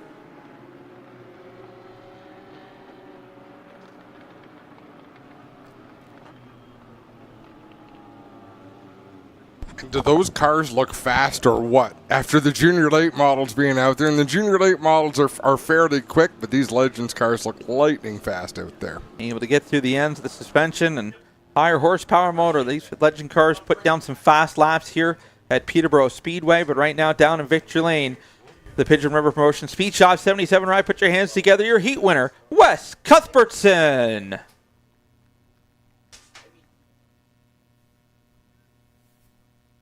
As we wait for our 4th and final qualifying heat race to roll onto the track for the Trailers Plus Ontario Legend Series.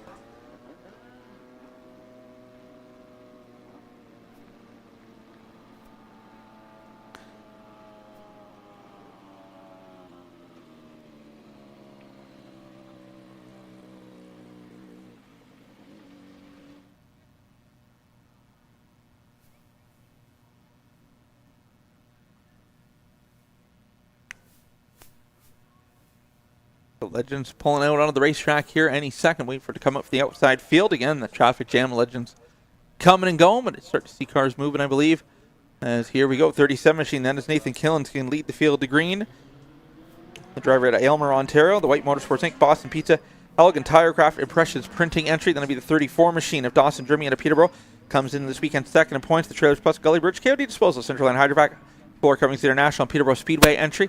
25 machine is Keaton Pipe, able to make the repairs after the incident in the first round of qualifying. The driver to Whitby, the Clubine Motorsports, Element Canada, Jordan Brand, and Hit Motorsports Ride 82 machine. That is Matt Wood from Elza Craig, making the long haul across the 401 to be with us. The Thompson Motorsports, McDonald Fuels, Wilds Printing 82 machine. 29 machine is Austin Arnell out of Thetford. The Creamer's Concrete Design, TS Place, Ramble Insurance, Southwest Marine, McNichol Welding, Homes by Hodgins, Dentfree Direct.ca, PT Auto Cosmetics, Camaro Lines, and Tella Signs aboard the 29 machine. 33 machine, that is Paul Perrick out of Hastings, the Hastings Marine Service, Redneck Recreations 33 ride.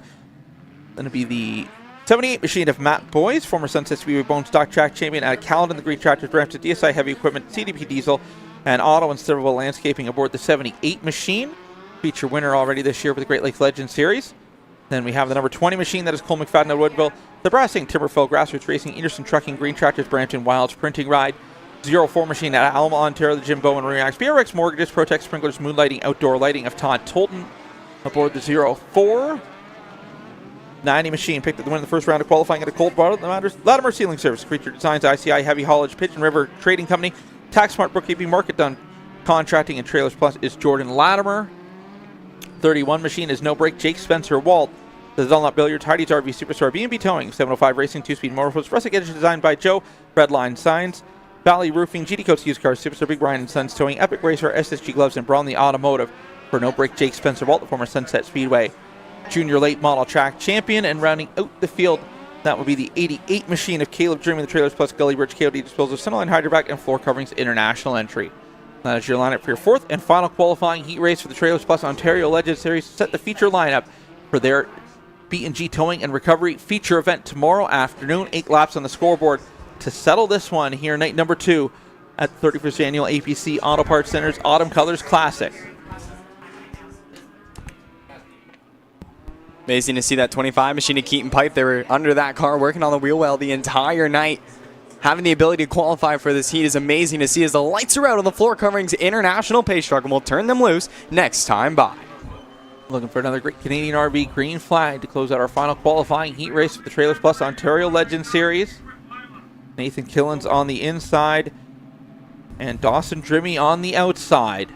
Floor coverings international Peterborough Speedway pace truck hits pit road. Field starts to pick up the pace through 3 and 4. Looking for the great Canadian RV green flag off of 4. We are racing with the Trailers Plus Ontario Legend Series. Down into turn number 1.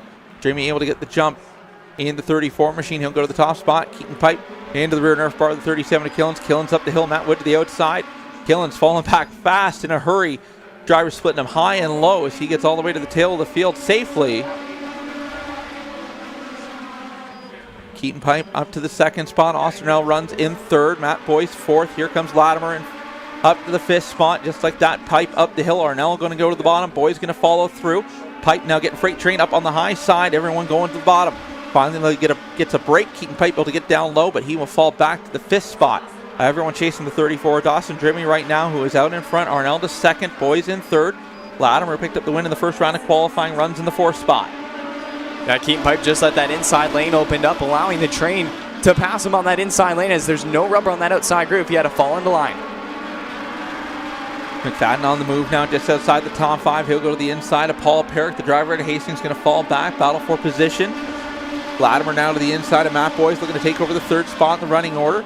Jimmy, who is out in front, has had that lead shrink just a little bit as Austin Arnell trying to close in on the 34 machine. Gap at just over a half second last time by. See where it is this time when they come back to the stripe. Now at a half second, so eating into that lead little by little is the 29 machine of Austin Arnell, but he's going to have to work quick. Laps winding down. They're going to go to Popsicle 6 at the line this time by. 2 laps to go for the Trailers Plus Ontario Legend Series. Another 2/10 off that time. Arnell closing quicker and quicker as he's going to come to the white flag this time by, trying to close in on Dawson Drimmy aboard that 34 machine. White flag in the air. Big wiggle that time for Arnell as he got on the loud pedal. 0.3 of a second. Going to have to try to make something happen in a hurry here. Drimmy with a great launch off of 2. Gets up to the wall. Not going to have enough time. Is the 29 of Arnell to do anything with the 34? Checkered flag in the air. Drimmy going to pick up the win. Arnell for 2nd. Latimer in 3rd. Boyce in 4th. And McFadden will round out the top 5. Keaton Pipe in the 25 machine is going to be 6. Caleb Drimmy in the 88. Paul Purick in the 33. Matt Thompson. Jake Spencer-Walt in the 31W rounding out your top 10. Jason Tolton and Nathan Killens rounding out your field. Great pair of heat races of the Trailers Plus Ontario Legend Series. Clean and green through both of them. Great racing all the way through both those qualifying heat races.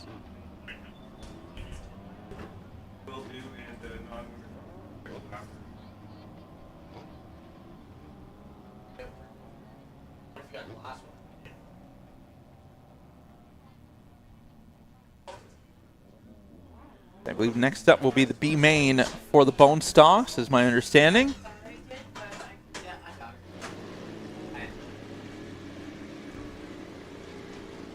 From what we understand, 8 cars going to start the B main for the Bone Stock division. At least that's what's scheduled to start in the B main. 4 of those will punch their ticket to the A main tomorrow afternoon. Everyone else going to be spectating in the grandstand.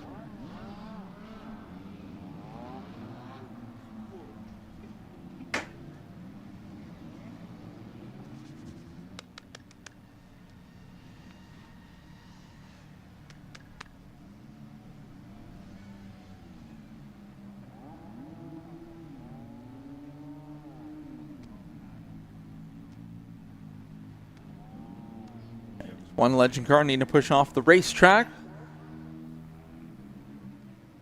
Jamie landing a hand at the 31 of Jake Spencer-Walt. That car stalling out and unable to refire, so they'll give a push at the 31. Back to the outfield pit area as we wait for the Bone Stocks to come out for their B main.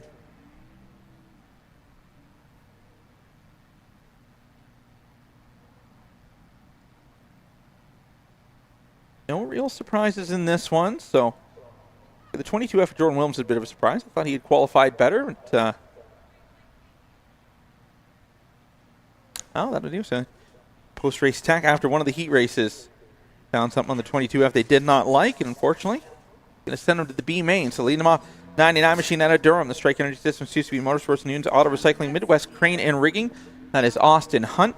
Going to be the 99 or the 89 machine of Victoria McLennan, the Colin McAlley Babbitt Automotive Barn Emporium, Dale and Candy DD Services. Second time around tire, Strongco 77 Feeding Call Photography, and Lakeside Mobile Tire, Victoria McLennan. Then we will have, that'll be the 15.5 machine of Callie Dearmer out of Norwood, the Norwood Auto Wreckers. 11 Environmental, Friendly Town Car Wash, Strongco 77, Richard Lutz Cedar and Stickers and Stuff podcast aboard the 55. 90 machine is Greg Duncan out of Innisfil. The Vacuum Works all about wheel and tire. Bradford and Vixen Vinyl aboard the 90 machine. 49 machine, another driver had issues in tech yesterday afternoon out of Innisfil. Multi-time feature winner over the years at Sunset Speedway. Driving the Pops, Cannabis Berry, Nissan, Big Brian and Sons Towing, Shepherd Docks, Howie 400 transmission, Bullseye Axe Throwing, Auto Trim Design, a variant top performance. It's Big Pretty Calvin Reeser aboard the 49 machine. 22 machine, as we mentioned, ended up here also having some tech issues out of Beachville, the Tip Top Exteriors, Niagara Raw Dog Food, and Jakeman's Maple Syrup entry. Doc Jones Auto also aboard the ride of Jordan Wilms. And rounding out the field, the last car to make the call, the 21 machine, had some mechanical issues, missed the call for the first qualifying heat races on Friday night of Hillsdale, the Wolftech GFB Custom Painting, Jen's Custom Design entry of Brandon Burnett. So those are all the cars making the call to be here. One that did not make the call, the 10T of Tyler Betts. Yeah, blew up in practice on Friday. That's zero surprise. Yeah. Missed both heat races. The car's been on the trailer unattended all weekend. So,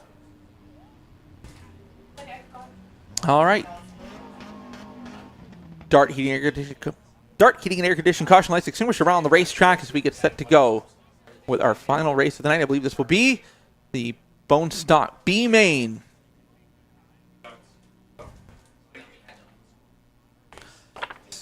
We got 7 cars on track, 4 going to transfer in and punch their ticket to the A main tomorrow afternoon. Floor Coverings International Peterborough Speedway pace truck going to hit pit road.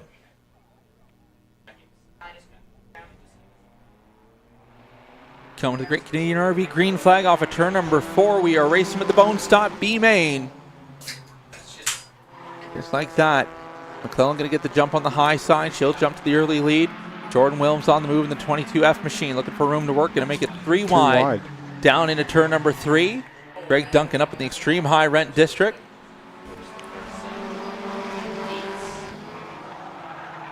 Callie Dearmer having some issues in that 55 machine. Rolling around the bottom side of the racetrack. Calvin Reeser looking for room to work just on the outside. Now going to the outside of Greg Duncan. The 4th and final transfer car at the moment is that number 90 machine, the Vacuum Works ride. Trying to hold off the Pops Cannabis entry of Break Pretty Calvin Reeser. Reeser looking to the outside in that 49 car.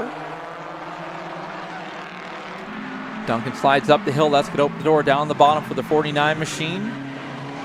Greg Duncan now on the outside looking in.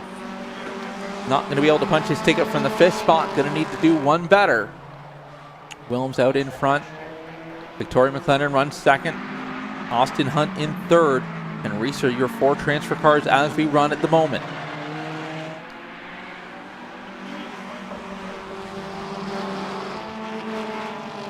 Reeser not done yet. Has caught the 99 of Hunt. Trying to work his way forward. Reeser now to the outside of the 99 machine. Trying to pull alongside, even better his starting position in tomorrow's A main. Every car you pass now that you're into the transfer spots is one less car you got to pass tomorrow. Side-by-side battle for the 3rd spot. Reeser with a great run through 1 and 2 up on the high side. Going to power out down the back straightaway, able to get clear. Almost clear of the 99. Hunt drives the Strike Energy Systems 99 car deep into the corner. Reeser, though, able to get clear off of turn number 4. Now going to set his sights on Victoria McLennan, the Colin McAlley Toys, number 89 machine. Reeser's car working very well up on the high side, that 49 machine, and the top 4 have gapped themselves over the 5th place car. Took a few laps for the 49 car to get going. Knew he had time to work with to slowly and methodically work his way through the field. Didn't need to put that car in any spot that he felt uncomfortable with that would damage it and eliminate him from punching his ticket to the A main. Now closing down on McClellan as they race off of turn number 4. Laps winding down here in the B main for the Bone Stock. Austin Hunt, the 4th and final transfer car. has a comfortable lead over the 90 of Greg Duncan, who's feeling pressure for that 5th spot from the 55 and the 21, but Jordan Williams is all but checked out in that 22F machine.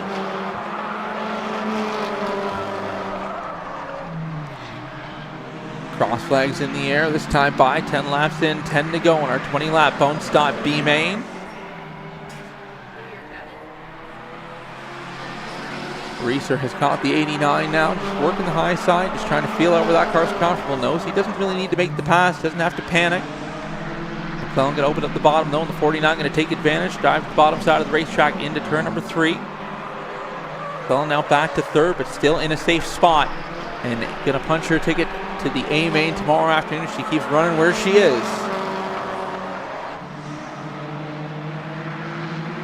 Lauren Williams with a big advantage over the 49 and Reeser now. He's worked his way to 2nd. Williams very quickly carved his way through traffic and wasted no time going to the front of the field.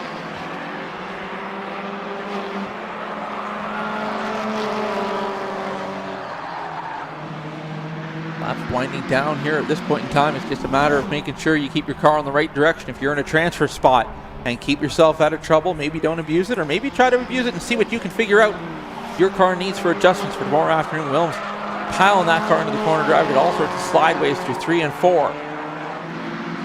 Really got that car rotating around the corner very well. Here's Jordan Williams. He's posting 16.9s for his times pretty consistently. That's over a half second quicker than the 2nd fastest car on the racetrack, which is Calvin Reeser at the moment. So that 22F car got lots of speed under the hood.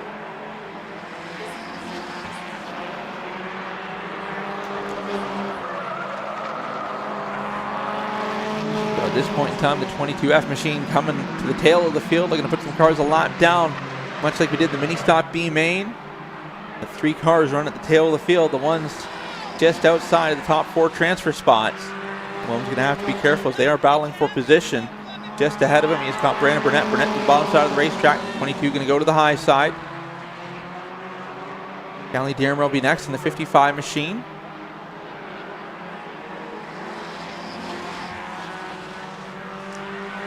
Popsicle sticks are up this time by. It's going to be 2 laps to go for Jordan Williams. Williams getting aggressive with the lap traffic, trying to find a way past Callie Dearmer. He'll do so, use the bumper that time down the front straightaway. Now going to go to work on Greg Duncan. Duncan moves to the bottom side of the racetrack. 22F going to go to the high rent district.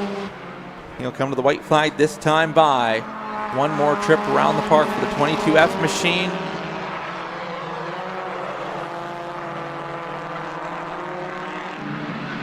Just like that, post home at this point in the back straightaway. Going to cruise through 3 and 4. Checkered flag in the air. Jordan Williams going to pick up the win and punch his ticket to the A main tomorrow afternoon. Calvin Reeser looking to do the same through 3 and 4. Victoria McClellan going to follow suit, and Austin Hunt in the 99 machine will be your final transfer car to tomorrow's A main. Greg Duncan, Callie Dearmer, and Brandon Burnett will all not transfer and be watching from the grandstands tomorrow afternoon for the Bone Stock A main.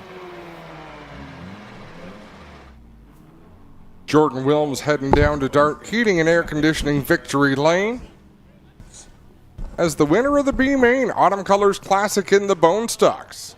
And just to note, Junior late models, your feature finish has been posted pit side. You've got 15 minutes to review it and file any protests you need.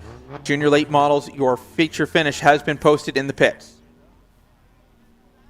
Just a quick reminder that it is 11:06, so you have 1 hour to move any vehicles.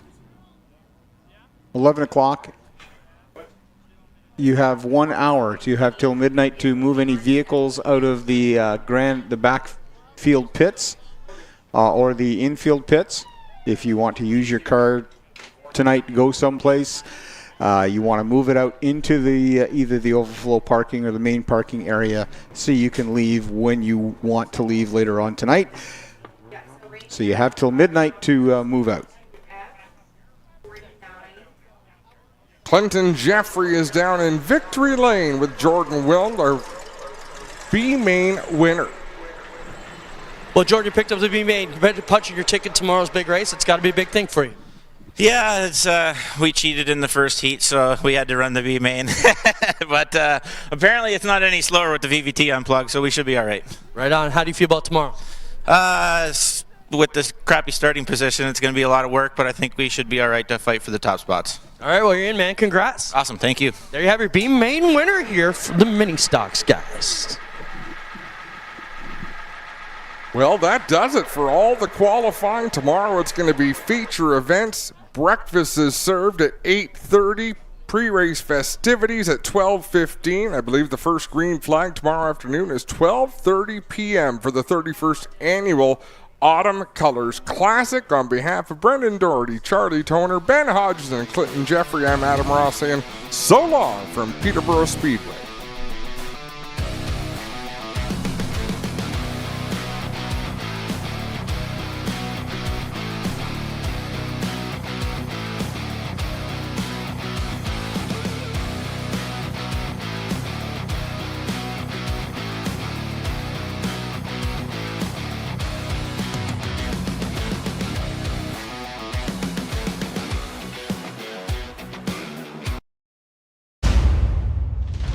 This copyrighted broadcast may not be reproduced, retransmitted, or used in any form without the authorized written consent of GeForce TV.